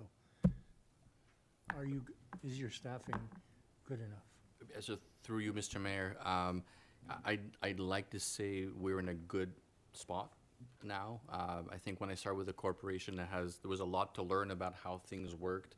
And I think the department was very much a reactive department, addressing issues as they came up rather than trying to be proactive. I'd like to think that I've worked hard enough over the past 2 years that we are in that situation right now, hence why there's no ask for any more staffing for 24. We are knee-deep in revising internal processes for ourselves, right? How do we manage the workload that comes to us so that we can deliver the services that the corporation deserves? So I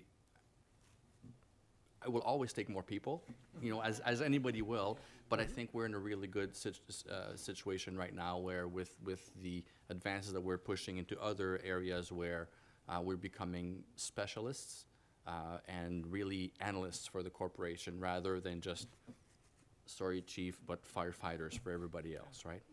So you do have the manpower you need. Thank you. You're welcome. Councillor Sabre. Thank you, Mr. Mayor. Through you, and it's to Mr. Savard. One of the key elements of your job is with regards to cybersecurity and protection of the system from hackers and actually the threat of the city's infrastructure, or IT infrastructure, held up for ransom. I'm just wondering within the budget here if there's any insurance coverage for such an event should it happen, or is there coverage, or is there an actual line item set aside for a ransom payment if it actually came to that? I'm hearing more and more municipalities are actually having to do that, or institutions. Great question, and through you, Mr. Mayor, we absolutely do hold cyber insurance coverage throughout the corporation that does cover ransomware and other cyber incidents should they occur. We are in a good position, I think, with the hiring of our cybersecurity specialist. The biggest benefit that the team received is we can sleep at night. There's somebody there that was able to really critically look at the systems and provide much needed guidance on here's what we need to do. We did a full review of our infrastructure post-cyber incidents that hit the hospital that was very close to us. And I'd like to think we're in a very good position to respond. And unfortunately, it's not a should it happen, is when it happens. That we'll be in a very good position to respond and recover rather quickly. Further questions or comments? Okay, seeing none, we'll move to the next item, please. Through you, Mr. Mayor, it's financial services again, apologize. Page 50, non-departmental. So this section holds all transactional items related to corporate revenue, taxation, OMPF, POA, investment income, interest on taxes, tax refunds, etc. So perhaps I'll bring you to page 51 first and go over the operating expenditures in this department. In 2024, the operating expenditures are $4.2 million. On the bottom part of the screen, or not yet, but on the bottom part of that screen or page, you can see where those, where that budget comes from and the changes from 2023. So we had discussed during the presentation overview, tax refunds budgeted at $70,000, but are budgeted at $250 in 2024, so a reduction. We're not seeing tax refunds because we're not in a reassessment year. Tax increment grants, basically the same as 2023.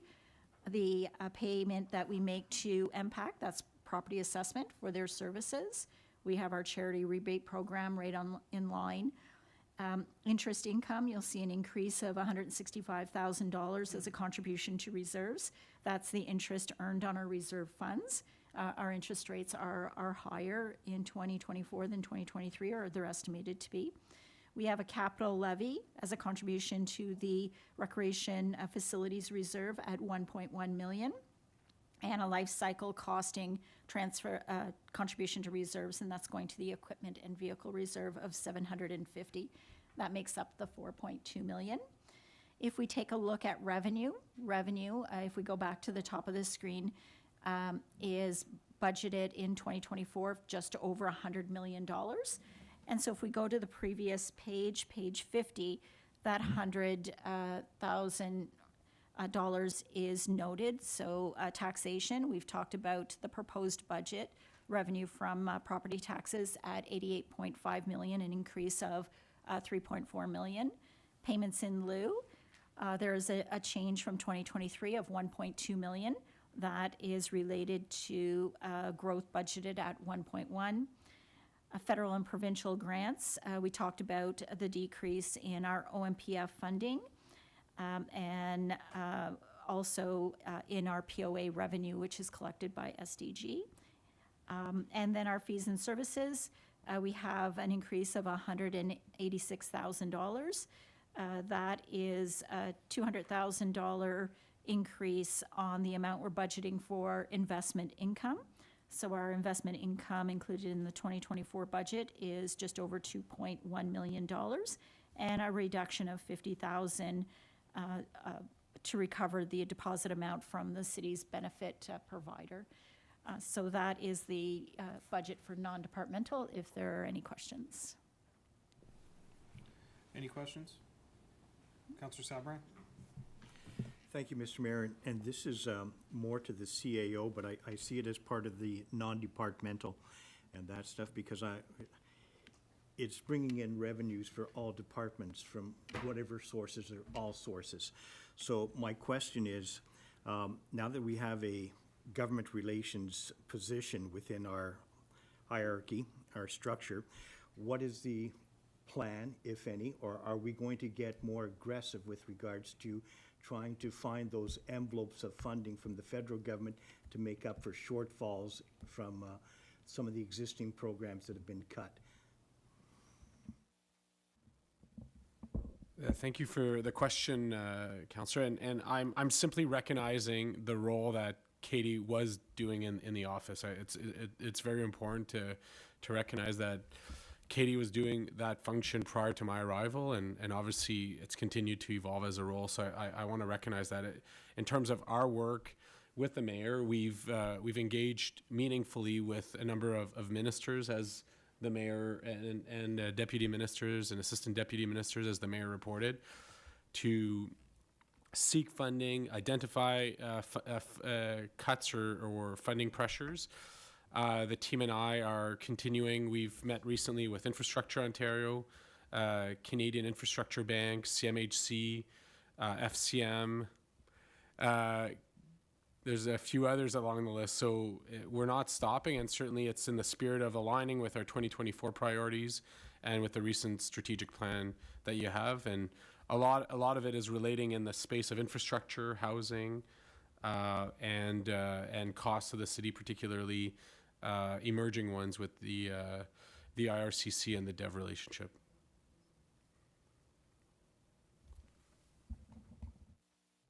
Do you have any follow-up, Councillor Sabran? None at this time. Okay. Further questions? Okay, seeing none, we'll move on. Thank you.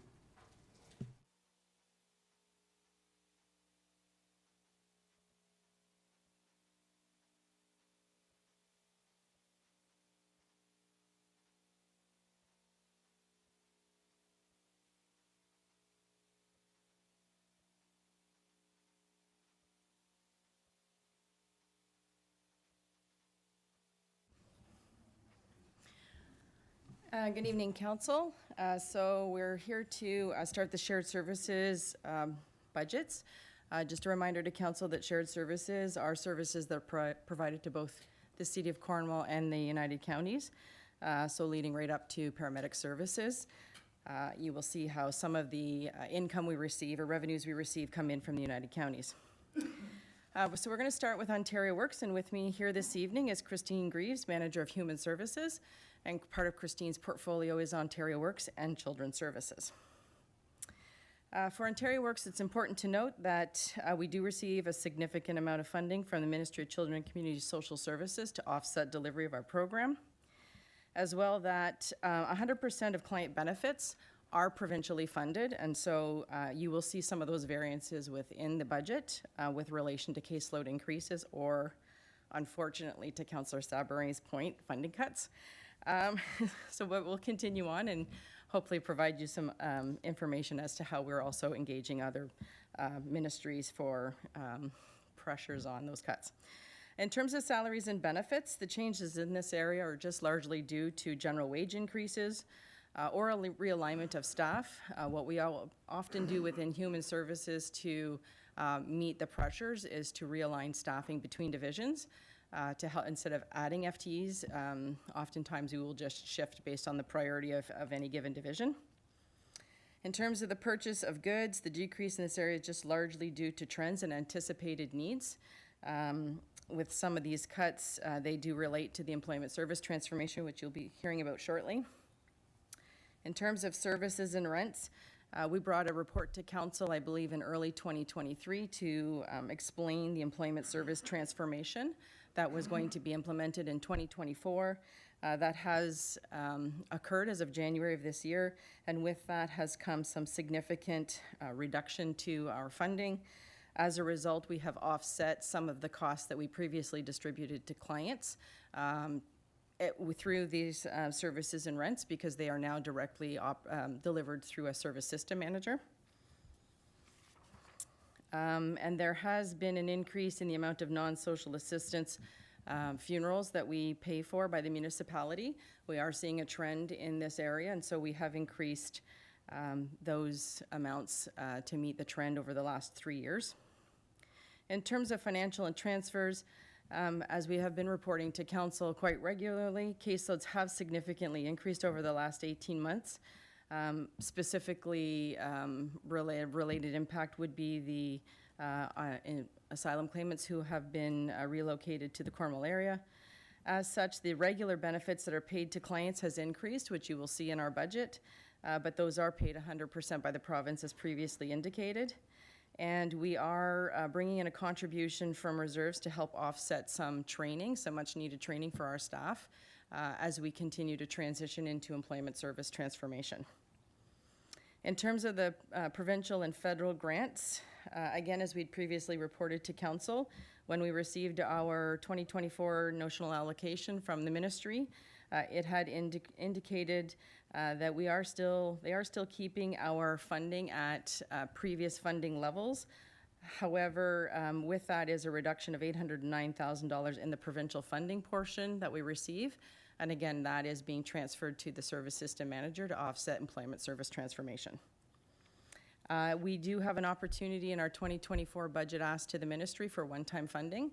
We will be submitting a request for one-time funding to the ministry to help offset some pressures that we are seeing in our 2024 budget that are, unfortunately, those impacts, the increase in those impacts are not offset by equally by the reduction that we're seeing from the province. So we will be making a request for that. And that summarizes Ontario Works. Councillor McDonald. Thank you, Mr. Mayor. So I'm kind of confused, but so just let me clarify this. You list the funders of most of your programs. So what is the municipality responsible for? Are we responsible strictly for the administration of benefits, but not for the expense of benefits and staff training? Through you, Mr. Merritt, that's correct. So the cost to benefits of the clients is 100% provincially paid for. The cost to administer the benefits, so anything we do staffing-wise, operationally, is cost shared. Between the province, we always maximize provincial funding available. The remaining is tax-based, and then that's further cost shared with the counties based on the shared services agreement. Okay, so they do contribute somewhat to that too. Correct. So the allocations funded by Ministry of Community and Social Services are kept at the same levels as in 2023. So is that a cut, I'm assuming? Through you, Mr. Mayor, so our overall notional allocation has not increased year over year. It has remained steady as in previous years, but our allocation from 2023 has been cut by the $809,000, and that's the offset of the reduction of delivering employment services. Right, but still, even if the notional allocations are the same this year as they were last year. That's in effect a cut, isn't it? Through you, Mr. Mayor, so by not realizing increases to the national allocation year over year with inflationary costs, then yes, there's a continued pressure to the tax base to offset those cost of living increases that are happening, or inflationary pressures that are happening. Okay, and you certainly can't not pay for them. Thank you. Further questions? Yeah, we'll move on, please. Absolutely. So in terms of children's services, similarly, the Ministry of Education, who oversees a great deal of funding for children's services, has communicated to us that the previously anticipated funding formula change for 2024 has been delayed, at least for the first 8 months of this year. And we think that is to help offset the continued implementation of the Canada-wide Early Learning and Childcare, or CWELC as we like to call it. CWELC has no impact to the municipal contribution to the budget. So overall, the operating costs for children's services have come in at roughly 2%. However, I believe the summary page that you saw from Ms. Bailey indicates that we're actually $13,000 less overall in our budget in children's services than we were last year. The variances with respect to the children's services budget, again, staffing and salary, largely due to the realignment of staff within the department and some cost of contractual increases. The increase of the purchase of goods is related to a piece of equipment essential for children's services. Services and rents, again, most of the increases that you're seeing in the children's services budget are there are realignment of implementation of CWELC funding, and so where some lines have decreased significantly, other lines have increased significantly, and that's just the way we're reporting the new CWELC funding.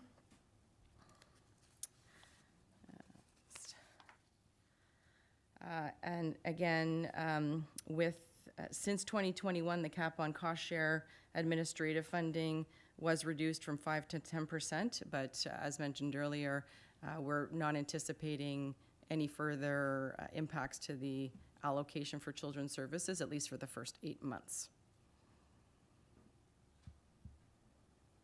Any questions? Councillor McDonald. Thank you, Mr. Mayor. So I always have trouble with acronyms. So we have CWELC and ELK. And ELK, I understand, is early learning, which is probably something we've always had. But is a CWELC, is that the daycare that $10 a day optimistic aspiration? Through you, Mr. Mayor, I'm not sure where ELK is coming in from, but CWELC is actually, yes, that what you would know as the $10 a day childcare. Christine can probably explain it better. It's not effectively $10 a day, but it gets down to as close as possible to $10 a day childcare. So I understand from just general reports from many municipalities in Ontario that there are a lot of people who had hoped to provide the $10 a day daycare, or people who had hoped to buy it, into it, can't, because providers feel that they are not getting enough money to be able to give the service. So that's kind of experiencing a rocky road, the rolling out of CWELC in Ontario.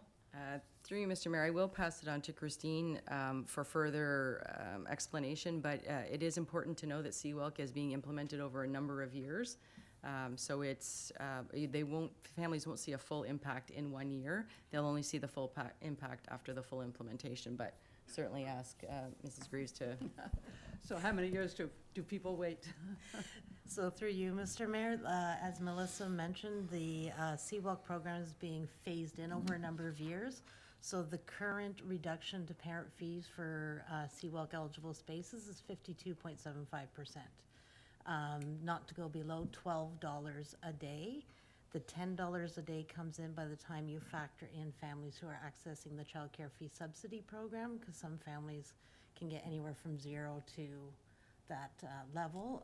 So by the time you factor them in, the average will be $10 a day.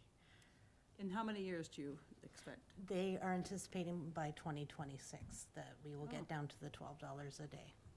I guess that's not as bad as it could be.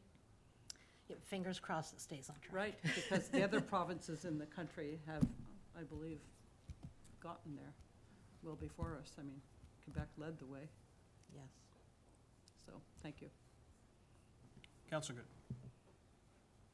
Thank you, through you, Mr. Mayor.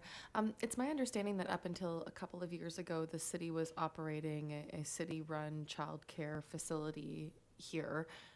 Do we continue to operate childcare facilities outside of the city within the counties? Through you, Mr. Mayor, no, we do not have any directly operated childcare centers municipally operated. Pre-COVID, we made that decision based on external needs for other resources, and so we made that decision to transfer services from the directly operated to our special needs resourcing. Certainly since COVID, childcare has taken an entirely different take on a different role, and so certainly we're looking for, Christine and her team are working on an expansion plan under the mandate of the ministry. I think that the biggest factor right now with expansion is the lack of qualified ECEs to be able to operate the spaces that need to fit with the demand right now. So this is something that's being considered by the city in actually opening up a childcare facility. Is that, am I understanding that? We will not open a directly operated, but we will work with our current external providers or other external providers who wish to open a childcare center. And Christine is working quite actively with several providers right now to bring them on board even ahead of our schedule. That's great to hear. There's such a huge backlog. The wait times are outrageous. I'm very happy for everyone else that 2026, my little guy's going to be just out of daycare then. So I just miss it.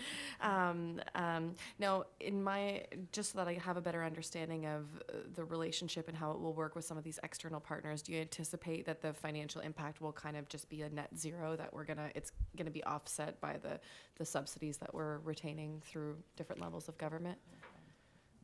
Through you, Mr. Mayor, yeah, that's absolutely what I would expect, because the CWELC program is funded by the Ontario and Canadian government, so Wonderful. I would not anticipate any impact.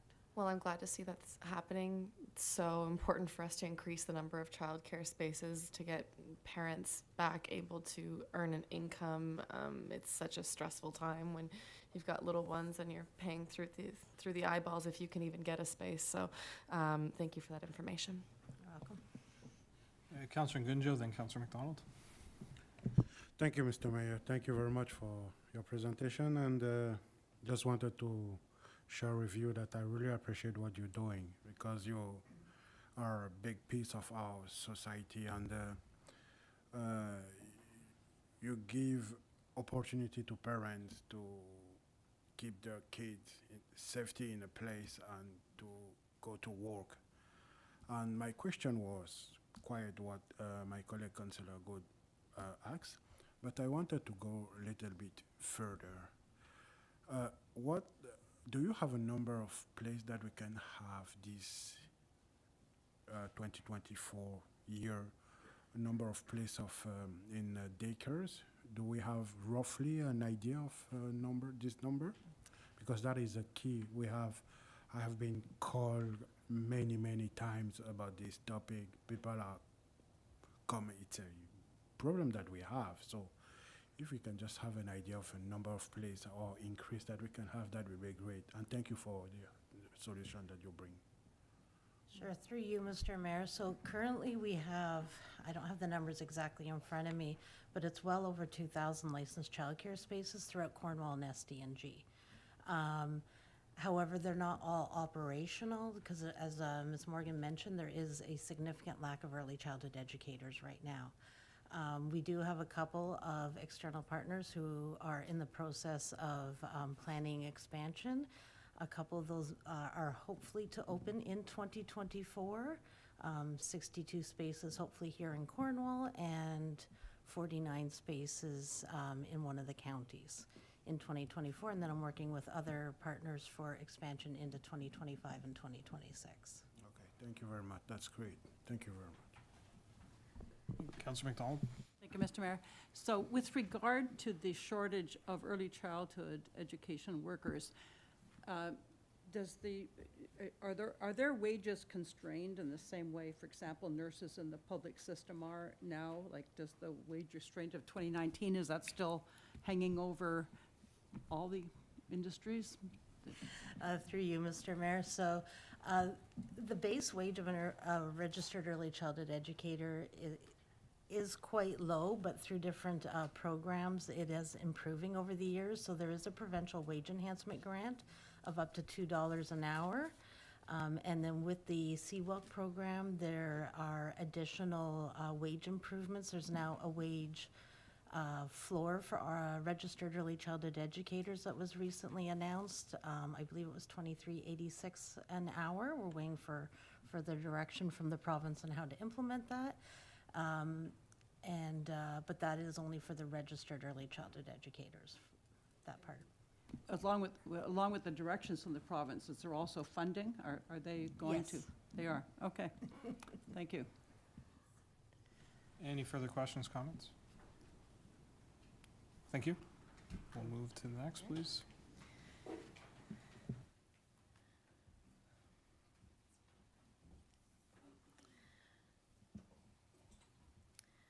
So now we will move on to Housing Services, and joining me this evening is Lisa Smith, Manager of Housing Services. Again, important to note that Housing Services is divided into two principal areas. We have housing programs, which are programs largely funded by the provincial or federal government, and those services are typically delivered out of our 340 Pitt Street office, or Housing Services, which is the direct provision of community housing, what many of you would have previously known as our local housing corporation or Cornwall Area Housing Corporation, and they now deliver their services out of our new location at 559th Street.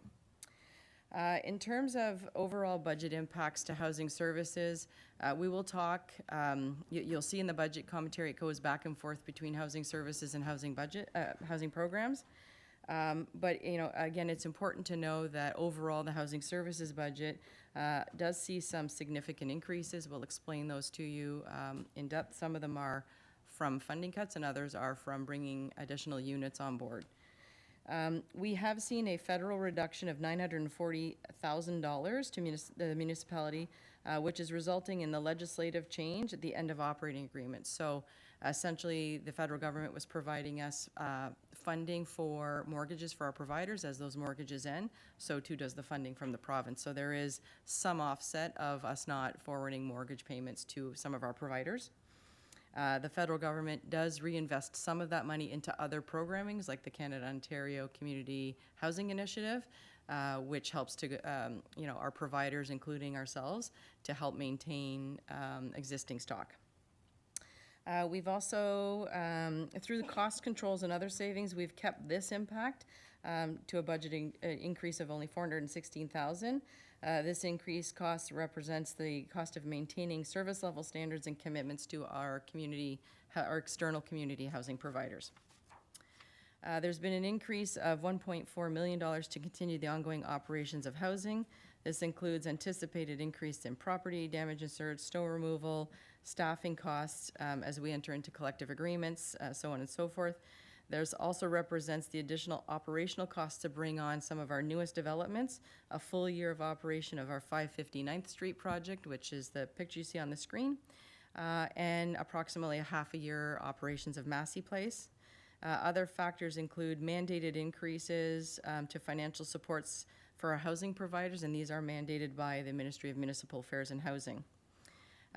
For salaries and benefits, largely the overall increase is out of housing services, and it's a result of staff realignment and some general estimated wage increases as that QP Local, their contract has expired, and so we will be renegotiating this year. There is a net increase in the overall Human Services Department and FTEs, but that's to bring on additional maintenance staff to meet demands as we bring additional units on board. In terms of purchase of goods, most of these through programs and services are either a realignment to meet trends. Some of it is direct things that we directly provide to clients. Others are just general wage increases general increases for inflationary purposes through housing services.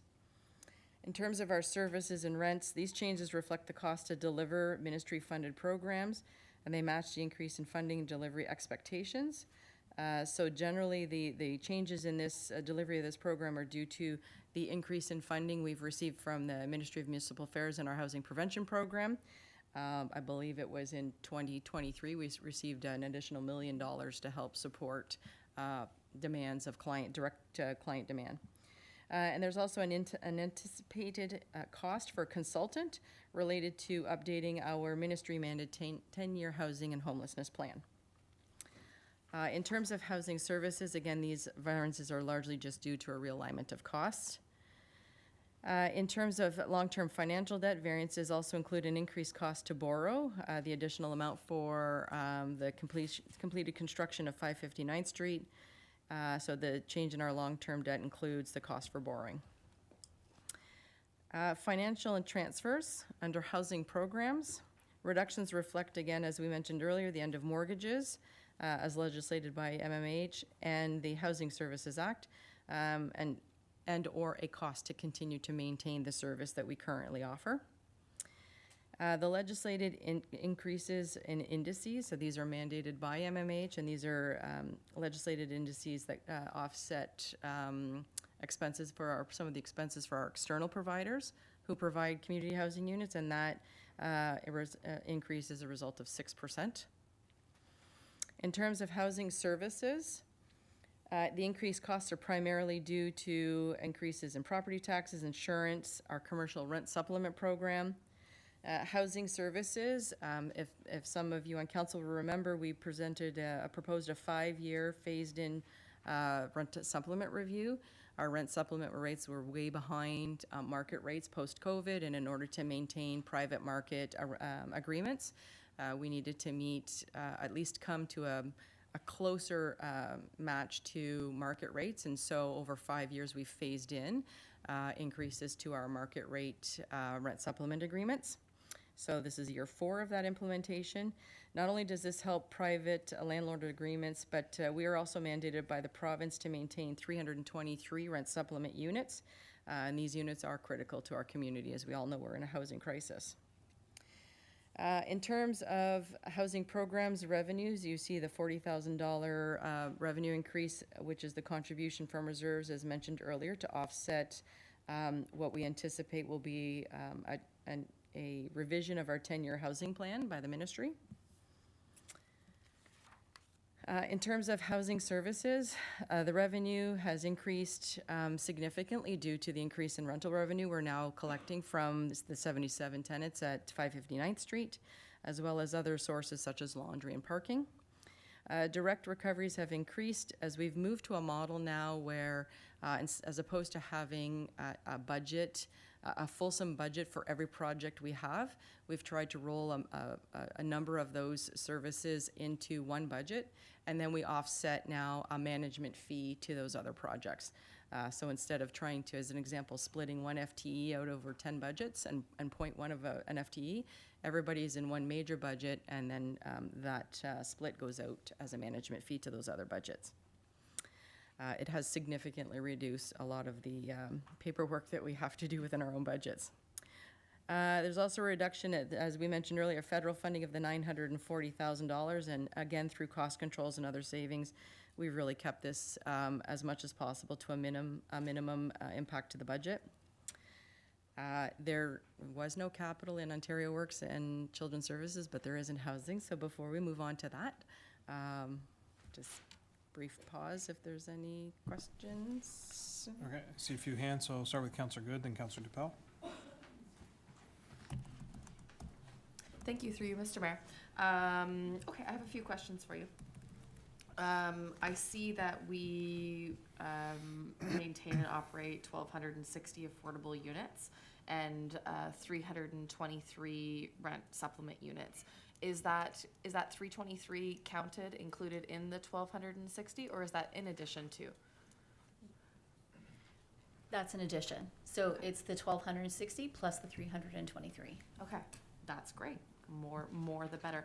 I have had some questions about that rent supplement program, how that works, how it's advertised. I've been told that there's going to be some messaging coming out, I think, early this year around that program.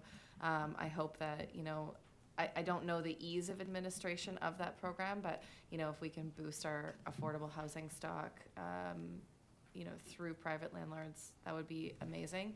And I think there's a lot who kind of out of the goodness of their heart would prefer to rent their places to someone who needs it rather than jacking their rent up and maximizing it. It's always a financial decision.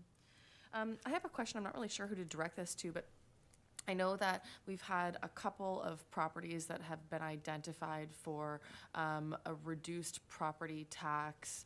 I'm thinking Prime Square being one of them, and that a condition of that was that they are to provide a certain number of units at an affordable rate. Can I ask you, so how is that rate dictated, and how do we track whether or not they're actually maintaining those units at that affordable rate? And is that included in any of this?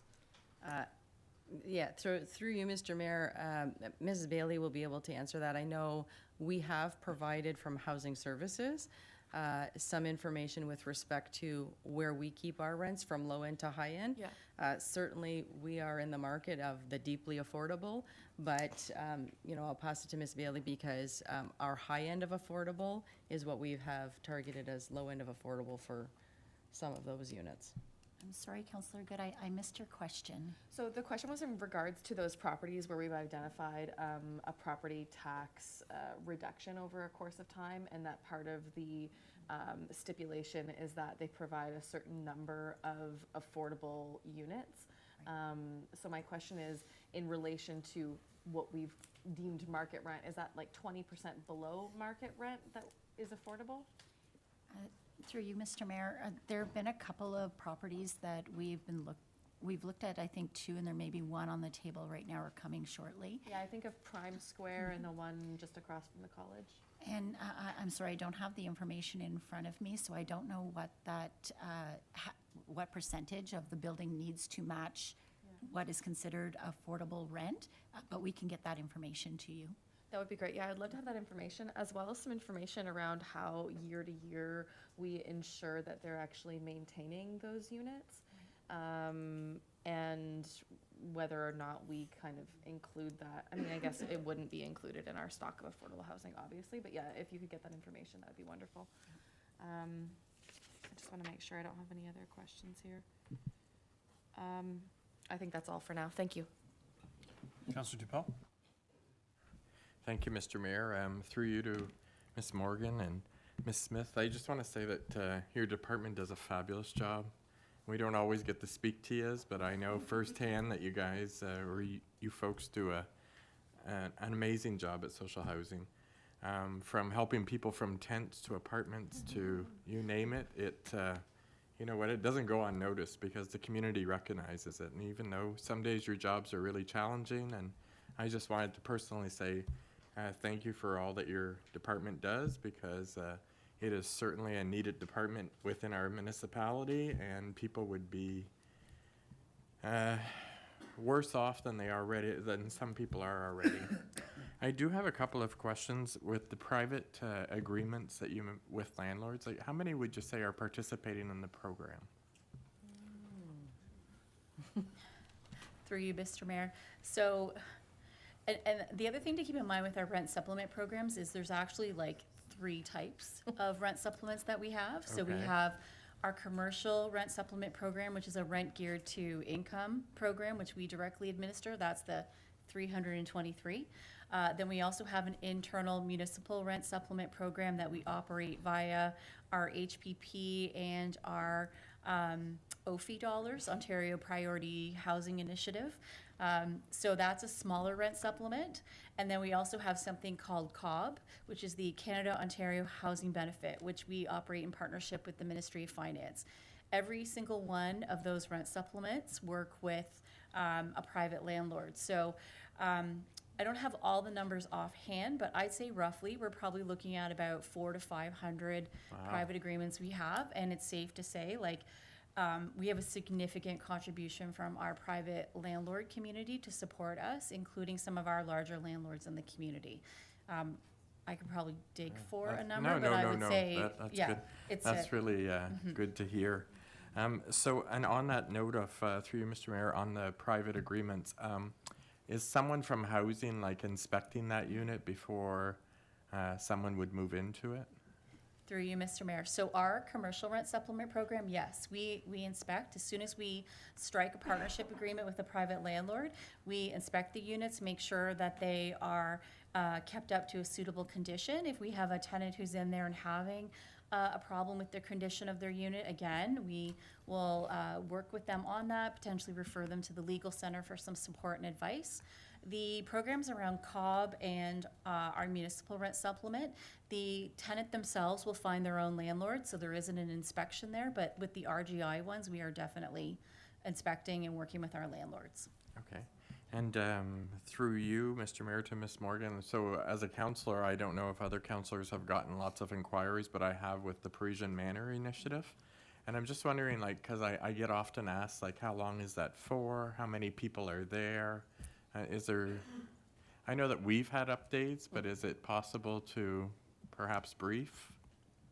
Through you, Mr. Mayor, certainly we will be bringing a much more fulsome presentation to council at the February 13th meeting, but certainly right now our agreement with Parisian Manor is to, at this point, to go to the end of June. We're hoping to parallel that with the opening of Massey Place, so until we receive our construction tender and know how long construction's going to take, we can't definitively say when we will end the agreement with Parisian Manor. Perfect. And so my last question is, I know that there's been a significant investment put into 559th Street. I know that 77 residents of Cornwall are benefiting, or surrounding areas that are benefiting from being able to live in such a beautiful building that I think a lot of thought went into the design and everything. My question is that we're at budget time, and I was just wondering if there's any thought. I had a chance to speak briefly in between meetings with Ms. Smith yesterday very quickly, but since we're at budget time, is there any consideration, because we know that there's issues and we know that housing offices are there and they're there during the day, but to prevent further damage, is there any consideration given to perhaps putting in the budget to have a full-time live-in superintendent for the building? Through you, Mr. Mayor. Not at this time for a building attendant. I think we're looking at other options that we could potentially look at implementing as a department around the security of all our properties. So we have occasionally brought in temporary security services where there's maybe been a property or community struggling, but we're just investigating as we move forward how to best service that. Probably not a 2024 budget plan item. Okay. All right. So I'm glad that your department's aware of the issues, and I think that, it's the reason I raised the issue is because it's such a huge investment, and we were so fortunate, our community, to have something go up as such as 559th Street. And so I'm just thinking, moving forward about how we can protect that investment and give people a good quality of life who are living there. And so last but not least, I just again wanted to say thank you, and I wanted to make sure that you're able to, and I'm sure you do, that you're able to extend the gratitude to the rest of the department, because I think that housing is front and center for all of us. I think that it's huge, and I think affordable housing is something that we're building on, and this council and councils after this can continue to build on, but it's something that certainly is a proud moment for the city of Cornwall. And of course, can we do more, and can we have more, of course, but I just wanted to say that gratitudes to your whole department. Thank you. Councillor McDonald? Thank you, Mr. Mayor. So, yes, I second everything Councillor DePel said. But there's been so much good news coming out of housing lately. And I use as a starting point years ago when we had the 10-year housing plan presented to us, and we were told that we needed X number of units to even catch up. I didn't think there was a hope we'd ever touch that number, but I think you've made really significant inroads into it. So I just wondered if, because this means so much to the community, because what an outcry for more housing did we hear earlier in the fall, eh? Like, we were all barraged with it.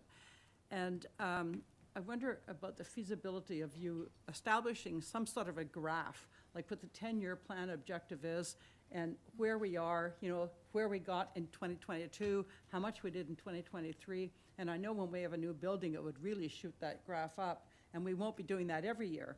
But the fact is, we're always making progress. So I think it might be comforting to the community who want us to help those who are less fortunate if they saw the kind of progress we're making, and in terms of shelters. So there'd be quite a few different categories of services that you provide, not just buildings, but actual services. And I think a numerical tabulation and display of some kind would be really good for our community to see. Don't mean to give you homework, I know you got enough, but it would be really nice. Through you, Mr. Mayor, certainly we are engaging a consultant to draft a long-term development financial plan for us. Whether it's part of that or whether we include it in our annual housing plan that will be coming to council typically at the end of May, we will certainly endeavor to provide council with that information. Okay, thank you. You're welcome. Further questions, comments? Okay, I guess we'll move on to capital then, please. So, yes, in terms of capital, council will remember that capital dollars for social housing have been mandated by the provincial legislation. This was done as part of the provincial devolution in 2000, and so the amount of capital that is invested annually remains at a flat rate from that 2000 level. The not-for-profit capital budgets are set by the provincial funding and legislation associated with nonprofit social housing. In terms of our capital budget, we will speak high level in terms of the project name. So they are now grouped into buckets to match the overall administration and consistency within the corporation. In terms of building interiors, so we have committed $215,000 to building interiors, and those are the interior renovations of our apartments. Again, remembering that these would be any of the apartments we have within Cornwall and SD&G. In terms of, on the next page, in terms of building exteriors now. Certainly, again, we have committed $140,000 of funding to the building exteriors. One of our major things is outfitting a stores model in every one of our units to make a leaner model for our maintenance staff. So those are some of the projects that we're committing to on our building exteriors. In terms of infrastructure, certainly we are committing a significant amount of money to infrastructure with sewer replacements and electrical panel upgrades and other energy efficiencies.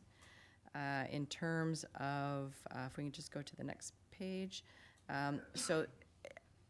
You will see here, we don't have a typical 10-year forecast like other city departments.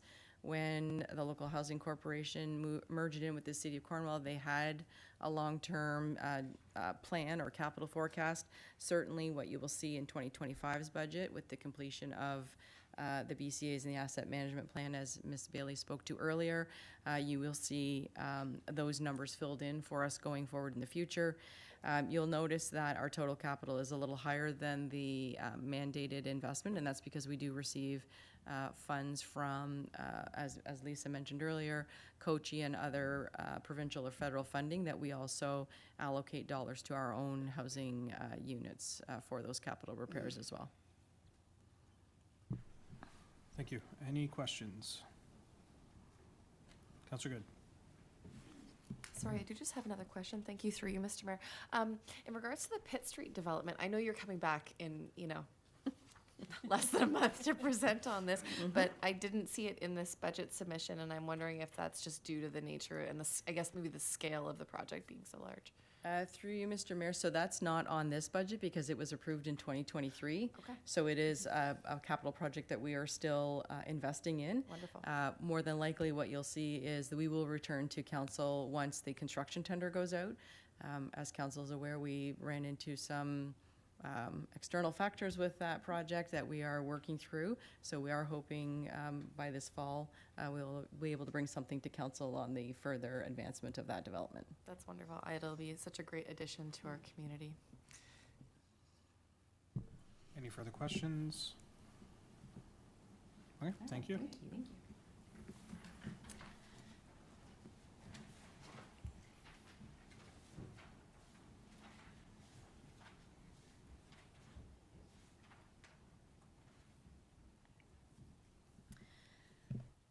And so next on on the agenda is Glenstordon Lodge, and joining me this evening is Mina Malora, the administrator of Glenstordon Lodge. As council will remember, we engaged a consultant, Leading Edge, to undergo a study for us, a service delivery review. That was largely driven by the provincial mandate that was implemented during COVID that requires long-term cares to get to a minimum number of care hours at different levels or based on different sections or classifications within within the home, and these need to be implemented by March of 2025. Certainly, it was something that Mina and I recognized early on that we needed to get a really good grasp on this to determine what that looked like. A lot of what you'll see in the Glenstordon Lodge budget this evening is a result of that service delivery review and the presentation that was made to council with respect to, in order for us to meet those minimum hours, you're going to see some significant increases here, specifically in staffing. However, we also anticipate, based on trend from the ministry, that we will also see some significant increases to our contributions from the ministry to offset some of that. We receive funding for Glenstordon Lodge for a number of things, a number of ministries, and there is also cost sharing with the counties as well. In terms of salaries and benefits, as we mentioned, the biggest increase in this are the new additional FTEs that will be phased in over the next 2 years.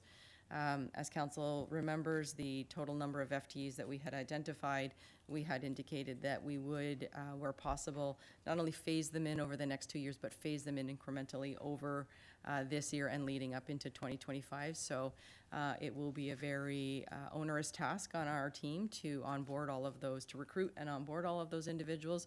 And so Mina and her team have created an onboarding and recruitment schedule and plan to be able to onboard individuals in quarters.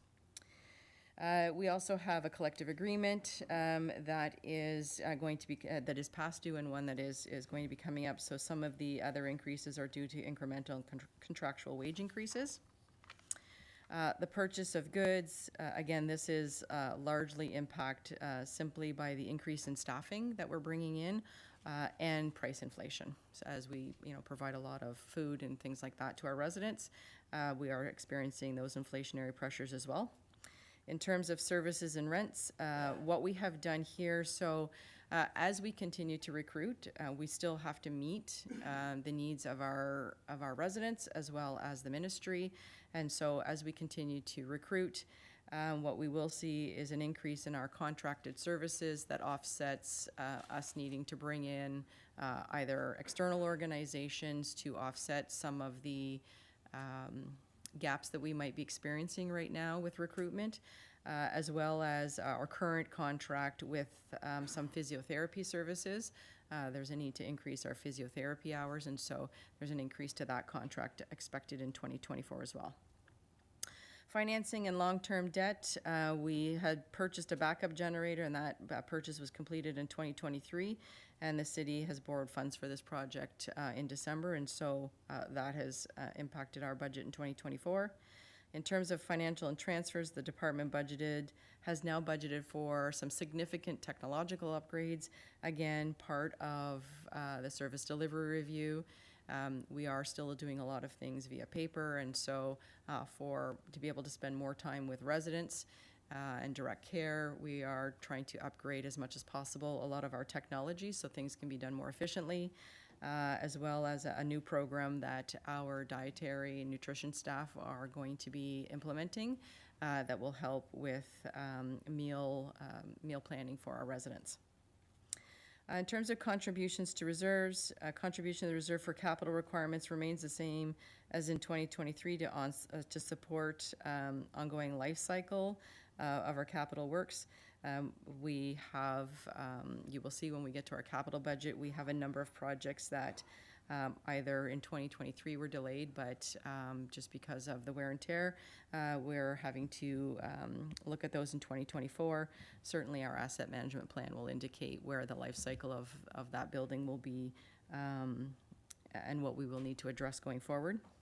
In terms of revenue, again, we receive revenue from a number of sources, not only the ministry, but we receive client revenue as well, and we receive revenues from some external sources. We are expecting an increase in the revenue from, or the allocation from the ministry to help offset the increased pressures for the direct hours of care. Certainly not, the money we're receiving will not completely offset the expense, but it is a significant impact to help offset that increase. In terms of our outreach programs, the impact in this area is a direct result of, unfortunately, loss of funding from external organizations. We had 2 organizations we received external funding for, and they, unfortunately, they announced to us that they were not able to provide that funding. And so those costs are now impacted on our budget.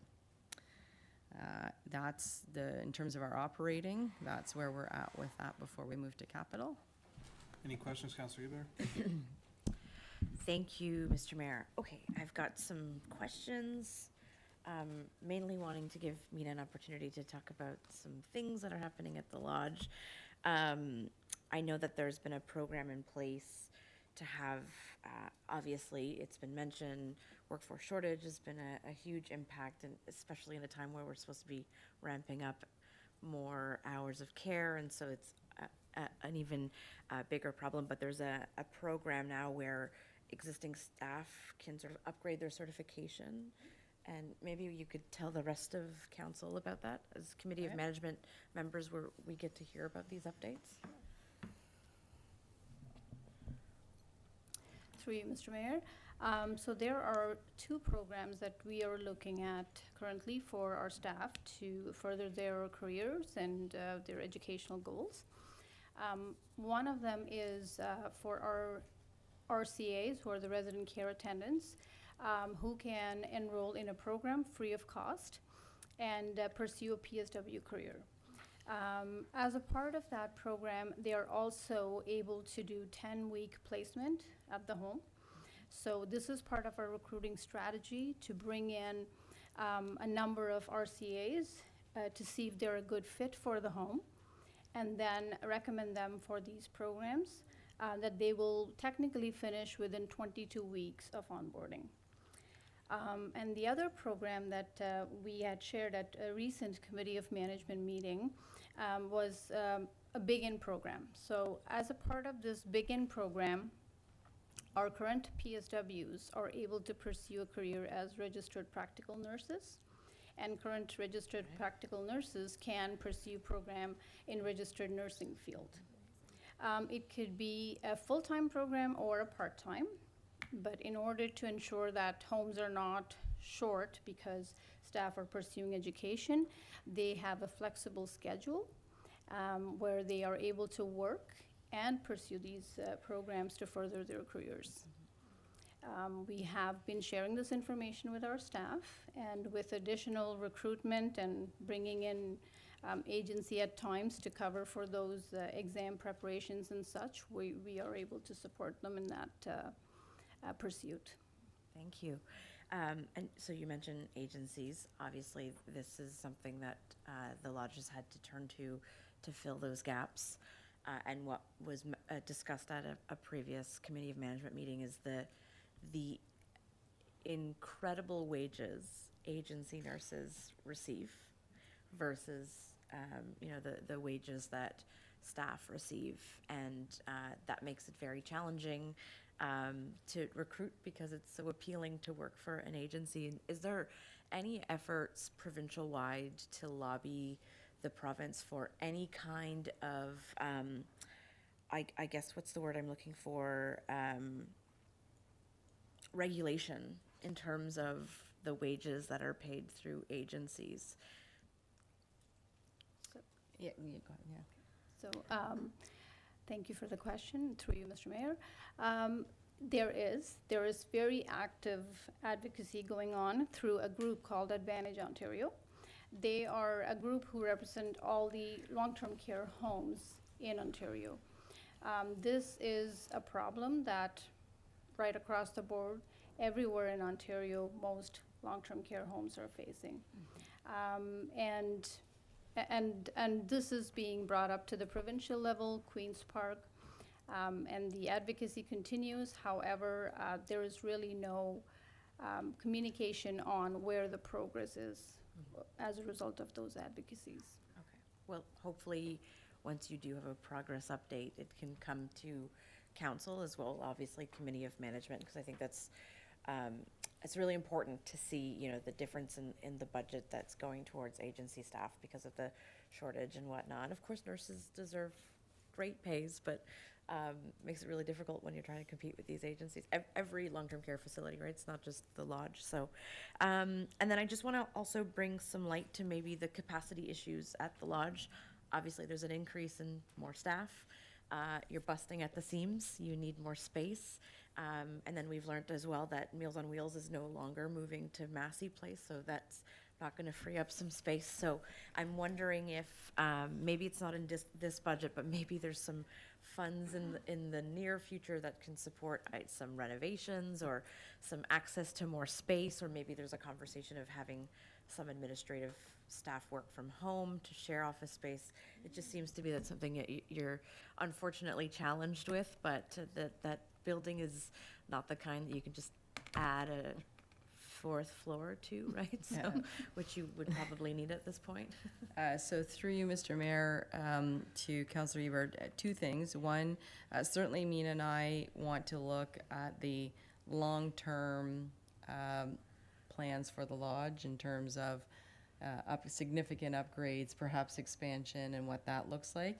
But in the interim, in conjunction with the CAO, the senior team has identified at large whether the capacity of all of our city facilities, and so the lodge is certainly part of that, and we are looking at other opportunities to perhaps see what that. You're right that unfortunately it's not going to be realized at Massey Place, but when you hear why, when we do our presentation, you'll I'm sure there's a great fully reason understand for it, why. I'm sure. Good news on one side, unfortunately, it Yeah. impacts Glenstone Lodge, but we have other plans in place and working together collectively as a senior team with the CAO to see what that impact is as the city as a whole. Okay, well, Yeah. looking forward to hearing more of that, because I just, that the services keep growing, but the building can't, right, at this point. So, but I think you're doing an excellent job. The team there is providing excellent service, so just commending you for bringing the leadership that you have. And this is, you know, a new sector for you that you've jumped in just about a year ago now, and you've done it quite well. And at least I'm impressed as part of the Committee of Management. So, well done, Mina. Councillor McIntosh. Yeah, in relation to the agency workers, we call them freelancers, I guess. Do they have benefits? Do they get paid vacation, a pension plan, all these other things? Through you, Mr. Mayor, that would be between them and the organization they're working for. We don't dive into that. You know, certainly, again, to Councillor Eber's point, you know, agency staff, we certainly pay well above what we would pay our own staff to the agency itself. Again, how much of that goes to the actual employee, again, between the agency and the employee, but certainly that would be part of that agency's business, right? So you pay the agency so much an hour. Correct. The That's agency right. pays the employee. Correct. The employee doesn't necessarily get the same as, okay. Because he's making a profit. Yeah, so the agency employee may be making the same as the person at the lodge. No? So through you, Mr. Mayor, based on our conversations with the agency staff, sometimes they will approach us or if there's a posting and if we see someone is interested, we have had those conversations to see if they're interested to be a part of the City of Cornwall workforce. And that's when I have learned from a few individuals that they are paid considerably more, up to even $20 per hour more than what our staff make. Okay. It's a small point, but they probably aren't getting the benefits your employees get. Yes, that is correct. They're Yeah. not getting benefits or vacation. Yeah. It's just Okay. straight. So you could be a free agent and live with those I'm not gonna call them working conditions, but terms of reference, or you can have full-time employment, know you're going to work every day, and you're getting a benefit package anywhere, worth somewhere between 10 and 12,000. Yeah, okay, that's the difference. And a pension. Yeah, right. Councillor Gardner? Thank you, Mr. Mayor. I have to say to Carolyn, Councillor Hebert, ditto, because sitting on the board pretty well, she answered whatever I had down here, except for the contract workers are getting somewhere in the area of 3 times what we're paying our workers. The other thing I'd like to clarify is it's costing us a lot of money, and the last time that I saw the numbers was a couple of weeks ago. It impacted our budget by $600,000 that we can't budget for, and so that we have to pay. So it's up higher than that now. And that's all I have to say for that. Ditto. Councillor McDonald? Thank you, Mr. Mayor. So you're talking here about some outreach programs having been curtailed. Specifically, what, I know you've got Meals on Wheels and Crisis Intervention, Day Away. Have they all sort of been partially rolled back, or? So through you, Mr. Mayor, we have not reduced services. Unfortunately, we have lost funding from some external providers, but we have not reduced services in the 2024 budget. As part of the increase is to maintain those services despite the fact we've lost the revenue. Very good. So this is no consolation, but the crisis you're facing with the additional staff, the hospitals are experiencing it too, facing deficits for the first time ever. And everybody's still laboring under the wage restraint bill that's been declared unconstitutional, but the government, of course, is appealing it. So we don't know where that's going to go. OPP are affected, nurses, anybody working for the public sector. So soldier on. You're doing a great job. Councillor Gunjo? Thank you, Mr. Mayor. Thank you for your presentation. Please, can you tell us if you're still impacted by the COVID crisis now and in the next budget?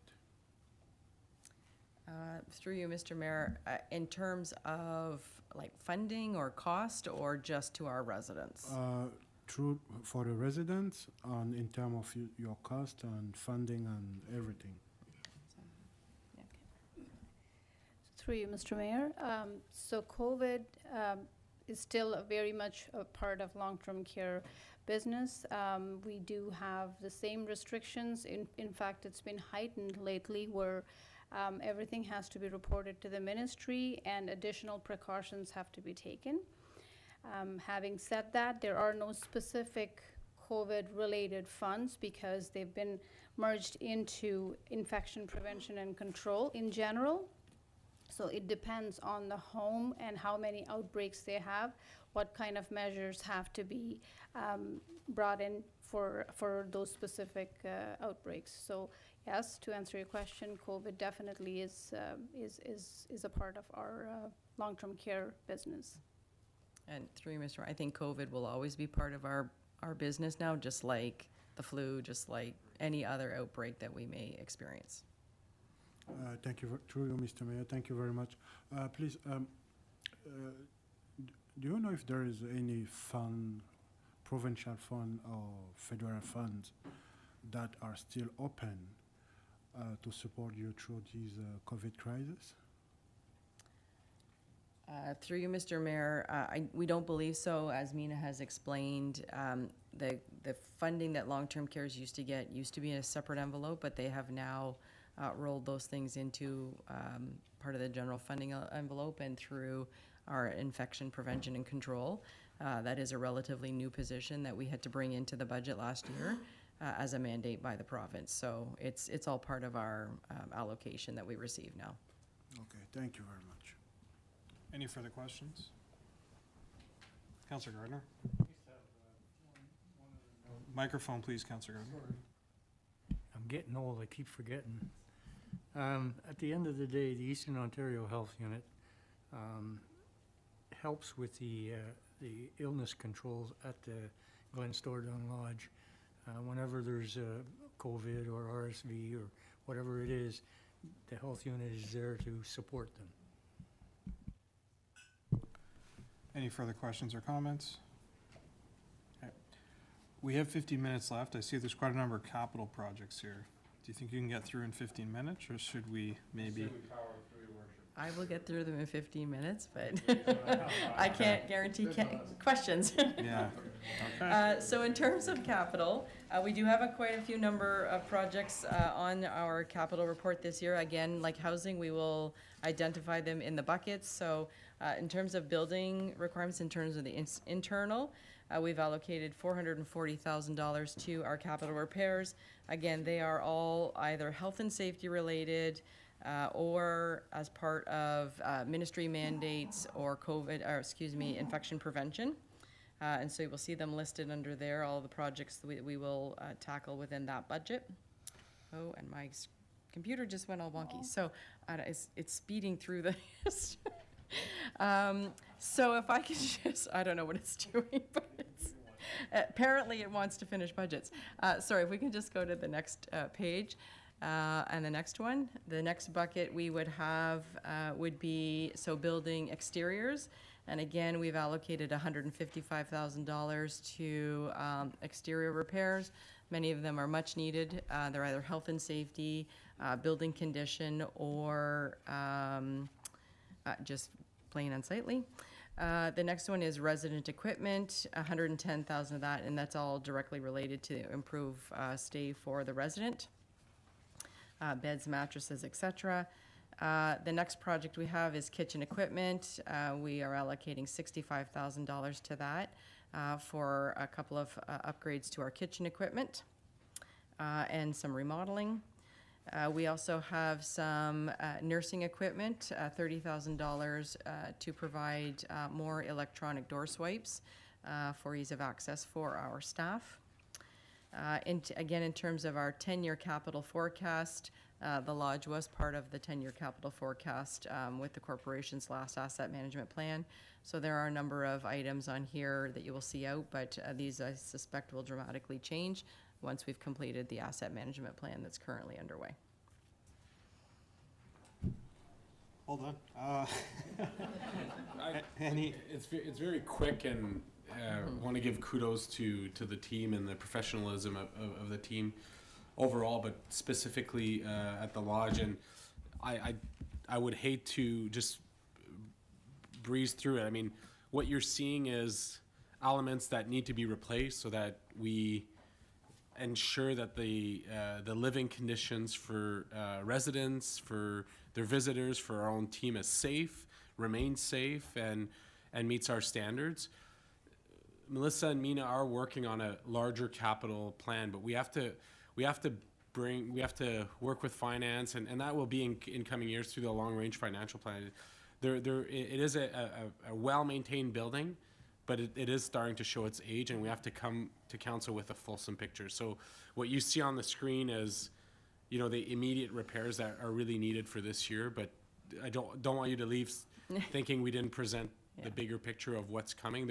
There's significant capital coming in years to come. We don't know exactly when or when the plan will be ready, but it's important for council to kind of be aware. And if I may, Mr. Mayor, just to jump off of that. So one of the important things to note is that according to ministry standards, Glen Stordon Lodge is classified as a Class A home. Even though it was built 25 years ago and is, to the CIO's point, is starting to see some wear and tear with its age, we're still classified as a Class A, and so we often don't qualify for ministry funding. There are still homes in the province that are classified as a Class C, so they are way older than 25 years, and that's where you start to see new long-term care homes being constructed, is because they are in that line now to become part of a Class A home, so. Councillor Good. Thank you, through you, Mr. Mayor. I just have a question about one of the capital projects. There's a retaining wall at Glenstordon Lodge, it's 100 grand. I see that that project is funded through the tax base, and I'm just wondering, is there any other pocket that can come through, or is that there because it doesn't fit with anything else? Through you, Mr. Mayor. So of the overall, of the $155,000 of all of the projects in that budget, $72,000 is from tax base. So whether that $72,000 is applied to any of those projects, certainly that is a project we deferred from last year. You know, I venture to say you will see in other capital projects with municipal works and recreation, the cost for some of these things have increased exponentially, almost twice the cost in some cases. And so unfortunately, what's happening there, and it's a bit of a small picture, but that wall is actually falling, and it's falling into the sidewalk with you know, families who are coming to visit their loved ones. And so not only is it a health and safety issue, but it is part of the front of our facade, and so it doesn't look very nice either. Fair enough, fair enough. I was hoping we could, you know, shove it into the CCBF or one of these other, just put it into some other pocket, but thank you for the explanation, appreciate it. Further questions? Okay, thank you. Okay, thank you. All right, council, instead of starting another presentation with 10 minutes to go, I think it's prudent that we adjourn for this evening and take it up tomorrow. We're back here at 3 p.m., so if everyone's okay with that. Is it a motion to adjourn, or would we be recessed? We're recessed, okay. We're recessed until tomorrow at 3 p.m. See you then. Enjoy your recess.